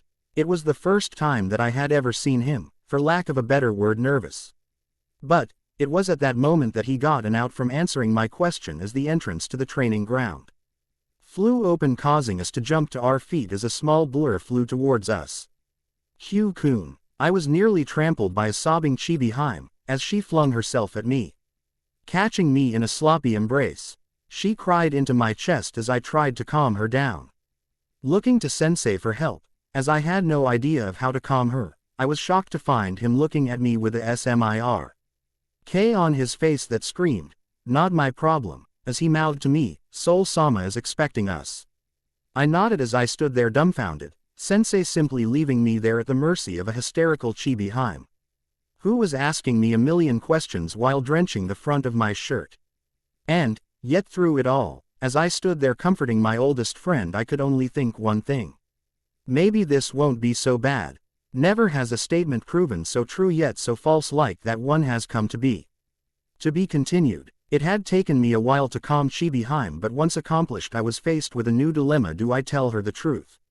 Looking down at her tear-streaked face, I couldn't find the courage to do so. A part of me knew it would be okay, that she would accept me for who and what I really am, but an even larger part was scarred beyond belief that I may be wrong. Fielding her many questions, I couldn't help but dwell upon the fact that I was lying to her, despite telling her everything that happened. With the careful editing I was doing, I knew that I was betraying her trust. With my tale at an end, she simply stared at me wide-eyed. The look of awe in her eyes wasn't helping my guilty conscience. It was then as she congratulated me for becoming a ninja that I swore that when the time was right she would be the first person I told my secret to. Letting her try on my Hittite, I couldn't help but smile. She couldn't decide where she should put it, so I did it for her just as Scar had for me. I couldn't help but admit it looked good on her. Staring into the metal plate resting upon her forehead, it reminded me of a promise we made following our first loss to Sensei. It was the end of our first full week of joint training and Sensei wanted to test our teamwork. As expected, we were thoroughly beaten. Afterwards, as we laid face up on the dojo floor, the sound of our labored breathing the only sign that we had survived, Sensei said something that served to silence us both. Quote, "You'll both have to do better than that if you plan to see your dreams to fruition." That said, he walked out of the dojo, leaving us to our thoughts. It wasn't long till Chibi-hime asked the question I knew was coming since Sensei exited. "Hugh-kun, what's your dream?" I proceeded to tell her, as I do everyone, what my dream was. Fully expecting her to laugh as they all do, but instead of laughing she suddenly appeared over me. Kneeling by my head, she stared down at me with a look that I'll probably never get used to seeing in her, or anyone else's, eyes. Admiration. "That's amazing. I know. You'll be soul and all. I'll be the head of your Anbu." I could only stare up at her in shock. Not only had she not laughed, but she actually wanted to be a part of my dream. Before I knew it, we were both laughing as we planned our ascent to power. I was going to be the youngest soul ever, becoming even stronger than the fourth. She was going to be the youngest Anbu to be made captain and head of my personal detail. Then, together we'd beat anyone foolish enough to challenge us or our village, and we'd begin with Sensei. Our second match, a week later, ended much like the first, with there being one major difference. We may have lost, but we lost as a team. Watching her check out her reflection in the pound, I knew that it was only a matter of time before that dream became a reality. But, before I could tell her as such, Sensei returned, asking if he could borrow me for a while. Seeing Chibi-hime pout, as she complained that she'd just got me back, made me feel wanted and accepted, which what I had been through was exactly what I needed. Placing a hand on her head, I messed up her hair, as I reclaimed my Hittite, telling her we'd be back as soon as possible. She asked me if I promised, to which I smiled and nodded. Smiling up at me brightly, she hugged me quickly before heading into the compound proper, leaving me alone with Sensei. "What did you tell her?" It was a simple question. One that needed to be asked considering the topic, but it only served as a reminder of the fact that there would always be secrets between me and those I cared for. Looking up at Sensei, the smile wiped from my lips. I shook my head saying nothing. He nodded, in understanding, as we headed for the secret exit. Emerging outside the compound's walls, we made our way towards the Soul's Tower. Walking freely alongside Sensei, even at such an early hour, as life was just returning to the village, was a surreal experience. Yet, I couldn't help but imagine that it was midday and that the streets were alive with activity. As we passed by the various stores and shops, the villagers would all smile and nod in awe of the two great ninjas, a master and his student, that passed them by. But, sadly, it was nothing but a dream. One that I added to an ever-growing list of things I'd see come true one day. Our destination quickly approaching, Sensei put a hand on my shoulder, halting my progression. I looked up over my shoulder to see that he was staring straight ahead with his Kekkei Genkai activated. He frowned slightly before looking down. Our eyes meeting, he smiled slightly, saying, "It appears Soul-sama was correct. We will be taking an alternate route to the tower. Follow me, child." I could only wonder what Sensei saw that caused him to frown. As from where we stood, the front the tower wasn't visible to anyone without Sensei's gift. Putting my curiosity aside, I quickly followed Sensei to our new destination. Arriving at an unknown location, I was quite surprised when we suddenly entered a secret passage hidden from prying eyes. Walking down the passage, I wonder where we were and how this would get us to the tower. I voiced as much, causing Sensei to look at me with that smirk of his before answering. This is one of several routes reserved for use by only the soul and his most trusted of associates. My eyes widened as my surprise and admitted immaturity lead me to speak without thinking. Then why didn't I know about it? Sensei smiled at me as he shook his head and said, "You know now, don't you?" His answer and its implication brought a smile to my face, one I thought would never leave. At least, that's what I thought until we reached the end of the passage. Exiting it, we found ourselves deep within the tower on one of the upper floors. I continued to follow Sensei as I had never been in this part of the tower before. Surprisingly, each step we took made me feel slightly more nervous than the one before it. Coming to a stop, I could hear the OLD man's voice on the other side of the door we now stood before. Taking a deep calming breath, to subside a severe outset of nerves, I opened the door and made my presence as known.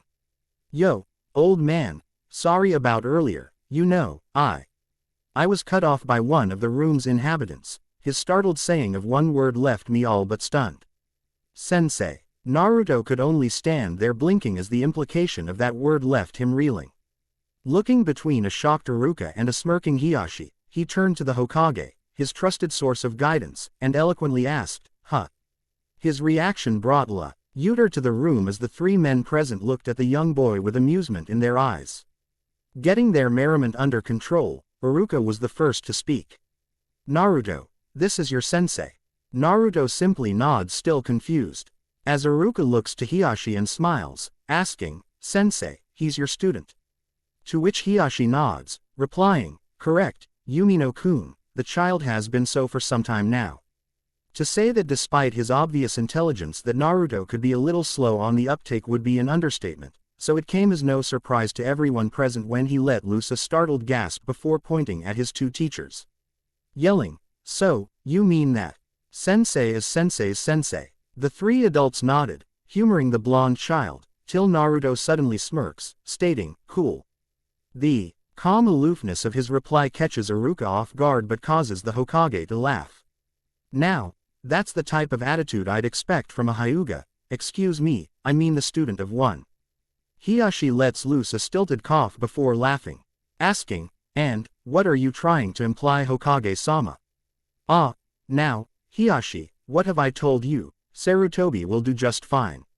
"Yeah, sensei, show the old man too much respect and it'll go straight to his head." "That it might, my boy, that it might," Sarutobi adds, sounding less like a Hokage and more like a grandfather conversing with family and friends. "He means that the Byakugan isn't the only thing that runs in the blood. I guess some of your holier than thou Attitude must have rubbed off over the past couple of years. Naruto's jokes go over well with both Hiashi and Sarutobi as they continue to laugh at their own expense. As they share a quick look, a meeting of the eyes, that goes unnoticed by Naruto but is picked up on by Iruka. He puts it aside as he inadvertently brings an end to the jovial atmosphere as he asks, "Years, you've been training him for years. Then why? His grades were," he also knows. Seeing the frustration and confusion pouring off of his former student, Hiashi speaks up, "We will explain as much as we can, but first, how are Hayate and Yugao doing?" Iruka's face lights up at the mentioning of his old teammates. Seeing the confused look on Naruto's face, he goes about explaining who those two are. "They were my genin teammates, under Hiashi-sensei. As for how they're doing, well, you'll be glad to know, sensei, that you were right about them and that they're still together after all these years, despite a few bumps along the way. Including a nearly disastrous break they took a few years back." "A break?" asks Hiashi, his curiosity piqued. "You don't want to know, but you'll be glad to know Hayate made Tokubetsu Junin 3 years back and Yugao is leading her own Anbu squad. That I did know she was assigned to tail my family as we traveled a few years back. She was quite surprised when I recognized her despite the mask. You can still get her to blush with the slightest of compliments, I noticed. A simple, 'I'm proud of you,' had her completely off balance. Yeah, that's Yugao for you." Watching the two of them interact like that even after years of being apart, I wondered if I'd ever have a type of relationship with my Junin sensei. But before I could ponder upon it any longer, the old man decided it was time for the business at hand. "Well, I think that's enough reminiscing. I believe we all know why we're here." Yeah, the word had left my mouth barely above a whisper. I stood there unmoving until Scar placed a hand on my shoulder, causing me to notice that everyone had already taken a seat. Sitting down next to Sensei, I took a look at the room we were in. It was a large study. Its walls had shelves built into them full with books and scrolls, 2 writing tables, one on opposite ends of each wall. A large desk at its front, and at its center 2 couches with a small table resting between them. It was a nice room, cozy yet with an air of history. I kept looking my eyes wandering over everything and anything until the sound of the soul's voice captured my attention. "Well, I guess we should begin with the aftermath of last night's incident." "Agreed. What of Mizuki and the scroll?" "No need to worry, Hiashi, the scroll is in a safe place. As for Mizuki, let's just say that your student is proving quite adept at applying your teachings." Looking upon his student, Hiashi is unnerved when the meeting of their gazes causes fear to fill his student's eyes. Noticing the mixture of pride and apprehension within the Hokage's eyes, Hiashi hesitates before asking the extent of the traitor's injuries. Sighing deeply, the Hokage lights his pipe and takes a long drag before exhaling a long stream of smoke into the air. He can practically see the tension oozing from Naruto. So he decides to put an end to the boy's misery and divulge the information. Well, to be blunt, even if he wasn't a traitor, his career as a ninja would be over. He was hit so many times by Naruto's Gyuken that his chakra circulatory system and tenketsu have been damaged beyond repair. What? How? Is that even possible? Iruka's outburst causes Naruto to flinch. He had wanted to hurt the traitor but not to this degree. But what had him really upset is the fact that he broke his promise to Hiashi, as he promised he would never use his style against another member of the Leaf. "It is quite possible, Yumino-kun. You see, I have been training Naruto in the use of the Gyuken alongside my daughter, Hanabi, for the last 4 years. In that time, we've co-developed an offshoot of the style that we have come to call the Hakyokuken, 8 extremities fist." The looks of absolute surprise that crosses the faces of Iruka and the Hokage cause Naruto and Hiashi to smirk. Iruka looks back and forth between master and pupil, trying to comprehend what he just heard. Hakyokuken, co-developed with Naruto. Yes, his input was most beneficial as it is a style developed for one who does not have the benefit of our Byakugan.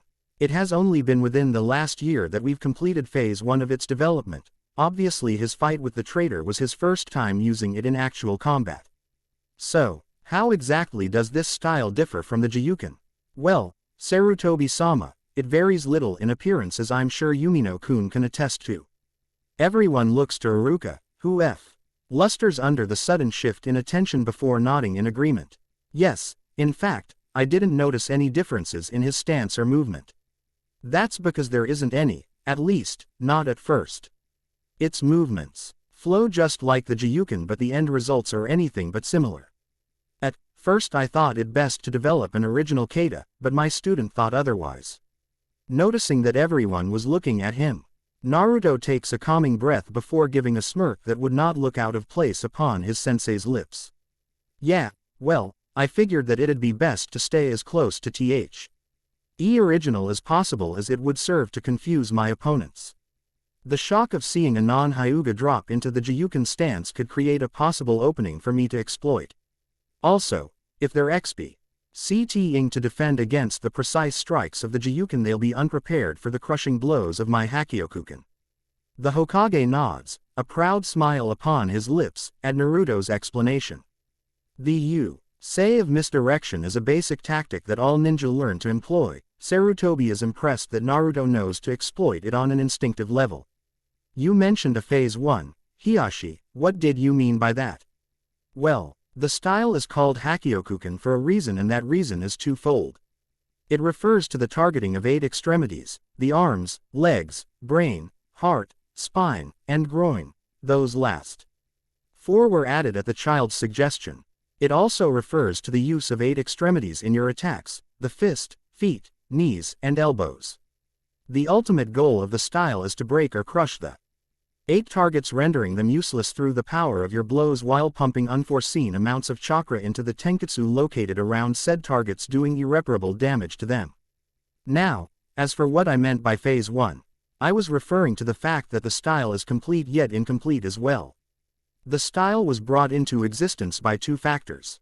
One, being that the child, despite having the chakra control of a Hyuga, has too much chakra to maintain properly consistently, thus hindering the proper use of the Jiyuken.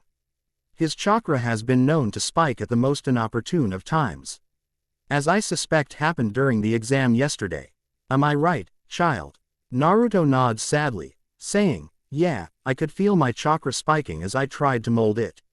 Then at the last second it dropped drastically. Either way, I wouldn't have been able to make a proper bunshin with too little or too much chakra running through me. Iruka nods solemnly, remembering the look on Naruto's face when he failed him. He can't help but smile as he compares those deformed bunshin to the perfect clones he used in defending him. And that would explain why he's able to do the cage bunshin so successfully. Naruto's larger than normal chakra capacity is perfect for such a technique. Wait, what was the second factor? The second factor is simple. The child found the Jiyuken to be, I believe his words were, lacking in his hands. He complained that with his lack of the Byakugan and consistently precise chakra control, the Jiyuken was being wasted on him. Truth be told, the Jiyuken can be used without the use of the Byakugan, but as we discovered, the style loses some of its finesse. So, we went about tailoring it to his talents, wants, and needs. With that said, the potential for this style is limited only by his growth and creativity. The silence that descended upon the room following Hiyashi's explanation was stifling. No one knew how to respond to this bit of information. The thought that such a potentially deadly style is in the hands of Hiyashi's student seems to both comfort and disturb everyone besides Hiashi himself, none more so than his student, who's more than aware of the power he now holds in his hands. Well, I for one am thoroughly impressed. I take it that Naruto has also learned to utilize the Jiyuken to its fullest extent in addition to his new style. Of course, Sarutobi-sama, a basic understanding of the Jiyuken is required for one to even hope of utilizing the Hakyokuken. The child can currently use the Jiyuken on par with my youngest at the moment. I with little doubt that if he possessed the Byakugan, he'd be something of a prodigy, not unlike my nephew. Naruto stares at Hiashi like he's seeing him for the first time. Never in the years that he's known the man has he ever heard his sensei speak of him in such a way. The pride that can be heard in every word he speaks shocks the blonde to no end. It's during this time that the conversation shifts gears to address the topic of the night's other revelation. Now, to the other matter at hand. you've learned something tonight that I can only imagine has left you with many questions. So, whatever's on your mind, please, voice it. I could only sit there thrown by the sudden shift in topic. One moment, I'm basking in the knowledge that my sensei is proud of me. The next I'm asked to de-dress the one topic I'd rather avoid for as long as possible. It's all right, Hugh, this room has been sealed and no one can hear or see what is taking place within it. So, speak freely. Nodding in understanding, my eyes lingered on Old Man Soul for a moment more before drifting away. Shifting up to the 4 portraits that hung on the wall behind his desk, 4 men, 4 souls, my eyes came to rest on the 4th and final portrait. I stared at it hard before quickly looking away. I had started speaking before I even realized my mouth was moving. I've spoken with Sensei and I understand what I am and what I'm not. But, what I don't understand is why you never told me about this. Yeah, it would have been scary to hear that I have a 9th level demon lord sealed in me, but it would have made things a little easier as well. I paused, surprised by my own words. It turned out I wasn't the only one. What do you mean by easier, Hugh? I looked up at the old man, not even noticing the tears that were rolling down my cheeks. He looked away from me, more like flinched, at the sight of my tears, which caused me to lower my head. Do you know what it's like to know that you're hated with no idea why? I always wondered what I could have possibly done to deserve it all. I thought maybe it wasn't me, maybe it was my parents, and maybe they were criminals or missing nins, thieves or murders. Something terrible like that, and that I was receiving what was meant for them. But, you know, despite the fact that they could have abandoned me, they could have seen what I was and left me here to be hated. To be despised. I just couldn't think of them in such a way. No, it had to be me, my fault. Now, I learned that it's not my fault but the fault of something inside me. Something that you all knew was there. Something put inside me by the very person I admire. Funny how the reason I admire him is also the reason why my life sucks. You could have told me, you could have saved me a lot of grief. And doubt if you had simply told me the truth. I mean, if you were just going to leave me out there to die. I was cut off as Old Man Soul jumped to his feet, standing behind his desk. The sound of Hi's chair falling over caused me to look up at where he stood. That's not how it was. Hugh, please, if you believe nothing else, please, believe that. I looked straight into his eyes, neither of us looking away. And before I knew it, I had opened my mouth, speaking the first thing that came to mind yet again. Who were my parents? The question came from out of nowhere, and I could instantly feel its weight in the room. My gaze went from each man present, begging them to speak, falling upon Scar last. He looked at me sadly and shook his head, saying, "I'm sorry, Hugh, I would if I knew." I gave him a grateful smile before looking back to Old Man Soul, sighing. I repeated my question, and again no one answered as my gaze returned to my lap. I went to ask it again, but instead an envelope appeared before me. I looked up to see the soul standing before me with a sad smile on his face. Read this, it should hold some answers. But not necessarily the ones you want. Taking the envelope from his hands, I ripped it open and began to read its contents. Greetings. If you are reading this, then it appears my plans for you have gone awry. Naruto. My name is Arashi, but you may know me better as the Yondaime Hokage. I have no doubt that by now you know what I have done to you, and before I go any further, there are 2 things I must do. First, let me thank you from the bottom of my heart for protecting the village I love by being the jailer of its greatest threat. Second, let me apologize on behalf of that same village, as I'm saddened by the less than ideal treatment you're no doubt receiving from some. I would love to believe that you are accepted and loved as the hero that you are, but my own experiences with the darker side of our village makes me believe otherwise. If by some miracle you don't hate me, then I thank you for that, but in all likelihood hate is the word of choice for how you're feeling towards me. I'm sorry for what I've done to you, more than you will ever know. I hope your life until now hasn't been all negative. If everything went according to plan, then you should be under the care of my oldest and most trusted associates.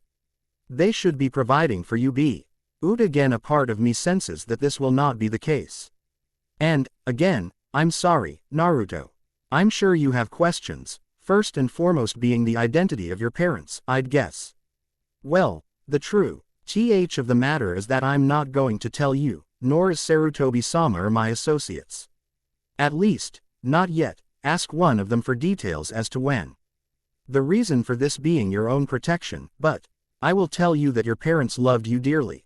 I say loved because I'm sorry to say that your parents died during the Kyuubi's assault.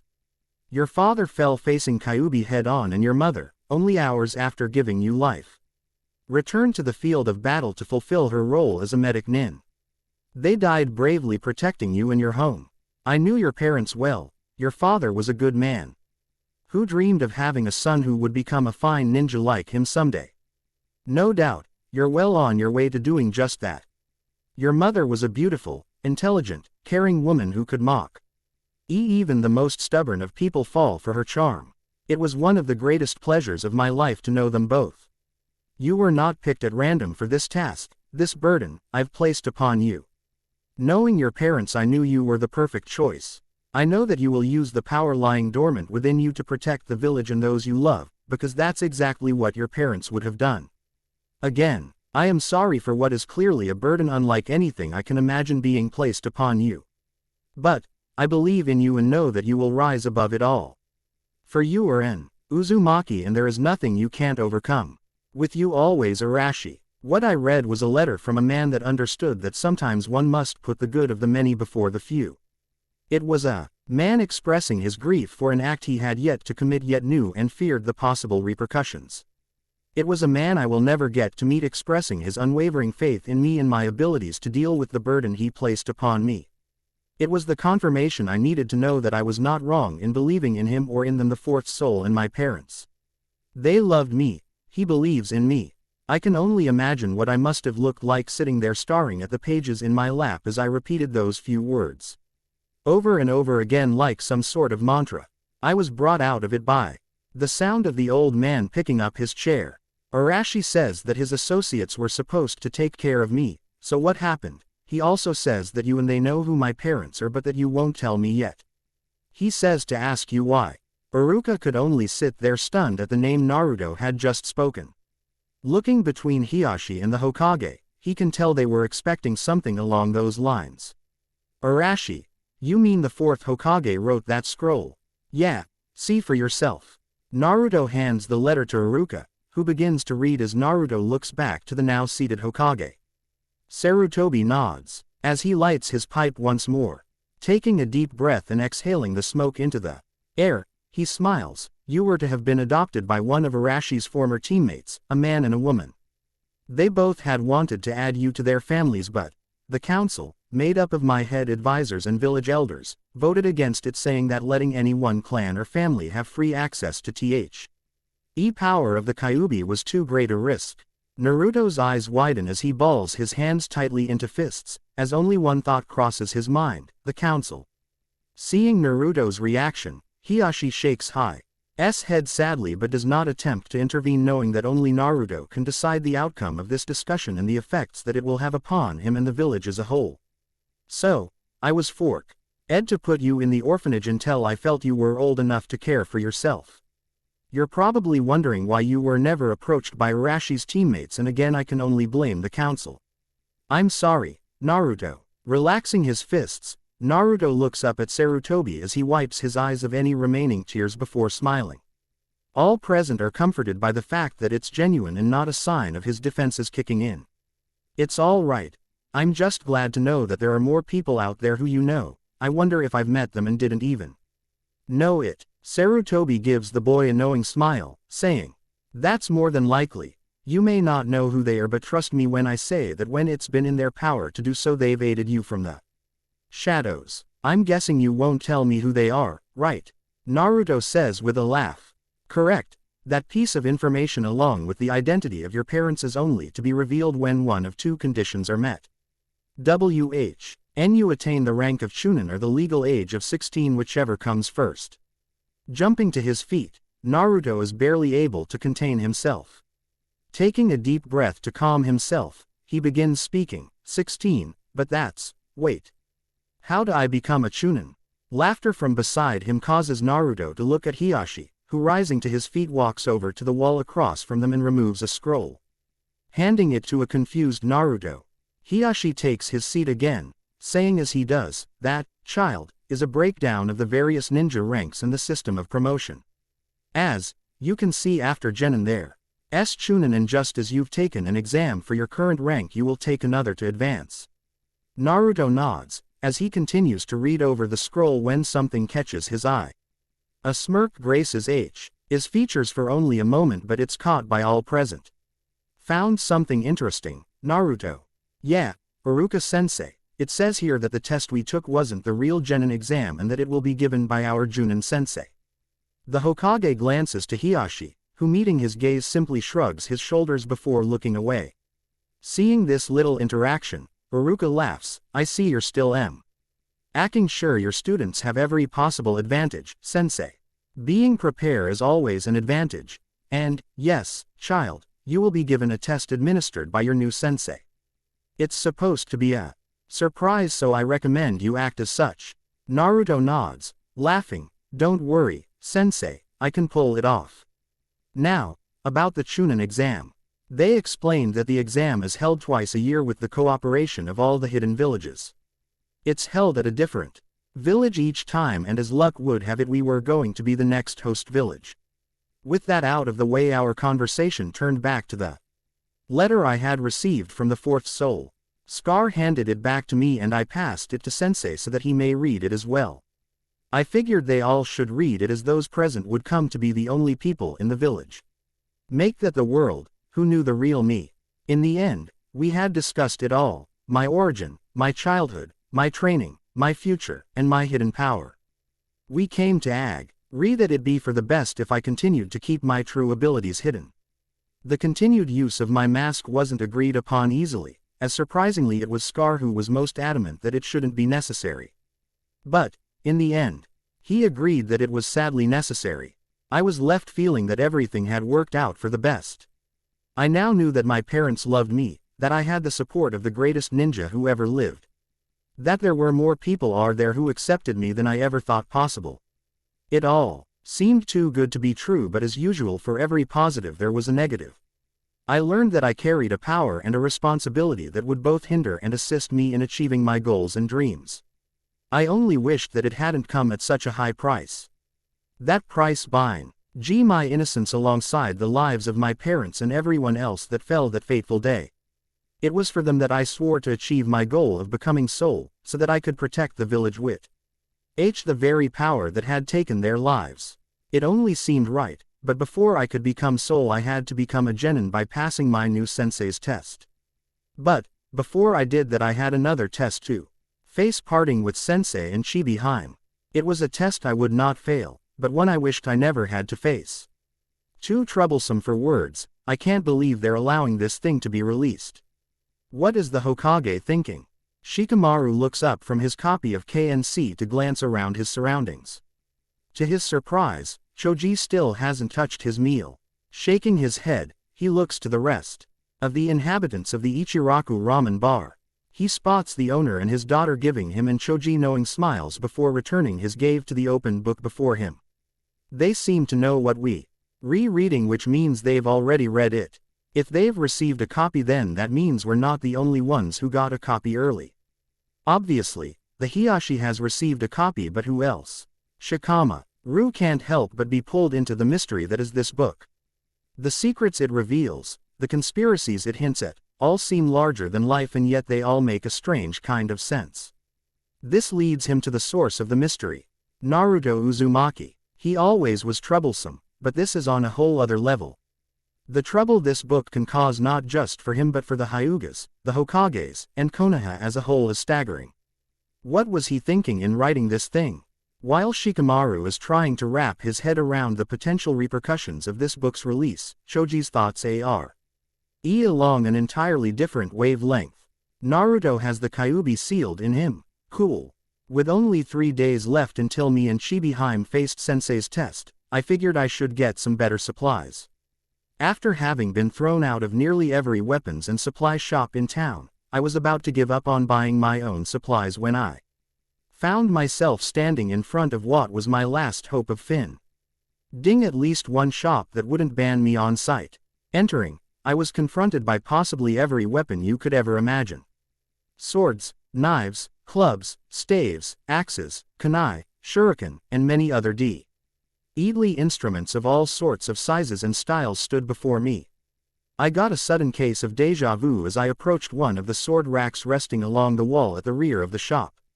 Sitting atop the rack was this amazing-looking sword. I was compelled to touch it, but before I could, a voice rang out behind me.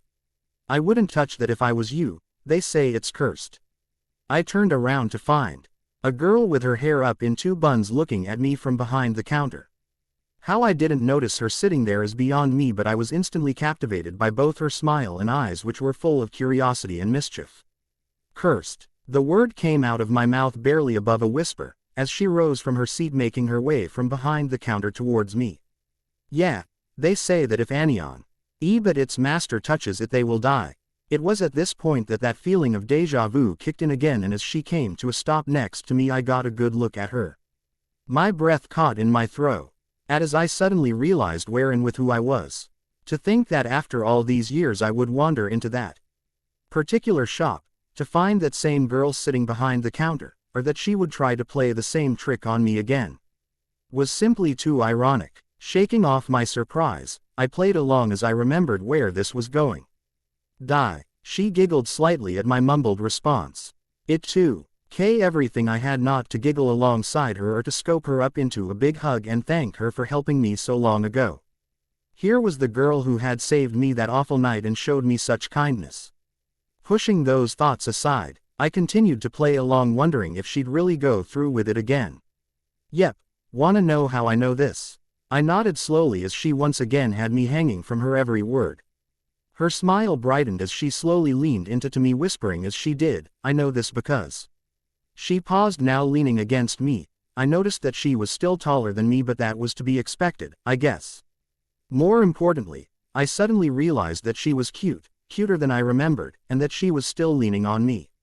I can only imagine the blush I must have had on at that moment. I was pulled from my sudden realization as she spoke again, barely above a whisper. "I did this once and..." Reaching out, she touched the sword's hilt before suddenly going limp and dropping into my arms. I stared down at her still frame, shocked by what had happened. This was definitely different from last time. Looking around the shop for any clue as to what I should do, I was saved from passing out myself by a voice coming from the stairs. "All right, Heaven, you've had your fun. Get up before that poor boy has a heart attack." Looking at the woman who was now standing behind the counter, I could instantly tell she was Heaven's mother.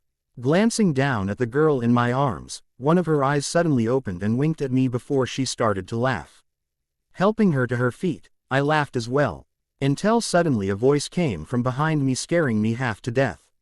"Pardon my daughter. She suffers from something of an odd sense of humor, if you catch my drift." Jumping from the sound of her voice, I looked behind me to find Heaven's mother smiling at me brightly.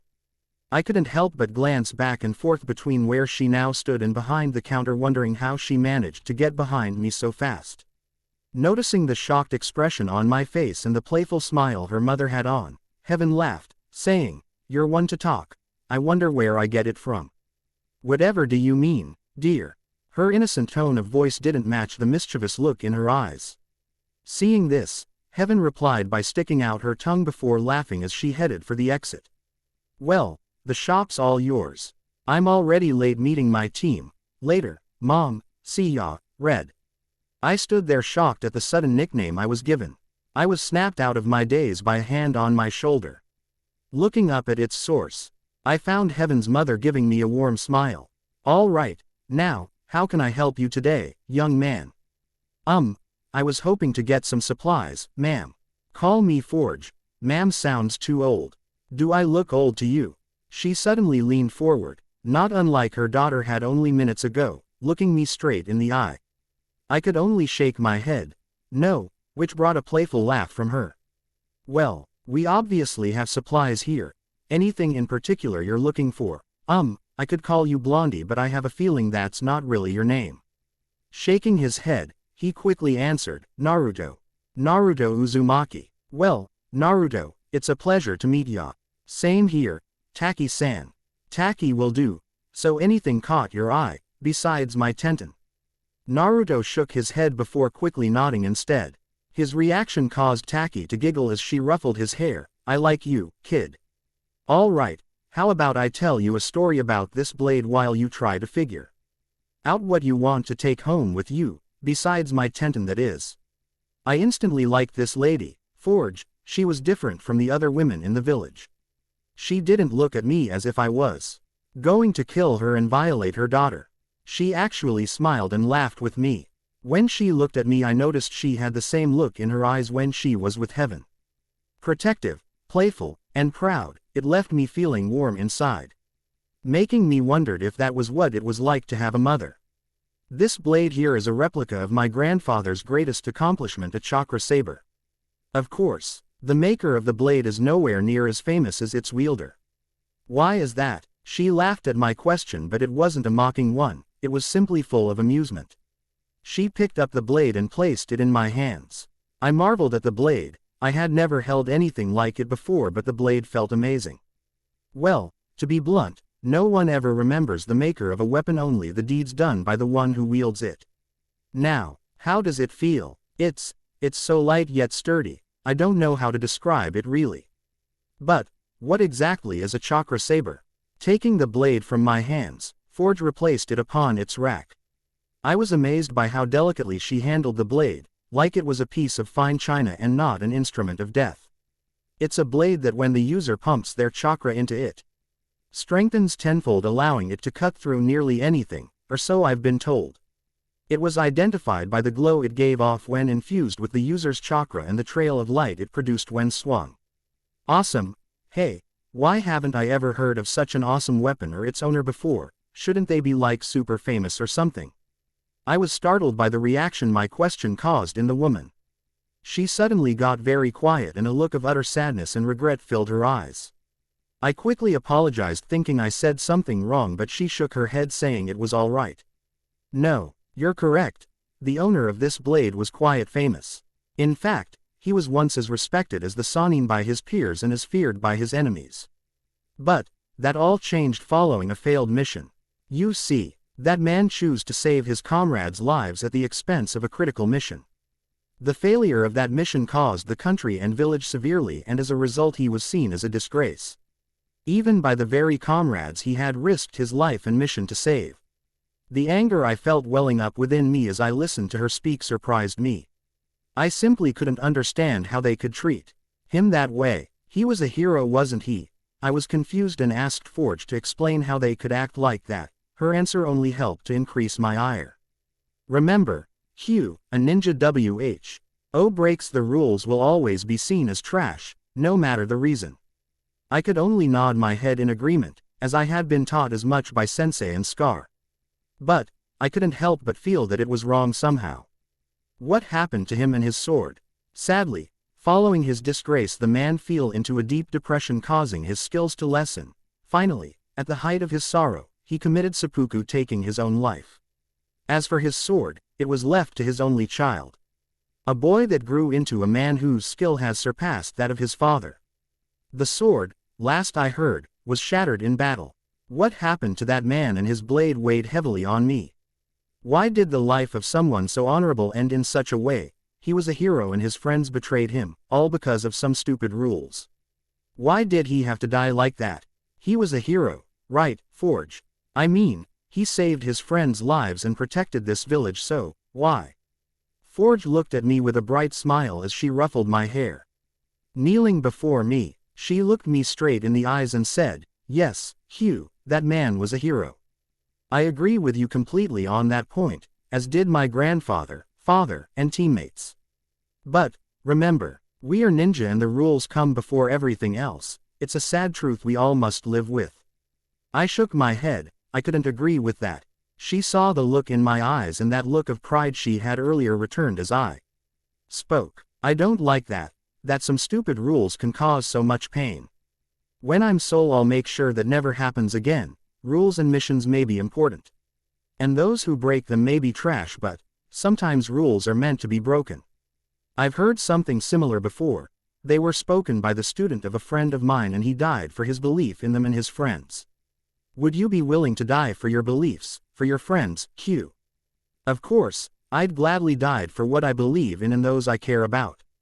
And this village, even if they I cut myself off, as I nearly said too much, but by the look in her eyes I could tell Forge knew what I was about to say.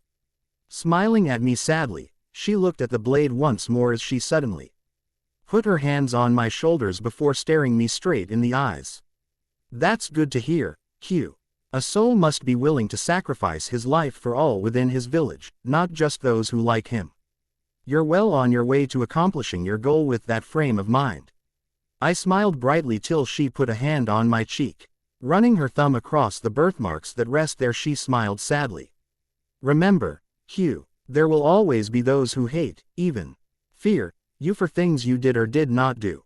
Even if it's something you had no say in, something beyond your powers to control, they will condemn you for it. But, despite that, you must never let it stop you from doing what is right or seeking those who can see beyond such things. In time you may even be able to show them how wrong they are. Do you understand what I'm trying to say? I couldn't help but blush under her gaze as I nodded slowly. I felt as if she was looking beyond the mask, to my very core, seeing the real me. Trying to get her attention off me, I asked her what I thought was a simple question. Hey, if the blade shattered, can't it be fixed, or how about a new one? Smiling, she rose to her feet and shrugged her shoulders. Well, as to fixing it, I think I could manage that, but the whereabouts of its remains are unknown. His son may have them, I think. As for making a new one, my grandfather was the only one who knew how to make such a blade.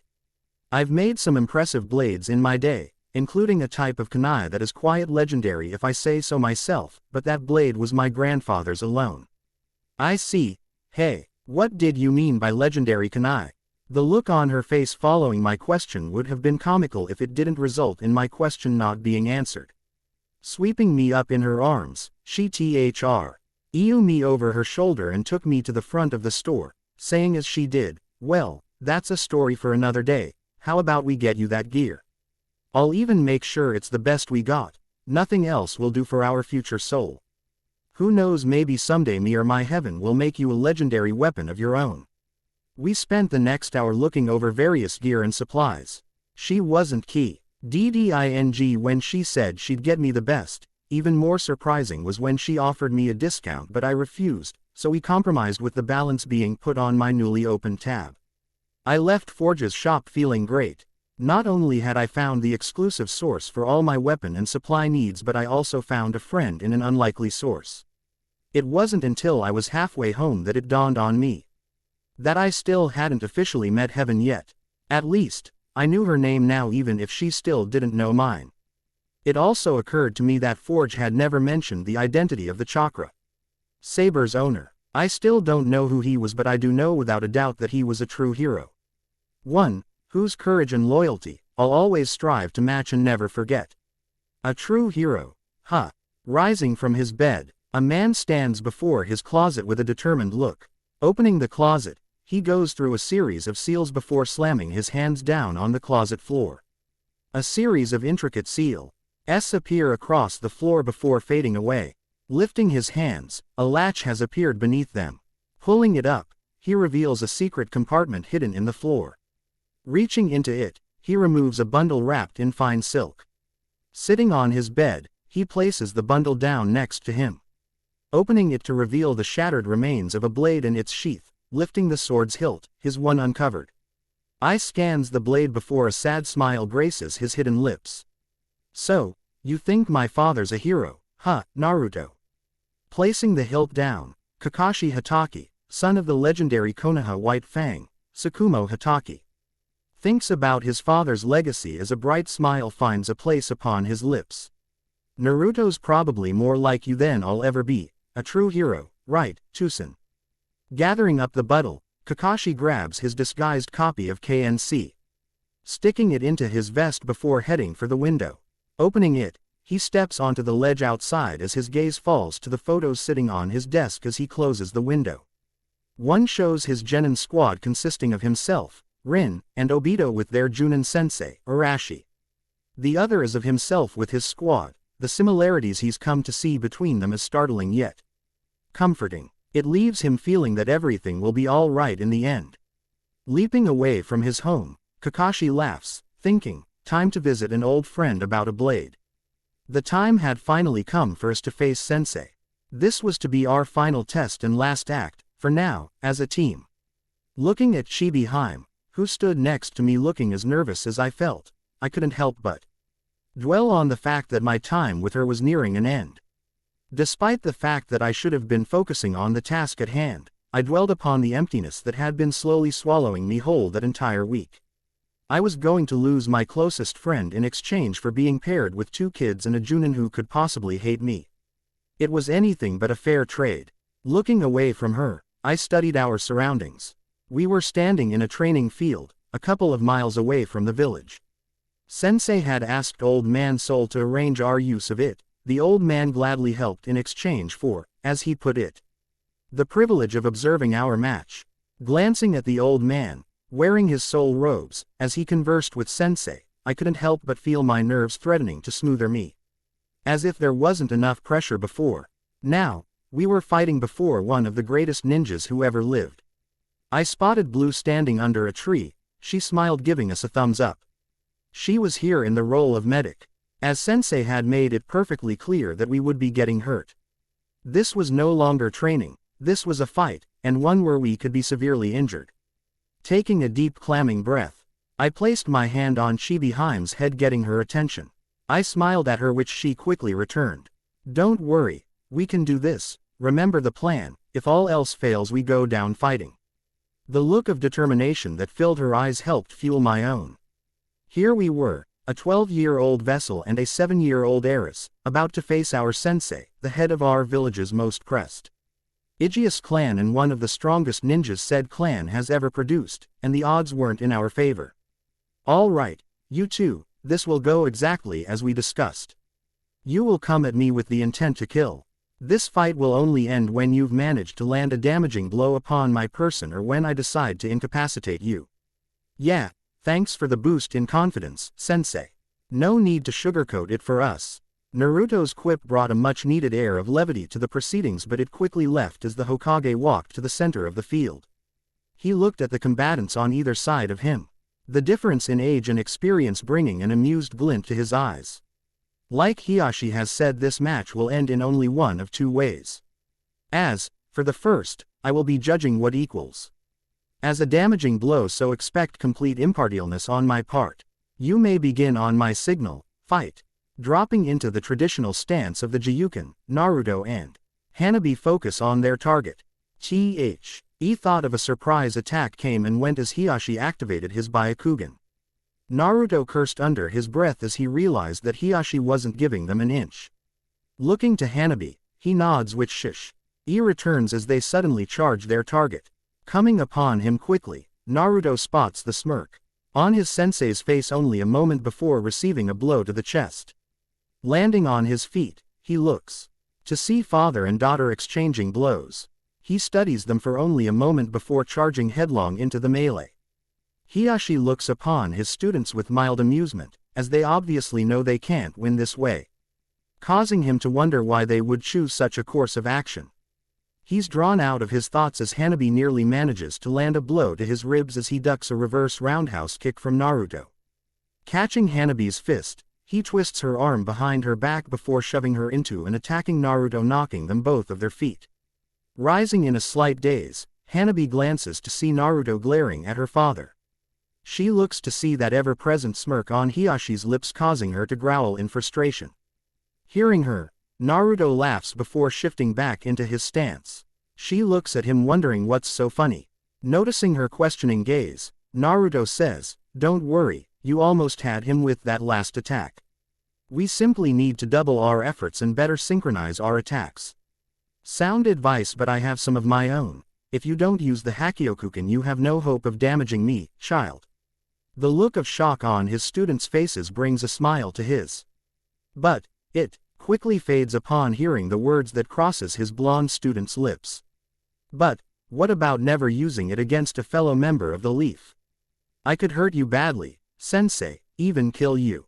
That last statement hit his pride. To think that the boy actually thinks he could kill someone of his stature nearly caused Hiashi to laugh, but instead he asked a simple question. Do you really think you could beat let alone kill someone like me, child. Now, Naruto didn't know how to respond at first, but in mere seconds he replied, of course, with this style that we created, I can. The look of Hawk upon the faces of everyone present surprised Naruto. It made him wonder if he said something wrong, but he couldn't fathom what that could be, as he was just being honest. I see, child. Well, I'll need to show you the vast difference in our levels. What about you, my daughter? Do you believe you can defeat me? The sudden heaving of attention upon her threatened to crush Hanabi. She had no idea how she was supposed to respond. Of course, she didn't think she could beat her father. Heck, she doubted she could beat her sister at this point, despite not having faced her in 2 years. But, as her eyes drifted away from her father to land upon the boy at her side, she was suddenly filled with an overwhelming confidence as he smiled and nodded at her. Their interaction didn't go unnoticed by the adults present, and it brought a smile to the Hokage's lips. Sarutobi until now had only heard of Naruto's interactions with the Hyuga sisters from their father. Seeing them together, he can't help but expect great things from them all. Staring her father straight in the eye, Byakugan meets Byakugan, as Hanabi smirks at him, saying, together, we can defeat anyone, even you, father. To say that he was shocked would be putting it lightly. Never had Hiashi heard his daughter speak with such confidence. He laughed to himself, as he thought, respectful yet cocky, I'll have to knock them down a peg or two. Very well, I will teach you both a valuable lesson. Confidence is important, but too much can get you killed. Before either knows what's happening, Hiashi covers the distance between them, landing a punishing palm to their sternum, sending them both soaring before landing hard several feet away. Struggling to stand, they face their opponent with fire in their eyes. Dropping into their stances, Hiashi notices that Naruto has ever so slightly altered his stance as Hanabi comes to stand right in front of him. Still confident in your abilities, or have you realized your place? Spitting to clear his mouth of some blood, Naruto smirks at Hiashi, causing the clan head to raise a brow. Of course, what type of ninja would we be if we gave up so easily? With that said, the duo charges forward, meeting their opponent with a flurry of blows. Sarutobi can only smile at the display, as they use the differences in height to their advantage. Naruto focuses on creating an opening for Hanabi to attack by blocking and attacking Hiyashi's arms with his Hakyokuken, while a crouching Hanabi tries to take out his legs by sealing off his Tenketsu with her Jiyuken. Hiashi can feel the slight effect Hanabi's attacks are having on his legs. While nowhere near damaging, her attacks are having an effect despite consisting of nearly nothing but misses. It only serves to show the effectiveness of the Jiyuken style. A higher chakra capacity and she could be doing some real damage. Impressive tactic, but let's see how they react when one of them is singled out. With that thought, Hiashi goes about implementing the next stage of his test. Catching Naruto's right fist in his left hand, he pulls the boy directly at him, meeting the child's ribs with his fist. The wind knocked out of him. Naruto can't defend as Hiashi tosses him aside with ease before doubling his assault on Hanabi. Struggling to recapture his breath, Naruto watches as Hiashi goes about making short work of Hanabi. He studies Hiyashi's movements to the best of his abilities as he rises on shaky legs. He's cutting us off from each other, but why focus on her? Is she the greater threat or the weaker link? Doesn't matter, I have to get back in there. Sneaking around to Hiyashi's rear, Naruto attempts to get the drop on him, only to receive a boot to the face as Hiashi grabs Hanabi by the arms and swings her at the boy. Watching Hiyashi's more than surprising attack, Sarutobi laughs, thinking, I wonder whose influence I should blame that on, Naruto's or. Sarutobi's thoughts are cut short as Naruto surprisingly intercepts a blow meant for Hanabi. The young girl, tired from the seemingly endless assault, would have never been able to dodge the crushing blow heading straight for her head. The blow catches Naruto in the back as he jumps between father and daughter. He and Hanabi are sent skidding to a stop a few feet away by the powerful blow. Struggling out of her partner's arms, Hanabi looks at him with wide eyes, asking him if he's all right.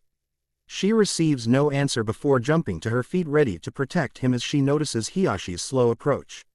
Aoi could only flinch as the blow landed. She hadn't even seen Naruto get up from Hiyashi's last attack before he suddenly appeared between them. But She's glad he did, as she has no doubt that blow would have done some serious damage to the small girl. Hiashi-sama, I hope you know what you're doing. Looking upon the still form of his blonde student, Hiashi wonders if perhaps he's taken it too far. Then noticing the look of determination in his daughter's eyes, as she struggles to stand let alone protect her fallen teammate, assures him that he hasn't. Darn, that hurt, how the heck are we supposed to stop him? And he's still focusing on Hanabi. Is it because I'm not a threat? No. I'm using the Hakyokuken, so why?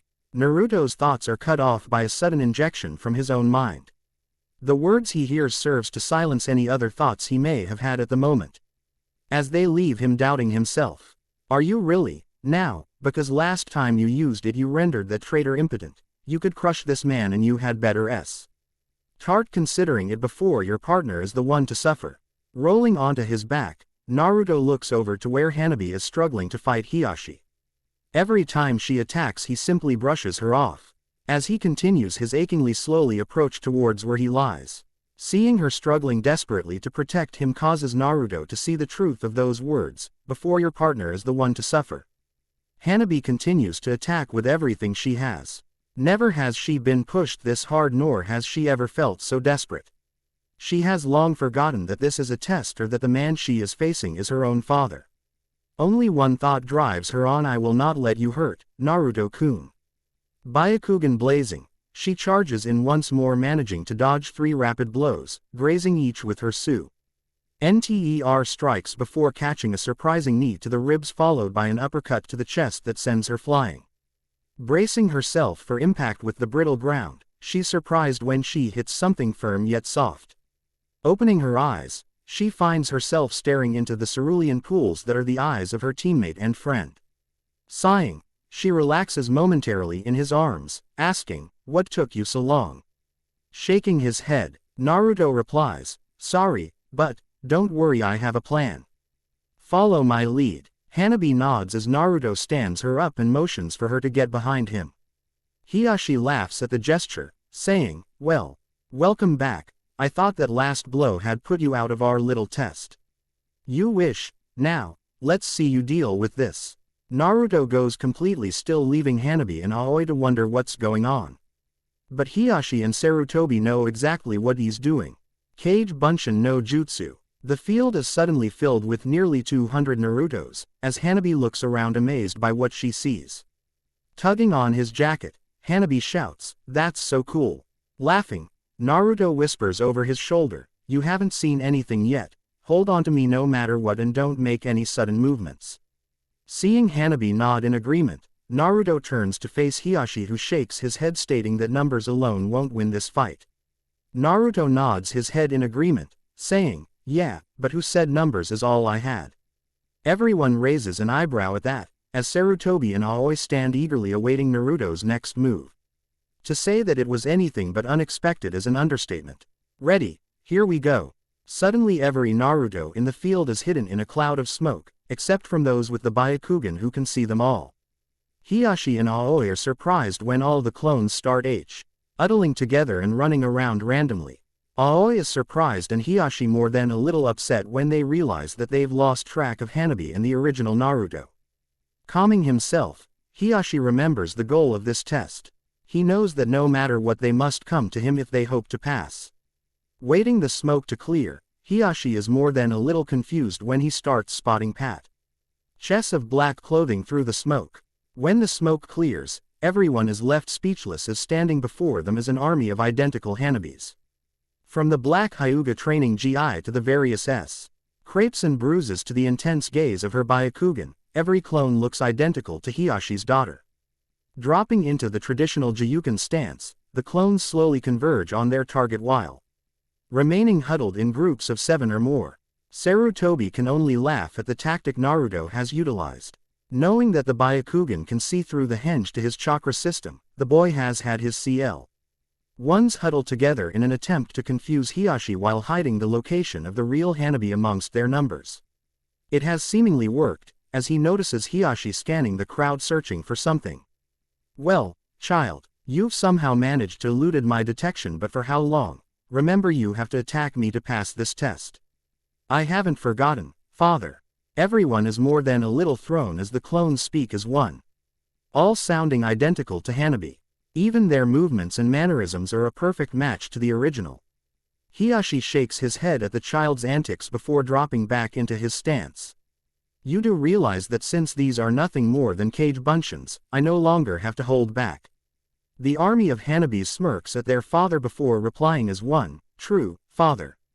But remember, I'm in here somewhere. The playful tone with which she finishes speaking irks Hiashi more than he'd like to admit. Clearing his head of such baser emotions, he charges headlong into the army of clones.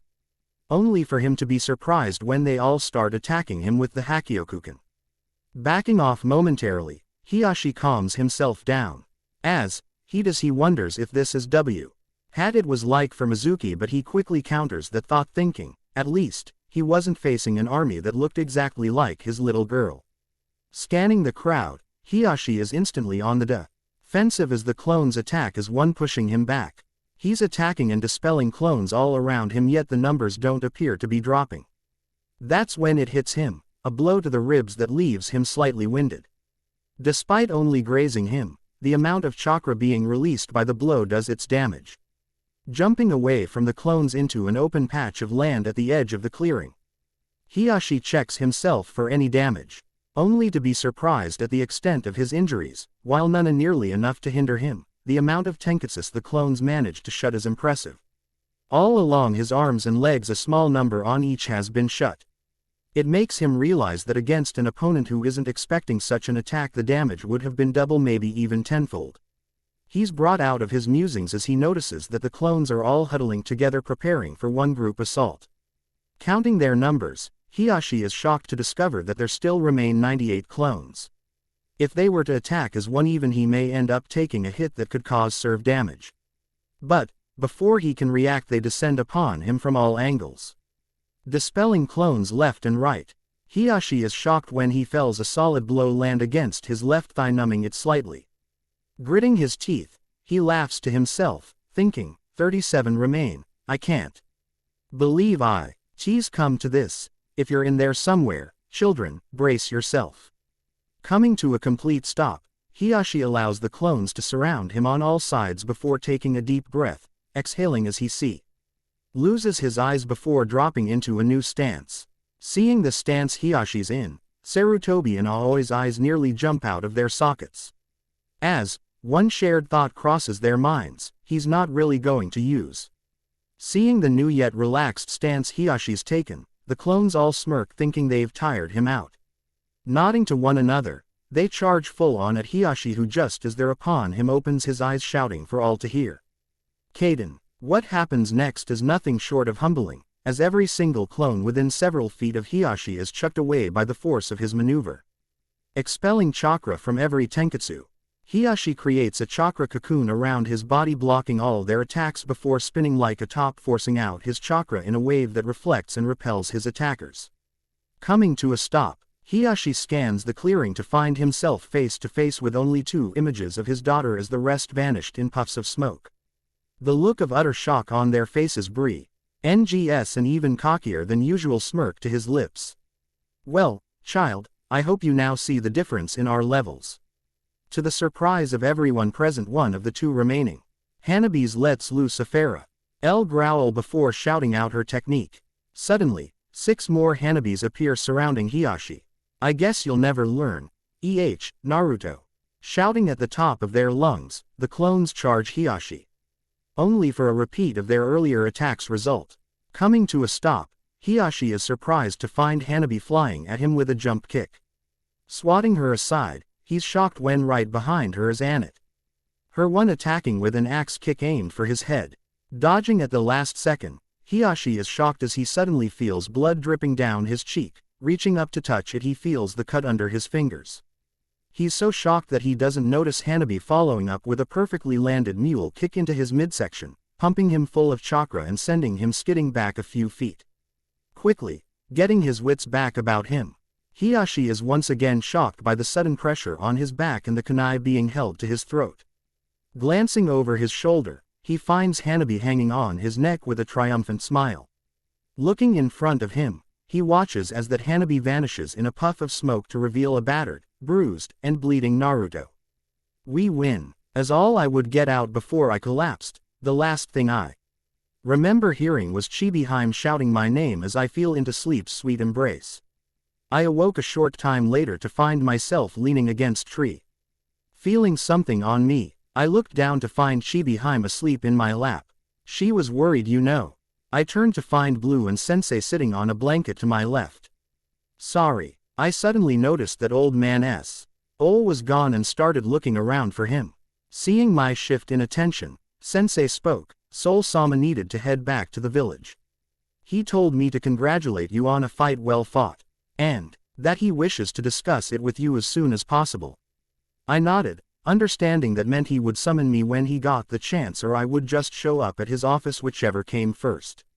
So, how does it feel to defeat the all-powerful Sensei? Blue's joke got a laugh out of me and a glare from Sensei, which only caused us to laugh even harder. Getting my laughter under control, I told her the honest truth. It feels great. Now, I just need to beat the old man and the title of soul is mine. The laughter that followed my declaration was something along the lines of disbelieving and maniacal, causing me to get odd looks from Sensei and Blue, but the fact was I couldn't believe we actually won. It seemed too good to be true. Well, child, I must say that you impressed me greatly, you both did. Thank you, Sensei. Now, there are some things I must know. Was having Chibiheim attack me from behind your plan from the beginning, and what was that final attack you used? It actually managed to cut me. Looking at Sensei's face, I noticed the bandage on his left cheek. I was shocked to think that I had done that, but the proof was staring me in the face. Well, the plan to attack you from behind came to me after I got up from that blow to the back. I realized that I wasn't going all out against you as my fear of hurting you was holding me back. I'm sorry about that. If I had just gone at you like you asked, Chibiheim wouldn't have gotten so hurt. So, you devised a way that would allow you to take the brunt of the damage while she waited for the perfect moment to strike. Smart. Now, if you had kunai, why didn't you use them? I figured you'd simply block or dodge them so they'd prove useless. Wise decision. Now back to that final attack. Oh, well, you taught me that with enough focus one can force chakra out of nearly any limb. Well, I've been practicing on my own, hoping to find a way to have all my attacks release chakra instead of just my hands. I mean, wouldn't it be cool if my attacks using my feet, knees, and elbows did damage to the tenketsu as well as the body? Isn't that the whole point of my style? The look Sensei and Blue gave me was confusing. It seemed to be a mixture of distress and pride. But it quickly became one of overwhelming pride as Sensei laughed. Yes, it would, child. So, you sent your last clone at me so I'd think you were the real Chibiheim. Only to follow in its shadow, hoping to deliver a conclusive axe kick. Sort of. I knew the kick would probably miss, so I focused on pushing as much chakra as possible into my feet, hoping it would reach you. I remembered the tree climbing exercise, and how if you pushed too much chakra into your feet the tree repelled you, and the water walking exercise, you needed to send out a constant stream of chakra to stay afloat. I figured if I did something similar to them my chakra would reach you even if I missed. I didn't think it could cut you. Well, child, that is for another discussion on a later date. Right now, all that matters is that you two have managed to best me, and I couldn't be prouder. Thanks, father. I jumped at the sudden sound of Chibiheim's voice. I looked down to see her laughing at my reaction. Smiling, I messed up her hair asking her how long she's been awake. Since you did that scary laugh, how could I sleep through that? Sorry. Wait, if you were up this entire time then why didn't you get off of me? At least, she had the decency to blush as she laughed, saying, I'm comfortable right here, thank you. Oh, you are, well, what about now? The discovery that Chibiheim is ticklish happened about 3 months into our joint training. She was sparring with Blue, me with Sensei, when her laughter caught my attention. I noticed that Blue had gotten her to submit rather quickly, and when I asked her how, Blue informed me of my partner's surprising weakness. It has been a valuable tool ever since. Her log, filling my ears, would be one of my last memories from our time together. The following day we parted ways, me to join my genin squad and her to continue her training under Sensei. We spent that day simply being together. As we sparred playfully, had an amazing lunch prepared by Blue, and received our final lesson from Sensei. His words have stayed with me to this very day. Though you may be separated, now, never forget that you are a team, strong independently but stronger as a whole. In time you will be allowed to walk these streets together, my daughters and my student, but the barriers that separate you all now will still remain. His words filled us with a determination I knew Chibi saw in my eyes as I did in hers. My thoughts then turned to the one who was not there with us, but who was never far from my thoughts. I smiled brightly at Chibi as she took my hand, squeezing it gently. Sensei continued to speak, each word slowly filling the emptiness within me, leaving me with a newfound hope for the future. Be they class, age, or creed, you, three, will face them head on and you will triumph. I'd expect nothing less from any of my children. To be continued. Darn, how could I not see it before? Tamari looks around the room, startled by her own outburst. Sitting in the bedroom of the small apartment that has become something of a second home to her, she lets loose a tired sigh, feeling mentally exhausted from the information she's had to process since arriving home with her copy of KNC. How this apartment came into her possession was a surprise in and of itself. With all the time she'd been spending in Konoha as of late, thanks to her role as the Suna-Kono liaison, Tsunade felt having her stay in a hotel whenever she was in the village to be improper. Especially considering the important role she plays in the continued alliance between their two villages. It was with that in mind that the Hokage herself had arranged for her to receive this new apartment, saying that it was so Tamari could feel as at home in Konoha as she did in Suna. The surprising thing, as far as Tamari was concerned, is that it worked. She found herself enjoying her time in the village more and more as time passed, even looking forward to returning when she was away, not that she would ever admit it to anyone.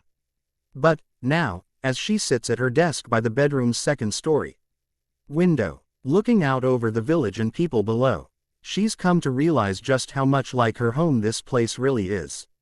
People are full of fear and hate, no matter where they live. That thought brings a frown to her face, as she had never expected that a place that seems so open, so welcoming, could be hiding such an ugly secret. Her eyes fall to the book lying in her lap as a sad smile replaces her frown.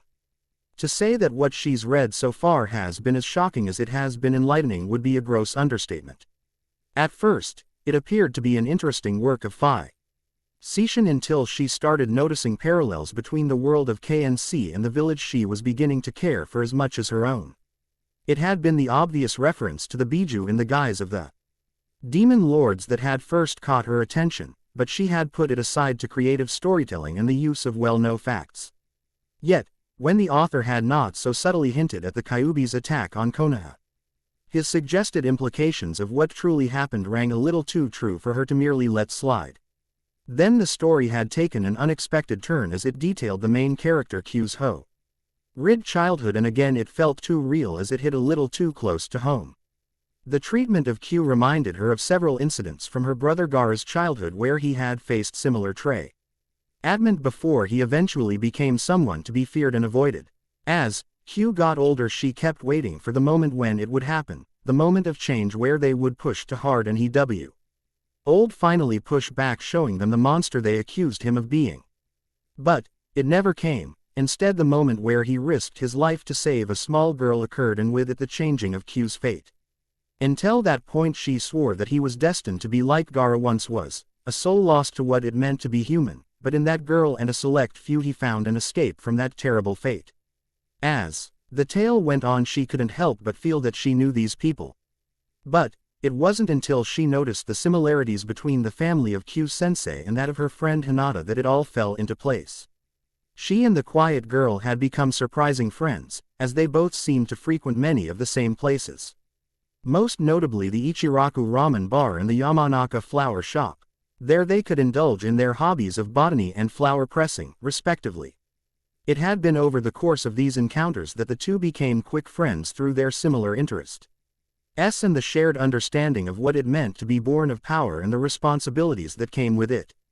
one being the daughter and sister of the former and current Cage and the other Posi. Bly being the future leader of her village's most prominent clan, they frequently find themselves discussing politics because of this.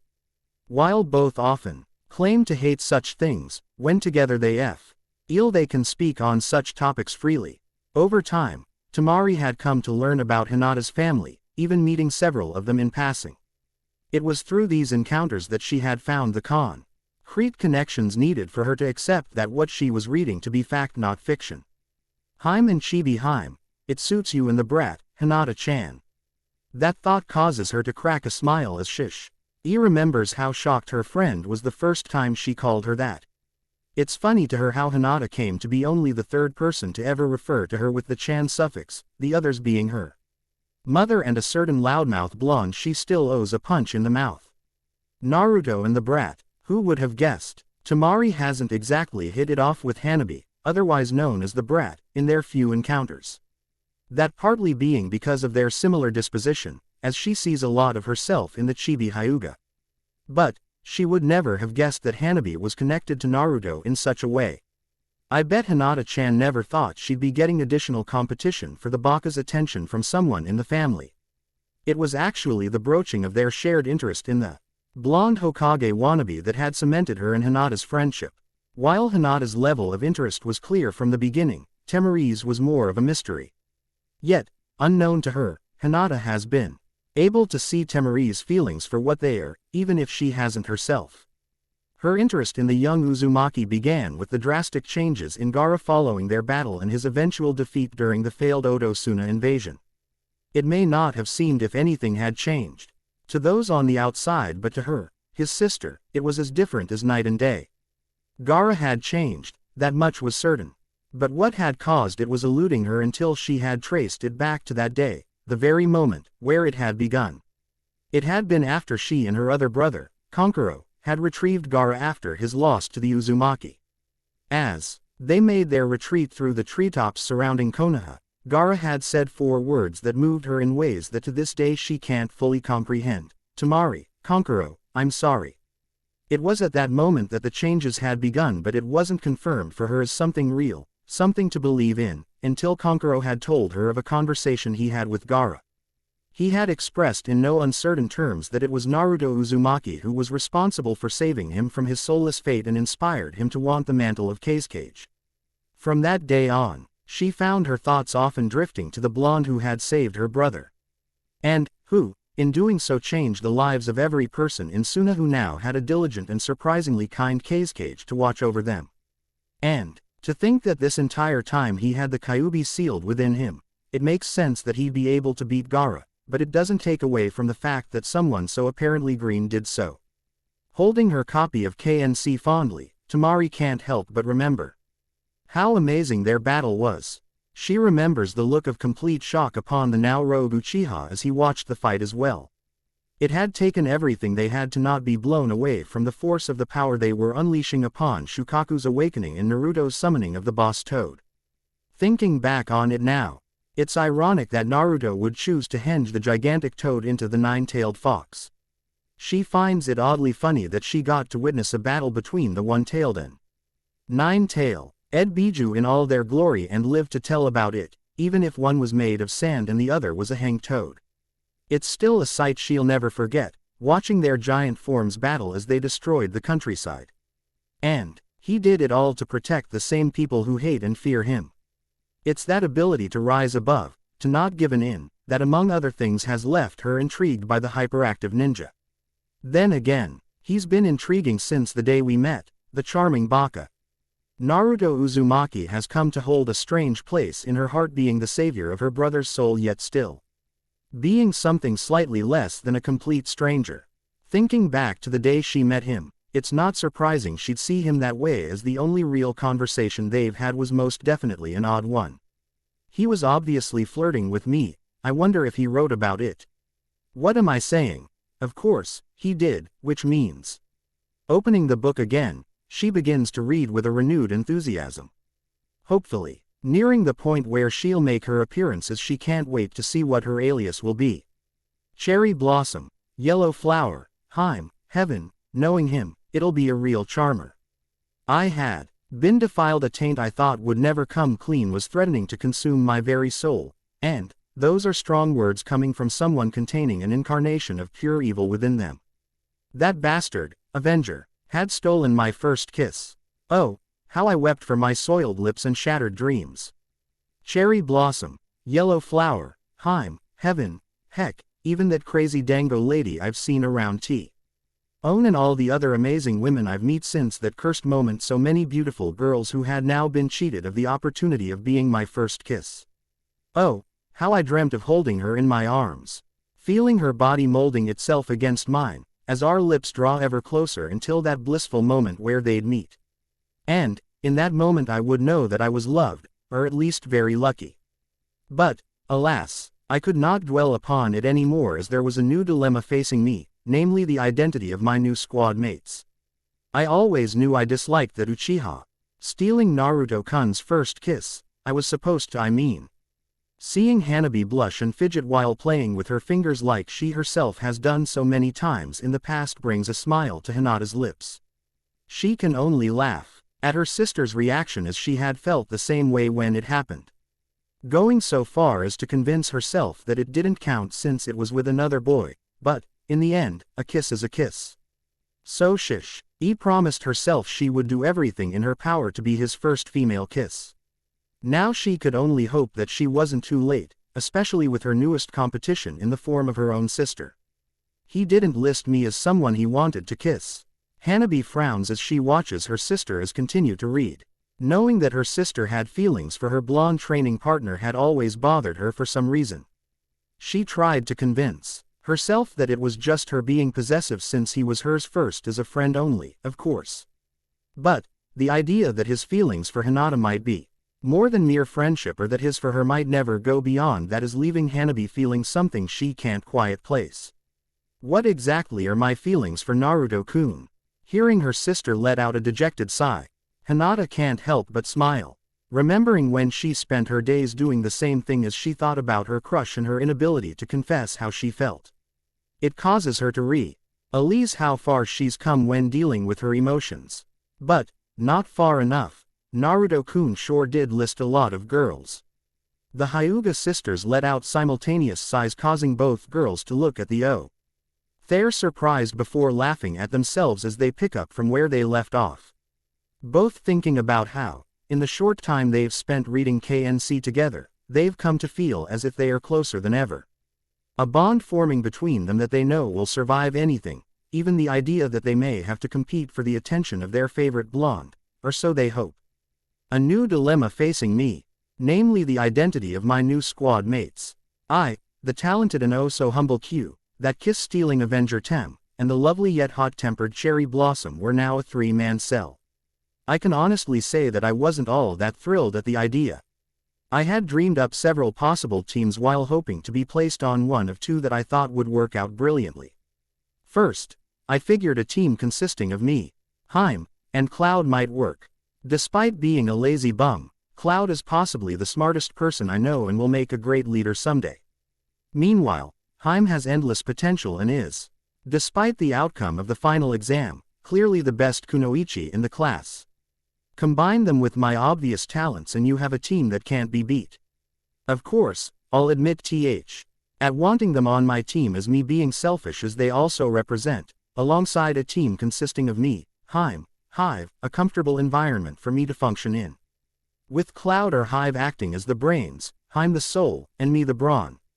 I think either of those combinations would have worked famously. Also, I believe they would have been more welcoming of me slipping of my mask, lowering my sword, and dropping my shield. As they all know what it's like to be judged based upon preconceived notions being from well-known clans. Also, Cloud probably would have been too lazy to even care, or at least at first. It's funny, now that I think back on it, but all I really wanted was to be paired with the best. And, luckily, the best was clearly made up of those I considered to be my friends. Cloud, Biggie, Fang and his partner aka, Hive. Yellow Flower, Cherry Blossom, and Avenger, they were the best. And, I was and still am proud to say they were my friends, no matter how slightly.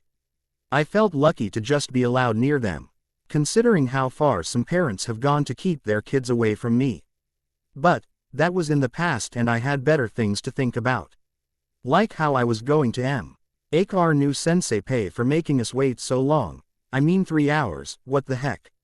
Yet, I knew what to expect considering who was on my team. Sensei had made sure to prepare me by giving me a run on of all the noteworthy Junin who were possible senseis.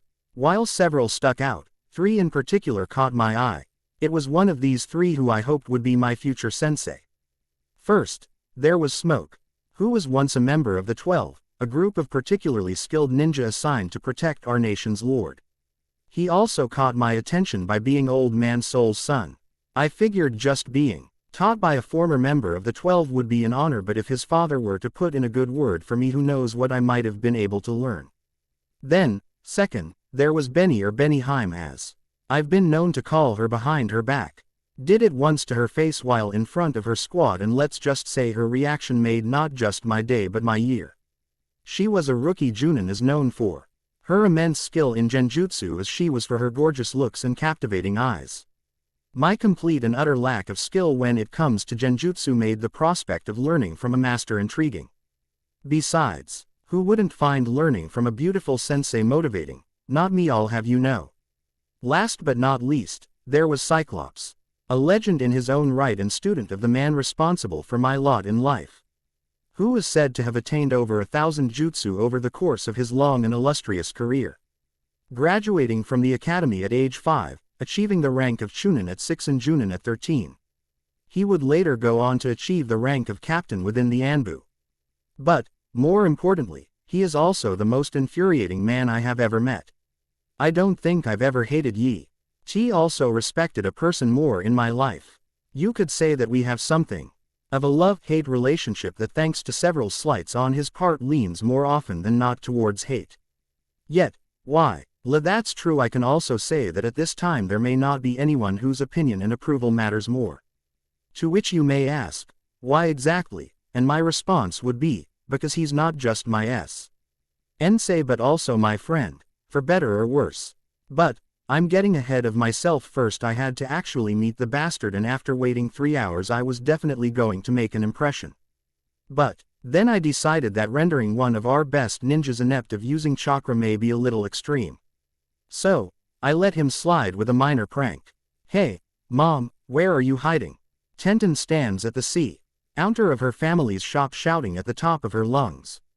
It had only been a short time ago that her team disbanded for the day after Neji seemed to be struggling with not having a nervous breakdown.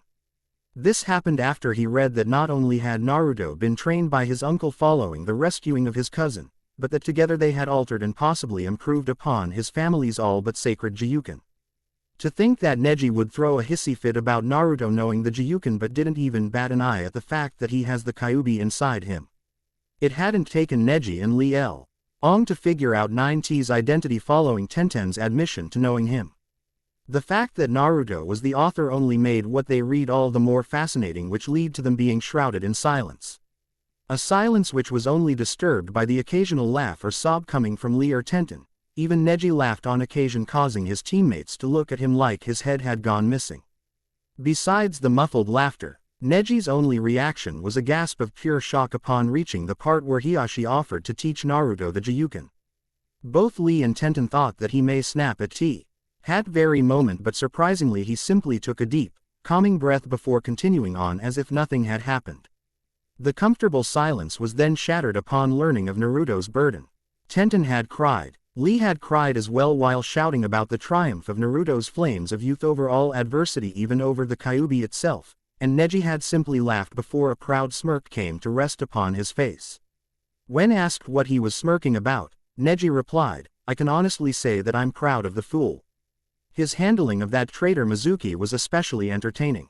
They had shared a laugh at the way Naruto had disposed of their one-time academy sensei, but they were soon thrown for a loop, each getting lost in their own thoughts from what followed. Naruto-kun not only learned the Jiyuken but improved upon it. His flames of youth are to be admired. Darn, am I really such a flirt? More importantly, Naruto-kun knows Mom. How could I not remember him? It's not Every day you meet someone with blonde hair and whisker birthmarks on their cheeks. First, he alters the Jiyuken, then he and Hanabi-sama beat Hiashi-sama's challenge, but, for Hiashi-sama to all but make him an honorary member of the clan, calling him one of his children. Does that fool even understand what that means? It wasn't long after that Neji practically ran out of the training ground after mumbling some parting words. Lee then jumped to his feet, shouting how he was going to find Guy-sensei so that they may absorb Naruto's youthful tales together. This was all well and good as Tenten also had someone she needed to find. She couldn't help but wonder exactly how close her mother and Naruto are. So, with that in mind, she headed home while continuing to read as she went. After reading about Naruto's anything but normal first kiss, his initial encounter with his squad, Kakashi's bell test, and Team 7's first slew of D ranks, she eventually found herself home, which has led to waiting impatiently for her mother to emerge from hiding. "Mom, get out here, I want some answers and I want them now." Sensing movement behind her, Tenten tries to react, but it's too late as she finds herself embraced from behind and a kunai held at her throat. Now, Ten-chan, what's with all the racket? I was all snuggled up on the couch with a good book. Shrugging her way out of Taki's grasp, Tenten whirls around on her, holding up her copy of KNC. "Oh, it wouldn't happen to be this book, would it?"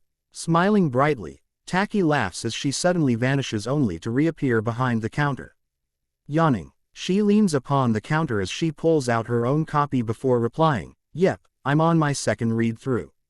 Sighing at her mother's antics, Tenten hops up onto the counter. She sits there silent for a moment, placing her copy down, before asking, "How well do you know Naruto-kun?" "Oh, it's Naruto-kun, now, not Uzumaki or simply Naruto. Has my little Heaven-chan fallen in love?" Tenten struggles to keep from blushing but fails miserably, shouting, "Mom, please, I'm serious." All right, Naruto-kun is, well, he's everything I could possibly want in a son-in-law." "Mom, what is wrong with you? I swear you're..." Tenten cuts herself off as the chiming of the bell by the entrance signals someone's arrival. Looking away from Taki's grinning face, she happily begins to welcome the new arrival before a frown takes its place upon her lips at the sight of who's entered.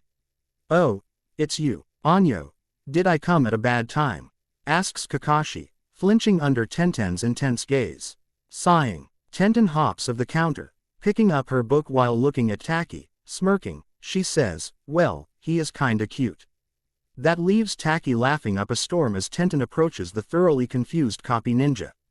Coming to a stop right in front of him, Tenten spies a bundle wrapped in purple silk under his right arm before glancing at the orange-colored book in his left hand.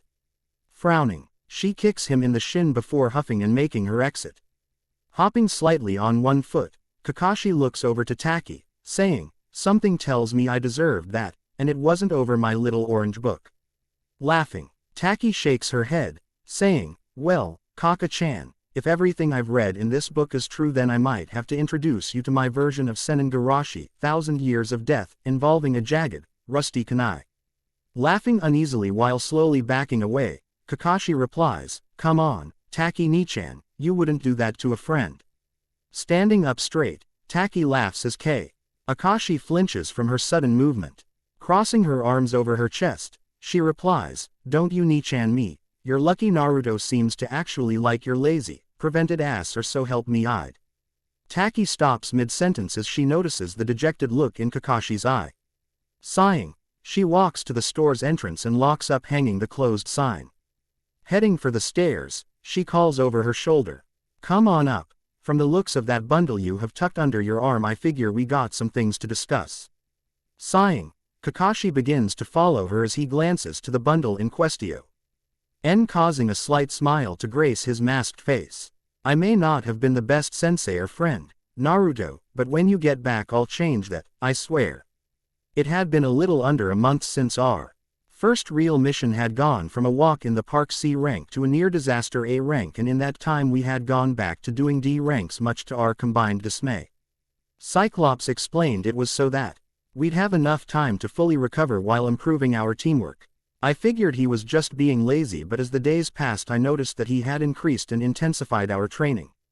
At first, I figured it was solely for the purpose of helping Avenger Master his Keke Genkai, but then he began to offer me and Cherry Blossom some of his time, not nearly as much as Avenger, but it was a noticeable improvement. It was around this time that I suspected what he was trying to do. If my suspicions were correct, I would soon be one step closer to filling my dream. But, more importantly, I would learn who my parents were, for the Chunin exams had arrived. The funny thing is how sometimes a seemingly ordinary day can become a life-altering one. I began such a day as I did many days by visiting Noodle-sama and Iris-chan's stand. If there was ever a place that I truly felt at home, it was at that stand. And, despite what some may tell you, it wasn't because of the mouth-watering meals but because of the company. Long before I was accepted by Chibi Haim, Sensei, Scar and the others, before I even meet Old Man Soul, these two took pity on a dirty little orphan and introduced him to Wa. Tea would become one of his favorite things in all the world. There were times when I simply wanted it all to end, where the glares, harsh words, and beatings were just too much to take. Yet, all I needed was to hear was Noodle-sama's laugh, see Iris-chan's bright smile, and have a taste of their wondrous delicacies, for suddenly it to seem as if all was right with the world. Now, some may say that this simply proves that I'm too simple-minded to know any better. But, to that I'd say walk a mile in my shoes and tell me that the sound of Noodle-sama gladly welcoming you, the sight of Iris-chan's kind eyes, or the smell of their lovingly prepared food are not the most wonderful things in the world, and I'll call you both a liar and a darn fool. On that morning, on that fateful day, I'd receive more than a laugh, a smile, and a meal. I received peace of mind when Iris-chan handed me a letter that had arrived in their mail. One that once she opened was revealed to actually be addressed to me. I quickly informed her of how my mail, the ones that aren't shredded or burnt, are usually opened by the time I receive it. So I asked a friend to send their letters addressed to their stand, hoping they'd get through unscathed. Luckily, it had worked. Opening it, I was relieved to find Gemini's neat handwriting awaiting me with word of how he was doing. Never had I been so happy to receive mail, never had I received actual mail. Period. Naruto-kun, I hope this letter finds you well, Ototo. I've been worried about you the past few weeks. The idea of you returning to somewhere where you are hated and feared worries me. But then I remind myself that you have those who care for you there as well. I'm happy to say that everything went as you said it would. Tazuna and his family welcomed me with open arms after reading the letter you left them. They all say hello and to come visit soon. Inari, in particular, really misses you. Everything around here is prospering as Getu's taint is all but gone from the land. The bridge is an overwhelming success and trade is quickly booming. I'm providing security along the bridge with several villagers. Just the other day we took out a small band of bandits who tried to rob a small caravan from the land of the river. I never thought I would be able to live such a life. Being part of a community, turning down both fangirls and boys, sitting down for family dinners. None of it would be possible if not for you and Zabuza-sama. And, for that I am eternally grateful to you both. I've been asked to join a caravan of merchants as to provide protection. It will travel the 5 great nations before returning to Wave. We leave for Tanzaku town next week. With that in mind, it may be a while before you hear from me, but I'll write as soon as I can. I pray you'll be safe and prosperous in all your endeavors. Haku. After reading Gemini's letter, I told Iris-chan and Noodle-sama all about our mission and its true outcome. They gladly agreed to keep our secret and to hold on to any letters that they might receive. I quickly thanked them again for everything, even though I don't think they'll ever truly understand just how grateful I truly am for everything they've done for me. Before heading over to meet my team, as I approached our usual meeting place, thoughts of how we were going to pass the Chunin exam together dominated my thoughts. So, it came as only a slight surprise when for the first time in weeks Cyclops cancelled training for the day after we completed yet another boring D rank. After Cyclops had left us alone, I could hardly contain my excitement. I watched as Cherry Blossom again attempted to ask Avenger out and was yet again turned down. I felt bad for her, I really did, but that's what happens when you go after the unattainable when a sure thing is staring you right in the face. My relationship with my teammates continued to be an odd mix of love and hate. My feelings for both of them would at times shift so drastically that I wondered if I may be bipolar.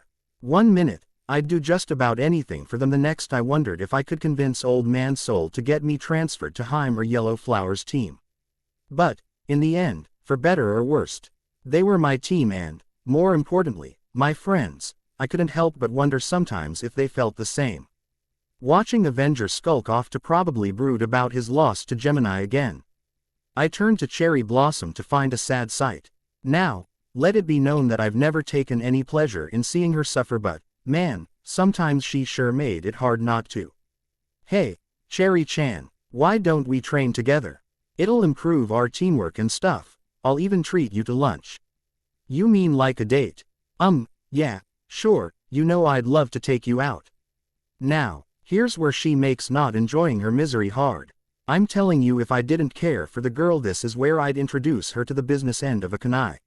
Yeah, you'd like that, wouldn't you? I mean, do you actually think anyone would want to? How many times do I have to tell you no before you get it through your thick skull that Avenger is the only one for me? And, how many times does he have to put you down before you realize he has no interest in you or anyone else for that matter? Is what I thought, but I held my tongue. The last thing I wanted was to trigger that short temper of hers. But I just had to push my luck. Well, I don't see him here, now, do you? So, why don't you forget about His Holiness for a day and let a friend treat you to lunch? Okay, so, maybe I didn't hold my tongue as well as I had planned, but, man, it's frustrating seeing someone you care about suffer over nonsense. And, that's exactly what it was, complete and utter nonsense. Now, luckily, my little outburst seemed to have stunned her into a catatonic state as she didn't proceed to pound my head into the pavement. It was at that moment that one of the true wonders of nature caught my eye, a rectangular rock. All right, I'm only saying this one more time.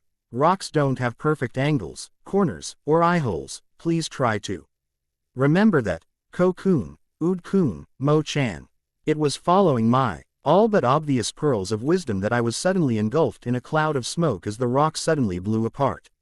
And, as the smoke cleared, I was greeted by the sight of 3 hacking and coughing Reschullers, better known to me as the Core. You guys, okay, I'd give that entrance a 4 out of 10. A 4? I'd say that was at least a 6, maybe even a 7, boss. I couldn't help but laugh at the sound of my official title. I'll admit the first time he called me that I was actually a little worried. The last thing I needed was someone thinking I had bullied him into calling me that, or that I had somehow corrupted Old Man Soul's grandson. But, as time passed, I came to like it, even wearing the title as a sort of badge of honor. Then when he brought Ud-kun and Mo-chan along with him, I decided I would do everything I could to be worthy of such a title. So, I went about training them in ways that wouldn't be obvious to anyone, not even the kids themselves, and I quickly found myself loving it. Maybe it was my lack of an ordinary childhood, or something, but whenever those 3 came around, I'd drop whatever I was doing to hang out with them. Of course, I didn't make it too easy for them. I didn't want them to think I'd gone soft or something. But, then again, all they had to do was get Mo-chan to give me those puppy dog eyes of hers and she'd have me in the palm of her hands. That in mind, it wasn't surprising when they sicked her on me. But, boss, you promised to play ninja with us, please. Looking down at her giving me those dreaded eyes, I couldn't help but smile. It was a losing battle to try and fight it, but try I did, as I knew she got a kick out of bending me to her will. Then just as I was about to crumble, another presence made itself known. What type of ninja plays ninja? I turned around to find that Cherry Blossom was just coming out of shock-induced stupor. Funny thing was, I had completely forgotten she was there. Hey, boss, who's the babe? A question that has many possible answers. Friend, teammate, pain in the ass, but the one that sprang to mind seemed all the more appropriate. You say something. Don't be so shy, boss. I can tell that you and she are, you know, right. I knew what the right answer was, but let it never be said that I wasn't a glutton for punishment. After being around Cherry Blossom as long as I had, I learned that nothing made her feel better than letting out some of that Avenger-induced frustration. So, don't let it ever be said that I wasn't a team player. Well, I don't like to brag, but what followed the uttering of those words is too horrifying for words. But I think Ko-kun summed it up best with his reaction. Come on, boss, you can't die. How will the Corps survive without you? Yeah, it was pretty gruesome. It's times like that I'm actually glad that 9th level bastard is in me, or at least the healing factor he provides. I watched Cherry Blossom storm off as I rose to my feet. Everything would have been fine too, if Ko-kun didn't have to open his big mouth. Man, what's up with that big-headed hag? Is she even female? Boss, trust me, you can do so much better than that. It was at that point that the kids had their first brush with pure, unadulterated killer intent, as Cherry Blossom slowly turned around with death in her eyes. It didn't take more than a second her harsh gaze for us to realize that there's no shame in running if one may live to see another day. I let the kids speed ahead of me so that if Cherry Blossom was going to unleash her unholy wrath upon anyone, it'd be me. But let's just say that by running we had leapt out of the frying pan and into the fire, or so the saying goes. I turned a corner following after the kids to find Ko-kun being held up from the collar of his shirt by some older kid. Upon looking him over, I spotted his Hittite, which identified him as a foreign nin. Now, I could have handled this in one of several ways, with most leading to me being the hero or the fool. But I decided to play it cool and let someone else handle it. I recommend you put him down before. Before what? Before that, I calmly explain. Ed as a rock smacked him right between the eyes. Everyone was shocked to find Avenger sitting up in a nearby tree holding more rocks. I shook my head as I went and helped Ko-kun up as his would-be ass. Ailent was now focused purely on Avenger. So, with Ko-kun safe and everyone's attention focused on the almighty Avenger, I let my eyes wander over to the only other person not utterly captivated by his grand arrival. Now, I say this with all due respect, and the hope that I won't be beaten too severely for it, but up to that point and time almost all the girls I knew, with the clear exception of Avayan, were simply little girls playing ninja. Now, believe me when I say, they all possessed the potential to grow into probably the finest kunoichis to emerge from our village in years, the Heims being prime examples. But at that moment they weren't much of a threat to anyone with real skill. But that was far from true about the woman I was currently, for lack of a better term, mesmerized by. Yingxi was a beauty doesn't do her justice, but what really had my attention was the fact that I could tell, more like knew, that this girl, this young woman, could kick my ass. Then she noticed me, and our gazes locked before she smirked at me. It was in that simple gesture, not to mention her posture, that I learned all I needed to know. 3 things to be precise. First, she's used to being stared at. Second, she's confident, if not a little cocky, when it comes to her looks, but more importantly to her abilities. And third, I needed to know her name. Approaching her while Avenger and her teammate, who I lovingly dub Makeup Boy because of his face paint, were still at it. I noticed that the smirk never left her face. If anything, it only seemed to show even more confidence. Coming to a stop next to her, she turned to face me fully. We simply stared each other down until I gave her a smirk of my own, one as confident and cocky as hers that'd have made Sensei proud, which actually meant to surprise her before I replaced with a big toothy grin and spoke. Chunin exam, right? She smiled and let loose a short laugh, replying, yeah, at least, you seem to have some common sense, unlike High and Mighty over there. She gestured over to where Avenger was still talking trash with Makeup Boy from his perch in the tree while Cherry Blossom and the court cheered him on. It was with had one line that I think I started to fall for her. Anyone who could see Avenger for the bastard he is was okay in my book. Laughing, I shrugged, explaining how only I knew thanks to my old sensei's teachings. Seeing 2 foreign nins wandering freely, combined with their age and time of year, and you come to only one possible conclusion. That the Chunin exams are being held here this time.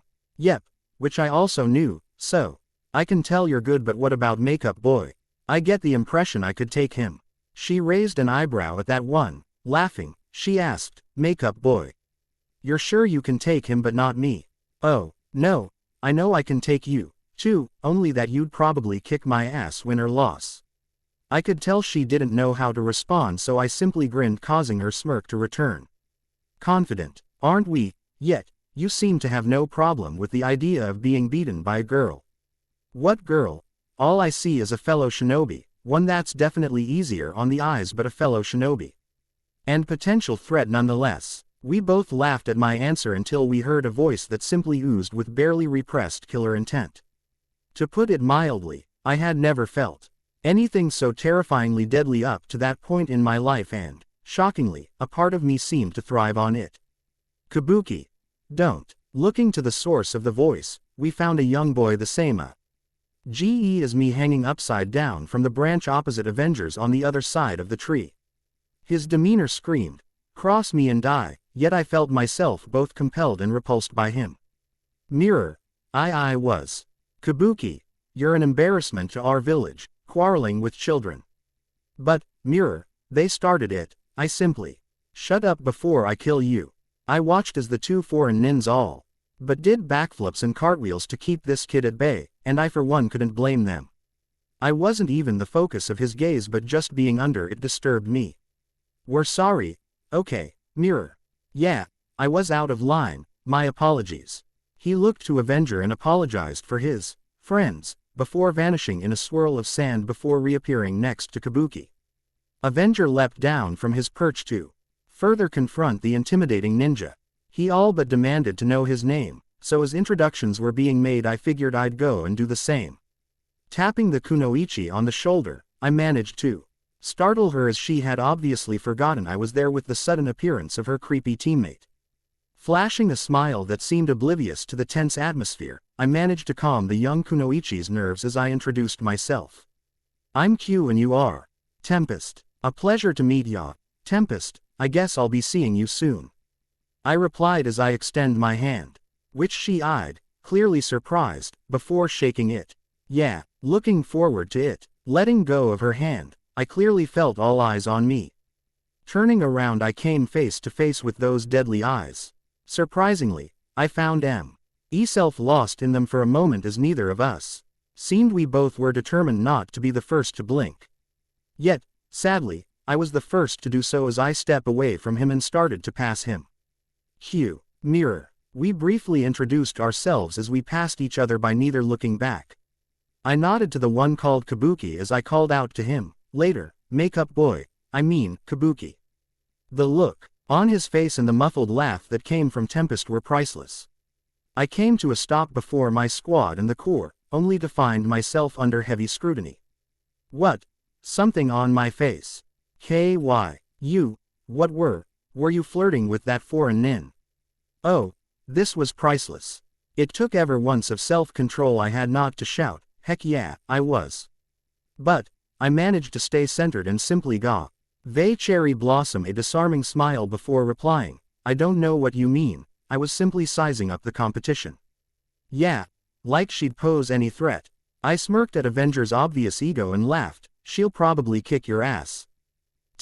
This, of course, sent Cherry Blossom off the handle, which would normally result in me being slammed in the face and being launched into some piece of property, but since I had already been victim to her wrath once that day, I simply dodged her swing and caught her before she fell completely off balance. Giving her a gentle shove, I guided her into Avenger's not-so-welcoming arms.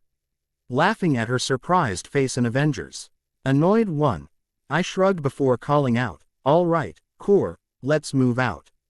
The trio quickly fell in step with me, leaving a fuming Avenger and a stunned Cherry Blossom in our wake. Glancing over my shoulder at them, I watched as Avenger leapt away, leaving Cherry Blossom alone. I could barely contain the sigh that escaped my lips, but I didn't let it bother me as my mind was focused on only two things: spending the rest of the day playing with the core until they wore themselves out and preparing myself for the upcoming exam.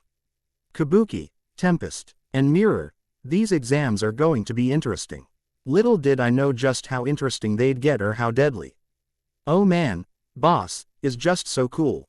Moegi and Udon look up at Konohamaru, who's standing tall with a fire in his eyes as he shouts for all to hear just how cool his boss and eternal rival, Naruto Uzumaki, really is. Shish, be quiet, it's supposed to be a secret. Konohamaru looks at Moegi and blushes slightly as he quickly sits back down, mumbling an apology. Sorry, but come on, Our boss is just too cool. He has a demon in his stomach, he saved At Gemini guy's life and a village at the same time, and he even hit on that scary sand chick. He's a hero, and that's just so cool. Moegi shakes her head while smiling at his enthusiasm before glance. At Udon, who she notices is scanning the small park there, sitting in with a surprisingly intense stare. What's the matter, Udon-kun? Just making sure no one hears what we're talking about. She nods, feeling suddenly nervous. Before looking out into the street that runs next to the small park, she glances at all the people who are going on about their business completely unaware of what she's learned. She finds herself struggling to keep from glaring at those who are old enough to also know exactly what she now knows. How do you think Nichan dealt with it all? Moegi's question uses Konohamaru and Udon's spirits to drop momentarily till Konohamaru leaps to his feet with a look of burning determination in his eyes. Looking at his fellow corps members with a grin that would put his boss to shame, he shouts. That's because he's Naruto Uzumaki and nothing can keep him down. Bright smiles fill his friends' faces as they jump to their feet alongside him, shouting, yeah. They all look at each other smiling before nodding and shouting together at the top of their lungs, he's Naruto Uzumaki and nothing can keep him down. Everyone within the sound of their voice pauses momentarily and glances their way, causing the three friends to blush, suddenly embarrassed by their outburst, before Konohamaru adds, that's right, and don't you people ever forget it. Breaking out into a fit of laughter at the sight of all the confused faces looking at them from in and around the park, they'd be surprised to know that not a block away someone is in complete agreement with them. I guess that fool has fans everywhere, but who am I to talk, being one myself? Holding her copy of KNC fondly, Ino, having left Sakura's place, after her friend practically begged her to let her finish reading Naruto's book on her own, finds herself looking for her teammates. After learning the shocking truth about Naruto's connection to the Kyuubi, Sakura had, for lack of a better word, snapped. Ino had never seen her friend so upset, but to be honest she reacted the same way. Sakura, having fallen asleep, left Ino to continue reading on her own. She was happy to see that Naruto had some happy memories, as she would readily admit that she was finding the book to be way too depressing for her taste.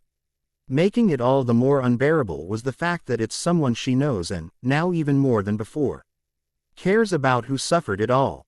She had read through their years in the academy, surprised by how many times she appeared, only slightly put off by the fact that it was usually as comic relief, since Naruto obviously found her and Sakura's attempts to capture Sasuke's attention hilarious. It only settled her down to know that Naruto thought Sasuke was crazy for harshly turning away such cute girls. Something he swears he'd never do. Reaching the part of their graduation, she found herself wondering if he'd explain how he managed to pass despite failing. She never imagined it all would turn out the way it did. To say that she was shocked is an understatement, but what was really shocking to her was the fact that she was absolutely furious after reading it. She had actually jumped to her feet, cussing out the traitor who was obviously Mizuki-sensei, only to begin cheering when Naruto let him have it. Then breaking down when Naruto confronted his sensei, whose identity blew her mind and which she still can't believe, as the thought of everything he's had to endure brought her to tears. It was only the sound of Sakura waking up, thanks to the noise she was making, that calmed her down. She looked into the half-awake eyes of her friend, trying to hide the sorrow she felt, but failed miserably as she saw the worried look in Sakura's eyes as she fully awoke. She explained to Sakura what she had read without telling her the big secret, telling her that it'd be better if she read it herself. She sat there watching Sakura as she did, and it broke her heart to see the various emotions that played across Sakura's features. When she was done, Sakura sat there silent for the longest time before she mumbles something that Ino hopes to never hear from her friend again. I'll kill them all, every last one of them. Sakura proceeded to cry her eyes out as she promised to kill anyone who so much as looked at Naruto the wrong way again. The scary thing was that Ino believed she'd do it, managing to calm her down. Ino was shocked when Sakura asked her to leave so that she could finish the book alone, agreeing to do so only after Sakura promised to find her when she finished it, no matter the time, and not to deliver the beating so many in this village so rightly deserved. That's what had led to her hoping to find her teammates and so far failing to do so. checking all of their known hangouts. She's all but given up as she passes an all too familiar ramen stand and instantly recognizes two of the patrons. "Hey, I've been looking all over for you too." When neither of Hem responds, she nearly loses it until someone taps her on the shoulder. Turning around, she finds herself looking at the owner of a pair of bushy brows and his female teammate. "Lee, Tenten, what are you?" Ino cuts herself short as Tenten holds up her copy of KNC. Smiling, Ino sits between Shikamaru and Tenten before asking, "How long have they been like that?" "Since we arrived, but Ayame-san says they've been like that since morning." Quote. Ino looks over to her teammates and shakes her head. Never has she seen them so captivated by anything other than food or clouds. And she's shocked to notice that there is only 3 empty bowls sitting before Choji. "So, up to what part are you guys?" Tenten and Lee both smile at her as Lee is the one to answer her question. "I and Bunban-chan have reached." Lee's silenced as he's bashed over the head with a copy of KNC. "What have I told you about that name?" "But," Tenten. "No buts, Lee, if I have to tell you again." Lee quickly nods his head in understanding as Tenten reaches for a scroll on her hip. Ino laughs at the display before something sinks in. "Bunban-chan." Sighing, Tenten replies with a smirk, "It's a long story, yellow flower." No giggles as she hears Tenten's explanation. She's surprised when she hears someone giggling with her. That definitely sounds like Naruto-kun. Ino turns to see Ayame standing behind the counter with a bright smile. Ino nods in agreement as Ayame asks for her order. "The usual, and have they really been like that since morning?" "Yep. Choji-kun actually didn't eat his first bowl as it had gotten cold." "What?" The sound of Ino's voice spreading throughout the area is greeted by stunned silence until it's broken by someone muttering, "Loud, troublesome woman." "And that's the first time he's complained since arriving." Ayame whispers to a fuming Ino. "Great. Anyway, what do you all think about you-know-what?" Ino's question causes everyone to freeze as they all look to Ayame and her father, who both smile, nodding, signaling that they know. With that known, they all sit there quiet, as their thoughts turn to the person and burden in question. A smile comes to all their faces, as someone finally speaks. "It's all too troublesome." Shikamaru begins, but Choji finishes, adding, "But that's Naruto for you." Laughter fills the stand, as the 5 chunin begin to read once more, each them glad to see the others taking it all so well, none more than Ino as her thoughts turn to her pink-haired rival.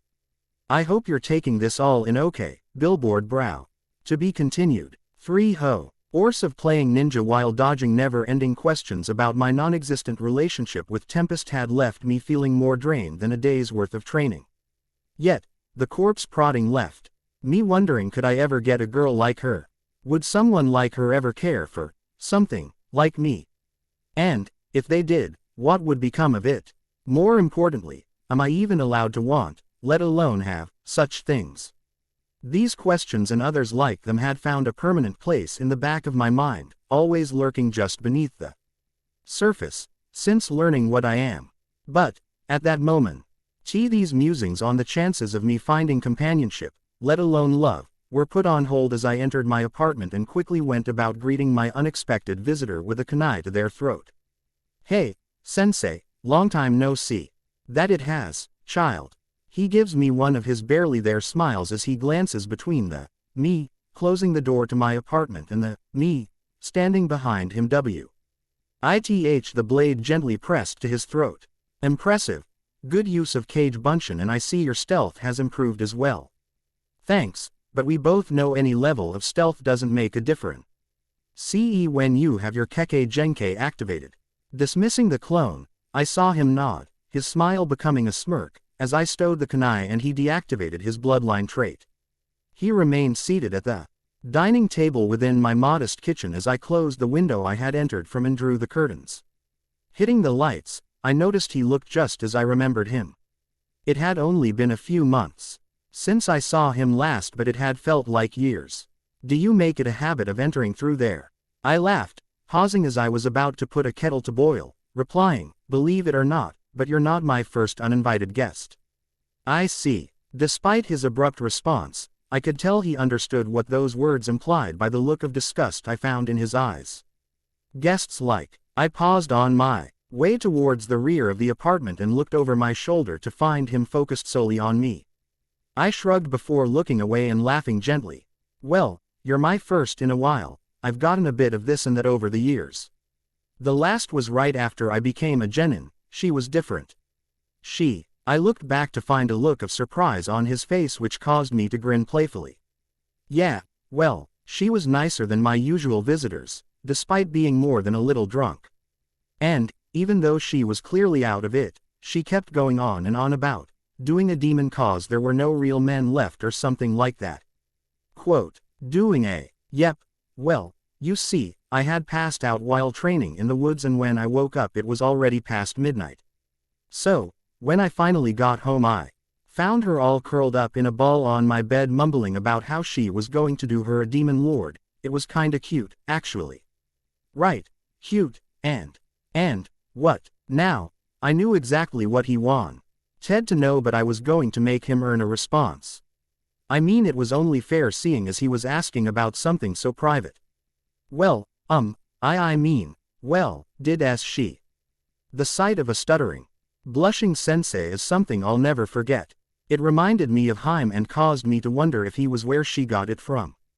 Nah, she slept the entire night away at the foot of my bed, or, at least that's where she began the night. Anyway, I could tell she meant me no real harm. Actually, I think she's had it just as bad as I have. I see. It took everything I had to not giggle like a fool at the blush on sensei's cheeks.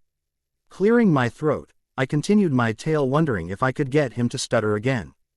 And, that morning, well, I couldn't wipe the smile off my face as I captured his full attention as I began to tell him of our fateful encounter. Oh God, my head. Opening her eyes, our home invader finds that she's nearly falling off the bed. Sliding away from the edge, she glances around at her surroundings as she comes to a stunning realization. This isn't my room, oh stuff. I didn't. No. Rolling over to face the opposite side of the bed, the woman Finn DS herself snuggled up against a blonde-haired, blue-eyed lump that's staring her straight in the eyes. Hey, last night was amazing. What? She shouts as she quickly tries to scurry away from her apparent conquest. Only to fall off the bed, landing in a tangled heap on the floor. Looking up from her spot on the floor, she finds a fully clothed, jumpsuit-clad Naruto laughing up a storm. Blushing fiercely, she manages to untangle herself from his blanket. Standing, she notices that Naruto's laughing has stopped and that he's staring at her intently with a major blush of his own. Wondering what he's looking at, she glances down at herself to find that she's only wearing a pair of panties and a smile. Smirking, she asks, like what you see.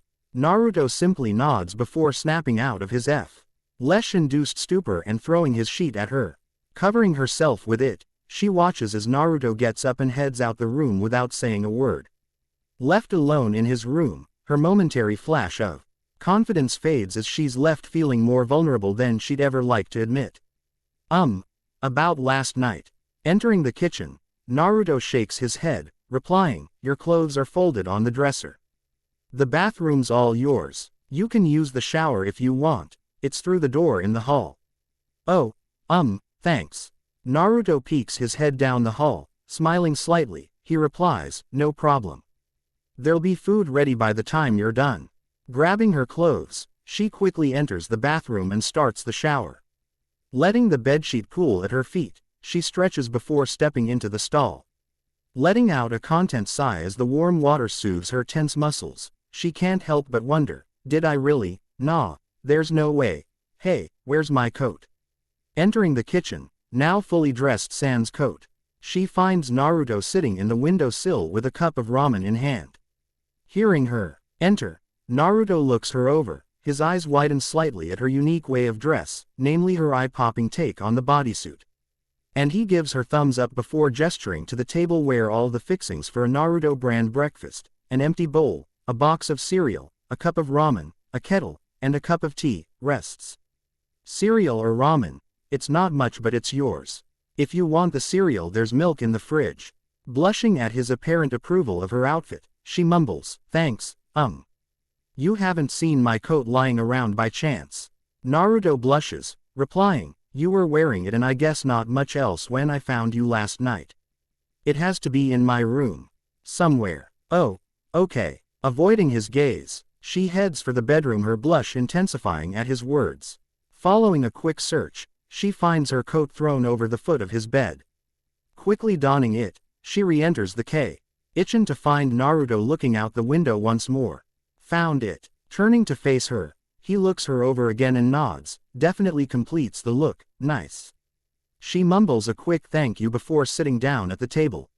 Looking around the room, she gets her first real look at it considering how out of it she was last night. She's surprised to find it impressively clean with only a few empty ramen cups lying around. Your tea's getting cold, and, if you're going to have that ramen you better start, that 3-minute wait's a killer. Laughing, she sips her tea before pouring the water from the kettle into her ramen cup. Glancing over her shoulder, she's surprised to find Naruto looking at her with something oddly close to a smile. About last night. Naruto cuts her off, saying, having second thoughts. Yeah, well, it's to be expected, I mean getting engaged is a big step. Engaged. She stares at him, unbelieving, as he stares right back before glancing to the table.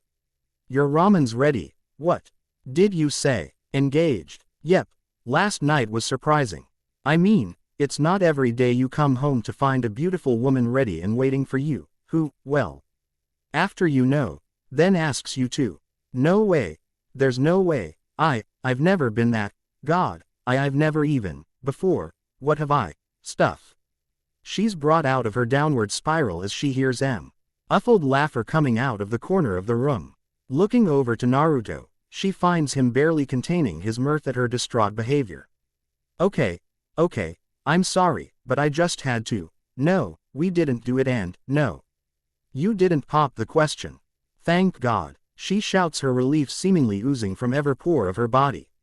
Frowning, as her reaction brings to surface insecurities that have surfaced in him recently. Naruto mumbles, quite loudly, excuse me, you're not exactly the catch of the day yourself. Oh, sorry, I didn't mean, hey, what's that supposed to mean? She shouts, jumping to her feet. Jumping to meet her stare. Naruto shouts, it means, who'd want to marry someone who'd get drunk enough to break into a genin's apartment mumbling about doing herself a demon. She stutters, dropping back into her seat at the table.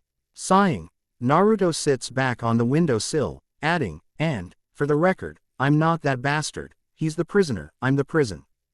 Got that, I know, sorry. About everything. So, I take that to mean you know about him and stuff. Yeah, for a little over a week now, it was definitely a shock. Not that it should have been considering everything. I'm sorry. Nah, it's not your fault. It's not like you're the one who shoved him in there. No, I meant about last night, and my reaction to the idea of. Oh, yeah, well, I'm not that you or I'd be all that thrilled to marry me either. Laughter fills the apartment, as they laugh at their predicament. It serves to loosen the atmosphere as they finish their meal in silence. As Naruto cleans up, she watches him move about the apartment as a smile takes its place upon her lips. So, what exactly led to last night's surprise visit? And, who the heck are you anyway? By the way, the name's Uzumaki Naruto. In case you didn't know. Her smile fading and her blush returning, she avoids his gaze, replying, I know your name, Naruto-kun. Well, let's just say yesterday always reminds me of a certain bastard and I usually spend it.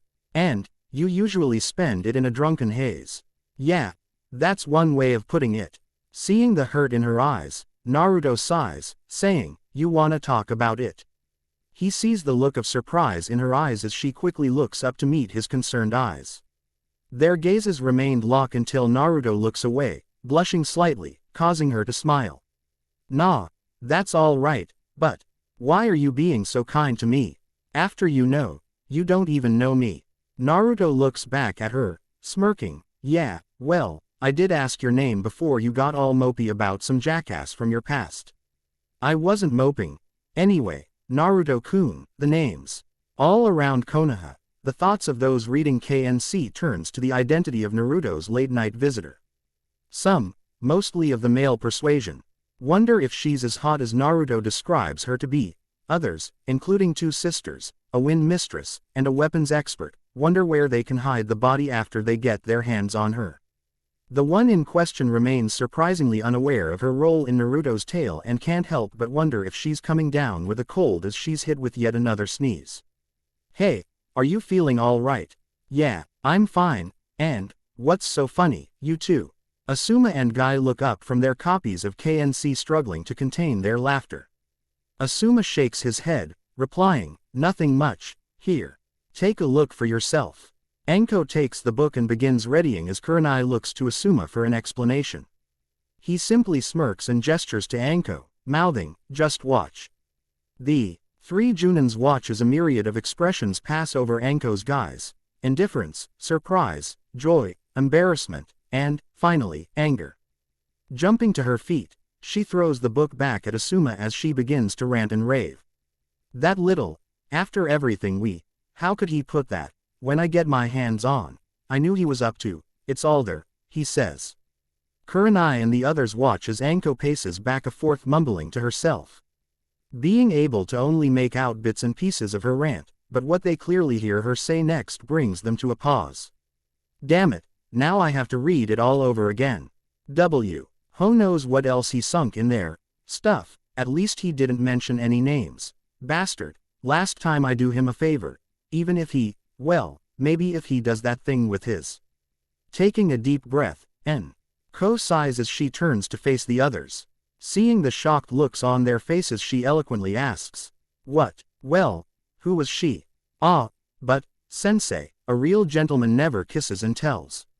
Laughing at sensei's shocked expression, I headed for my bedroom to the sound of his laughter before taking a quick shower. I re-emerged as the kettle finished boiling, clad in only a pair of sweatpants with a towel draped over my head. I noticed sensei raise an eyebrow at this, causing me to smirk, asking, "Like what you see?" The look of utter indignation that filled his face as I went about removing the kettle from the stove was priceless. Tea or ramen? To say that I was pleasantly surprised by his answer is putting it lightly. Let me just say this: there's no better way to shoot the stuff than over a cup of ramen with a friend. Ramen, beef, if you have it. It wasn't long before we were eating, a comfortable silence surrounding us. One only disturbed by my more than enthusiastic slurping, followed by a muffled laugh at my utter lack of table manners. Excuse me, I guess. No need for that, child, this is your home after all. It's quite quaint. I could only shake my head at sensei's attempt at sparing my feelings, but truth be told, for everything my home lacked, it was perfect for me. Not that I wouldn't like more, but beggars can't be choosers, as they say. Yeah, well, it ain't a clan compound, but it keeps the unwanted elements out, for the most part, and the heat in. So, I have few complaints. I meant no disrespect, child. Nah, it's all right. I was working on my 3rd cup when I noticed that sensei kept glancing at my bare chest, or more likely what rested just below it. Sighing, I asked, "Would you like to see it?" Now, what may sound like a simple question was in actuality a defining moment for me. Truth be told, what I was about to show sensei, I had never shown freely to anyone before, only old man Soul having seen it before him. He was actually the one who pointed out its existence to me, during our meeting following me and Chibi Haim's passing of sensei's final test. You see, knowing you're a vessel and saying you're a vessel is one thing. But having irrefutable proof appearing on your body is something else entirely. It defines you, stating without a shadow of a doubt that you're different. Now, you may be asking yourself, what about those marks on his face? Well, those can be passed off as nothing more than ordinary birthmarks, as I've seen weirder ones on demon-less people. Making this a show of extreme trust. Trust that I have for few people, and I could tell that sensei understood that as he answered simply with a grave nod of the head as he activated his Kekkei Genkei. Standing before him, I channeled a small amount of chakra, making the seal placed upon me become visible. It amazes me to no end how what seems to be nothing more than a bunch of squiggles and swirls manages to keep the frightening power of a 9th-level demon lord at bay. let alone contained within my very being. He deactivated his bloodline once more, signaling that he'd seen enough. Lowering my chakra output, the seal faded from my stomach as I took my seat again. Thank you for showing me. It's truly an impressive piece of work. Yeah, well, it does what it does. True enough. The silence reclaimed us. Finishing my 5th cup, I had finally had enough of Sensei's stalling. So, as I cleaned off the table and put out another pot of tea, I asked, "Well, are you going to tell me why you're here, or is it simply for the company?" He smirked at my sarcasm as I handed him a cup of tea. He thanked me before taking a sip. I caught him looking at me, as I took my seat again, with a look I had seen on few occasions, one I'd hoped to never see again. My sources tell me that in a week's time, you're going to be participating in the Chunin exam. Wow, considering Cyclops hasn't even mentioned them yet means that your sources must be well informed. Yes, they are, but that is not what I'm here to discuss with you. I figured that. So, what's up? It must be important if you're breaking the no contact part of our agreement. Seeing him stiffen slight at the mentioning of our agreement made me worry, as I would soon learn it was with good reason. I'm sorry, child, but I must ask something of you that will not seem fair while upsetting you greatly. Well, if you know all that, then simply don't ask it. Hiashi frowned, shaking his head. I would if I could, but I must ask this of you. You must refrain from using the Hakyokuken in any of its forms. Jumping to his feet, his chair falling over, Naruto was shocked, but more than that, he was furious. This was the last thing he expected, and he wouldn't let this happen without a fight. What? But you promised. You said that during the exam, I'd be able to show them, all of them, that I'm not a loser or a dead last. So, why? Give me one good reason. Hinata. Naruto flinches at the sound of her name. The tone with which Hiashi spoke nearly broke his resolve, but he wouldn't give in that easily. Yeah, what about her? She, along with the rest of this year's rookies, will also be entering. So, what, are you afraid I'd hurt her, that I'd hurt any of them? Is that what this is all about? Because you know I'd rather die than. I know, child, but that is one of the reasons. Truth is, you have only used the style in actual combat once, and quick to defend himself, Naruto stares Hiashi in the eye, explaining, that's not true, I used it on my C rank. I mean, it became an A- rank, but that's not the point. The point is that I used it freely and I've killed using the style. I've also used it without killing, so, did anyone see you using it? The harsh tone of Hiyashi's voice causes Naruto to momentarily falter, as he looks away, replying, no, Sasuke was presumed Kia, Sakura was guarding our client, and Kakashi-sensei was knocked out. Only what? Taking a calming breath, as he looks up at his sensei, Naruto continues, only Haku, a missing nin, and his master saw me use the style.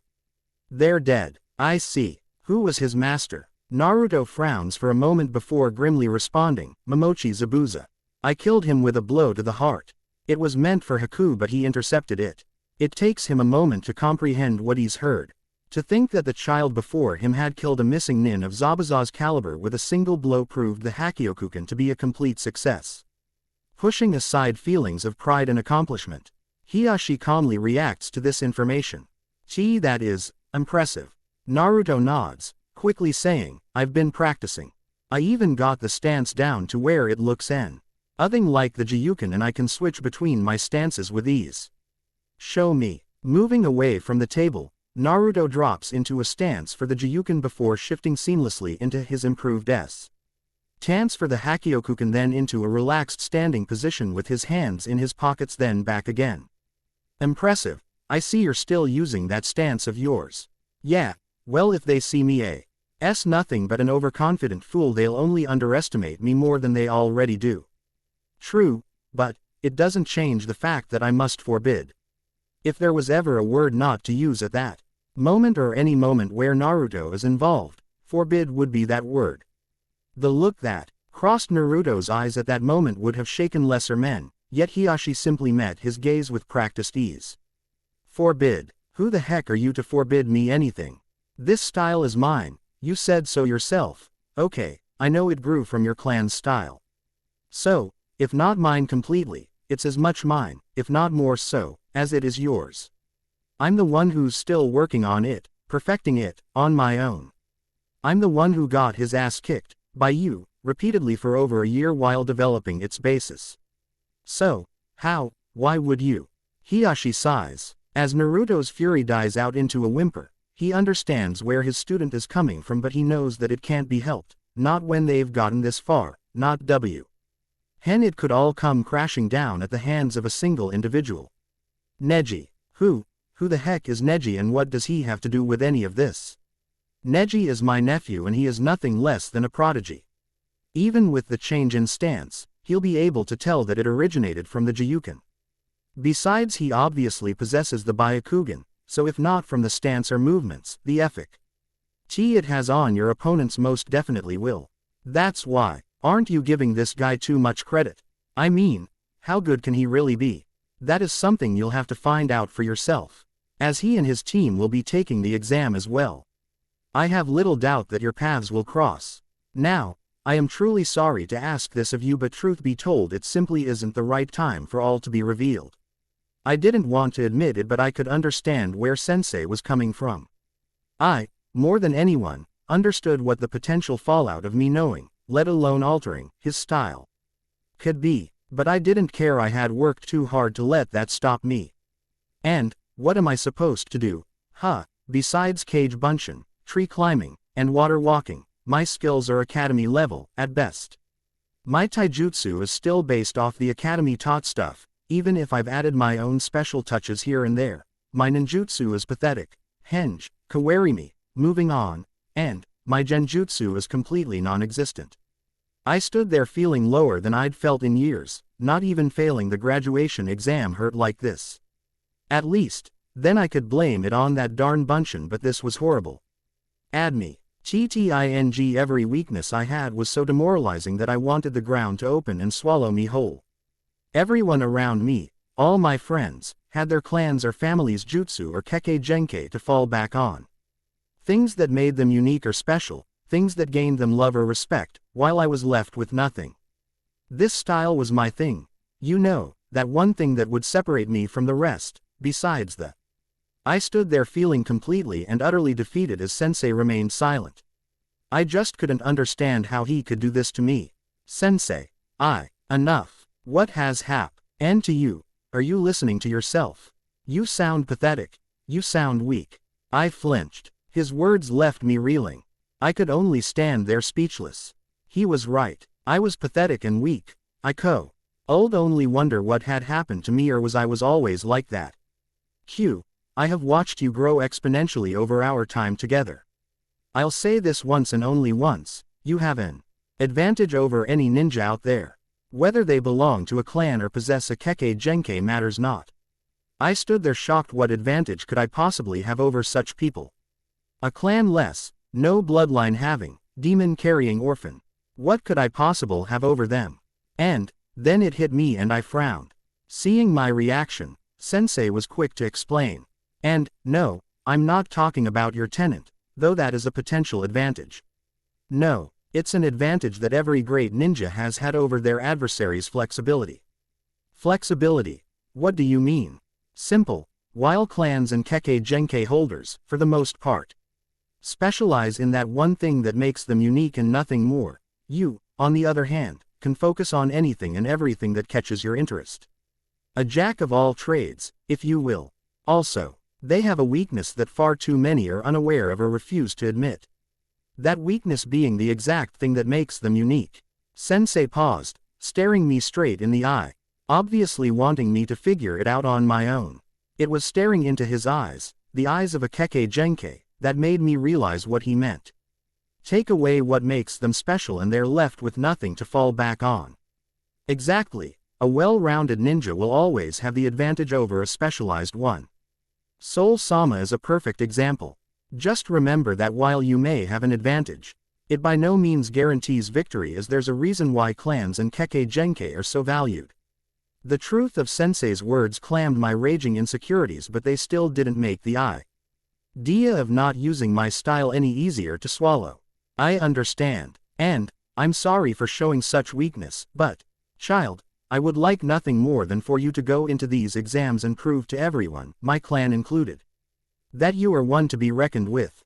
For you to use your style freely, showing this entire village what your hard work has wrought despite their ignorance and bigotry. But, alas, I cannot allow that to happen, at least, not in the way we would like. You have the skill, the knowledge, and the determination, embrace them, and make a name for yourself. And, like that, any argument I had was quieted. His words were true and they were honest. And, they left me more determined than ever to pass this exam and become a chunin. Bowing before him, I could tell the gesture surprised Sensei. I thanked him from the bottom of my heart for everything. Your gratitude is not necessary but appreciated. There is but one more thing I must ask of you before I take my leave. The look on my face must have been obvious, as Sensei laughed, saying, "Do not worry, it's nothing like the last request."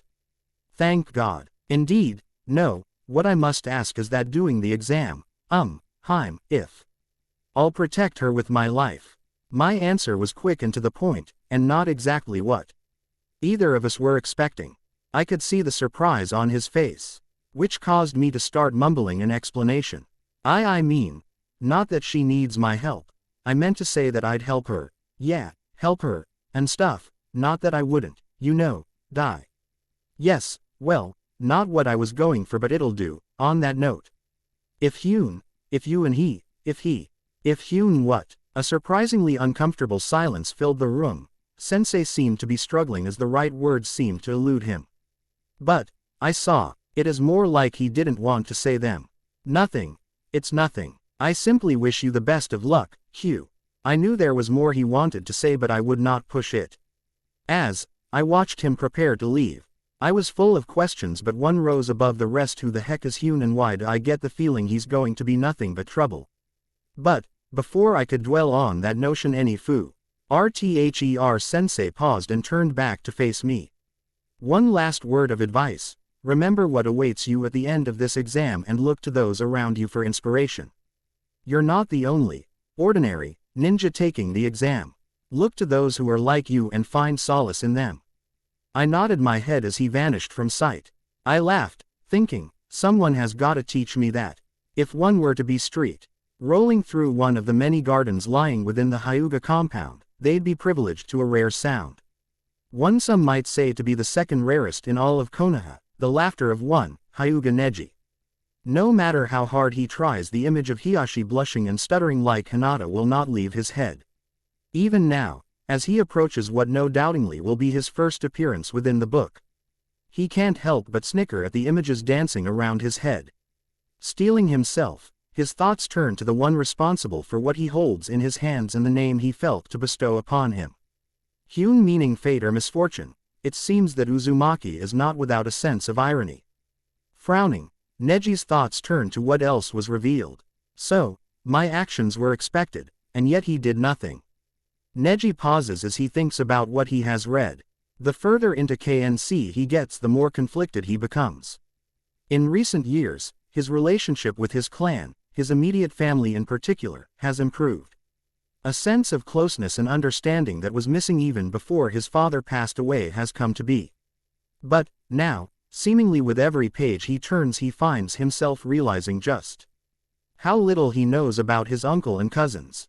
It's left him feeling odd as feelings that he's unaccustomed to, yet feel oddly familiar, have taken a hold of him.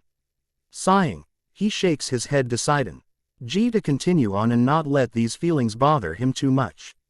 He figures they'll go away eventually, not realizing just how wrong he is.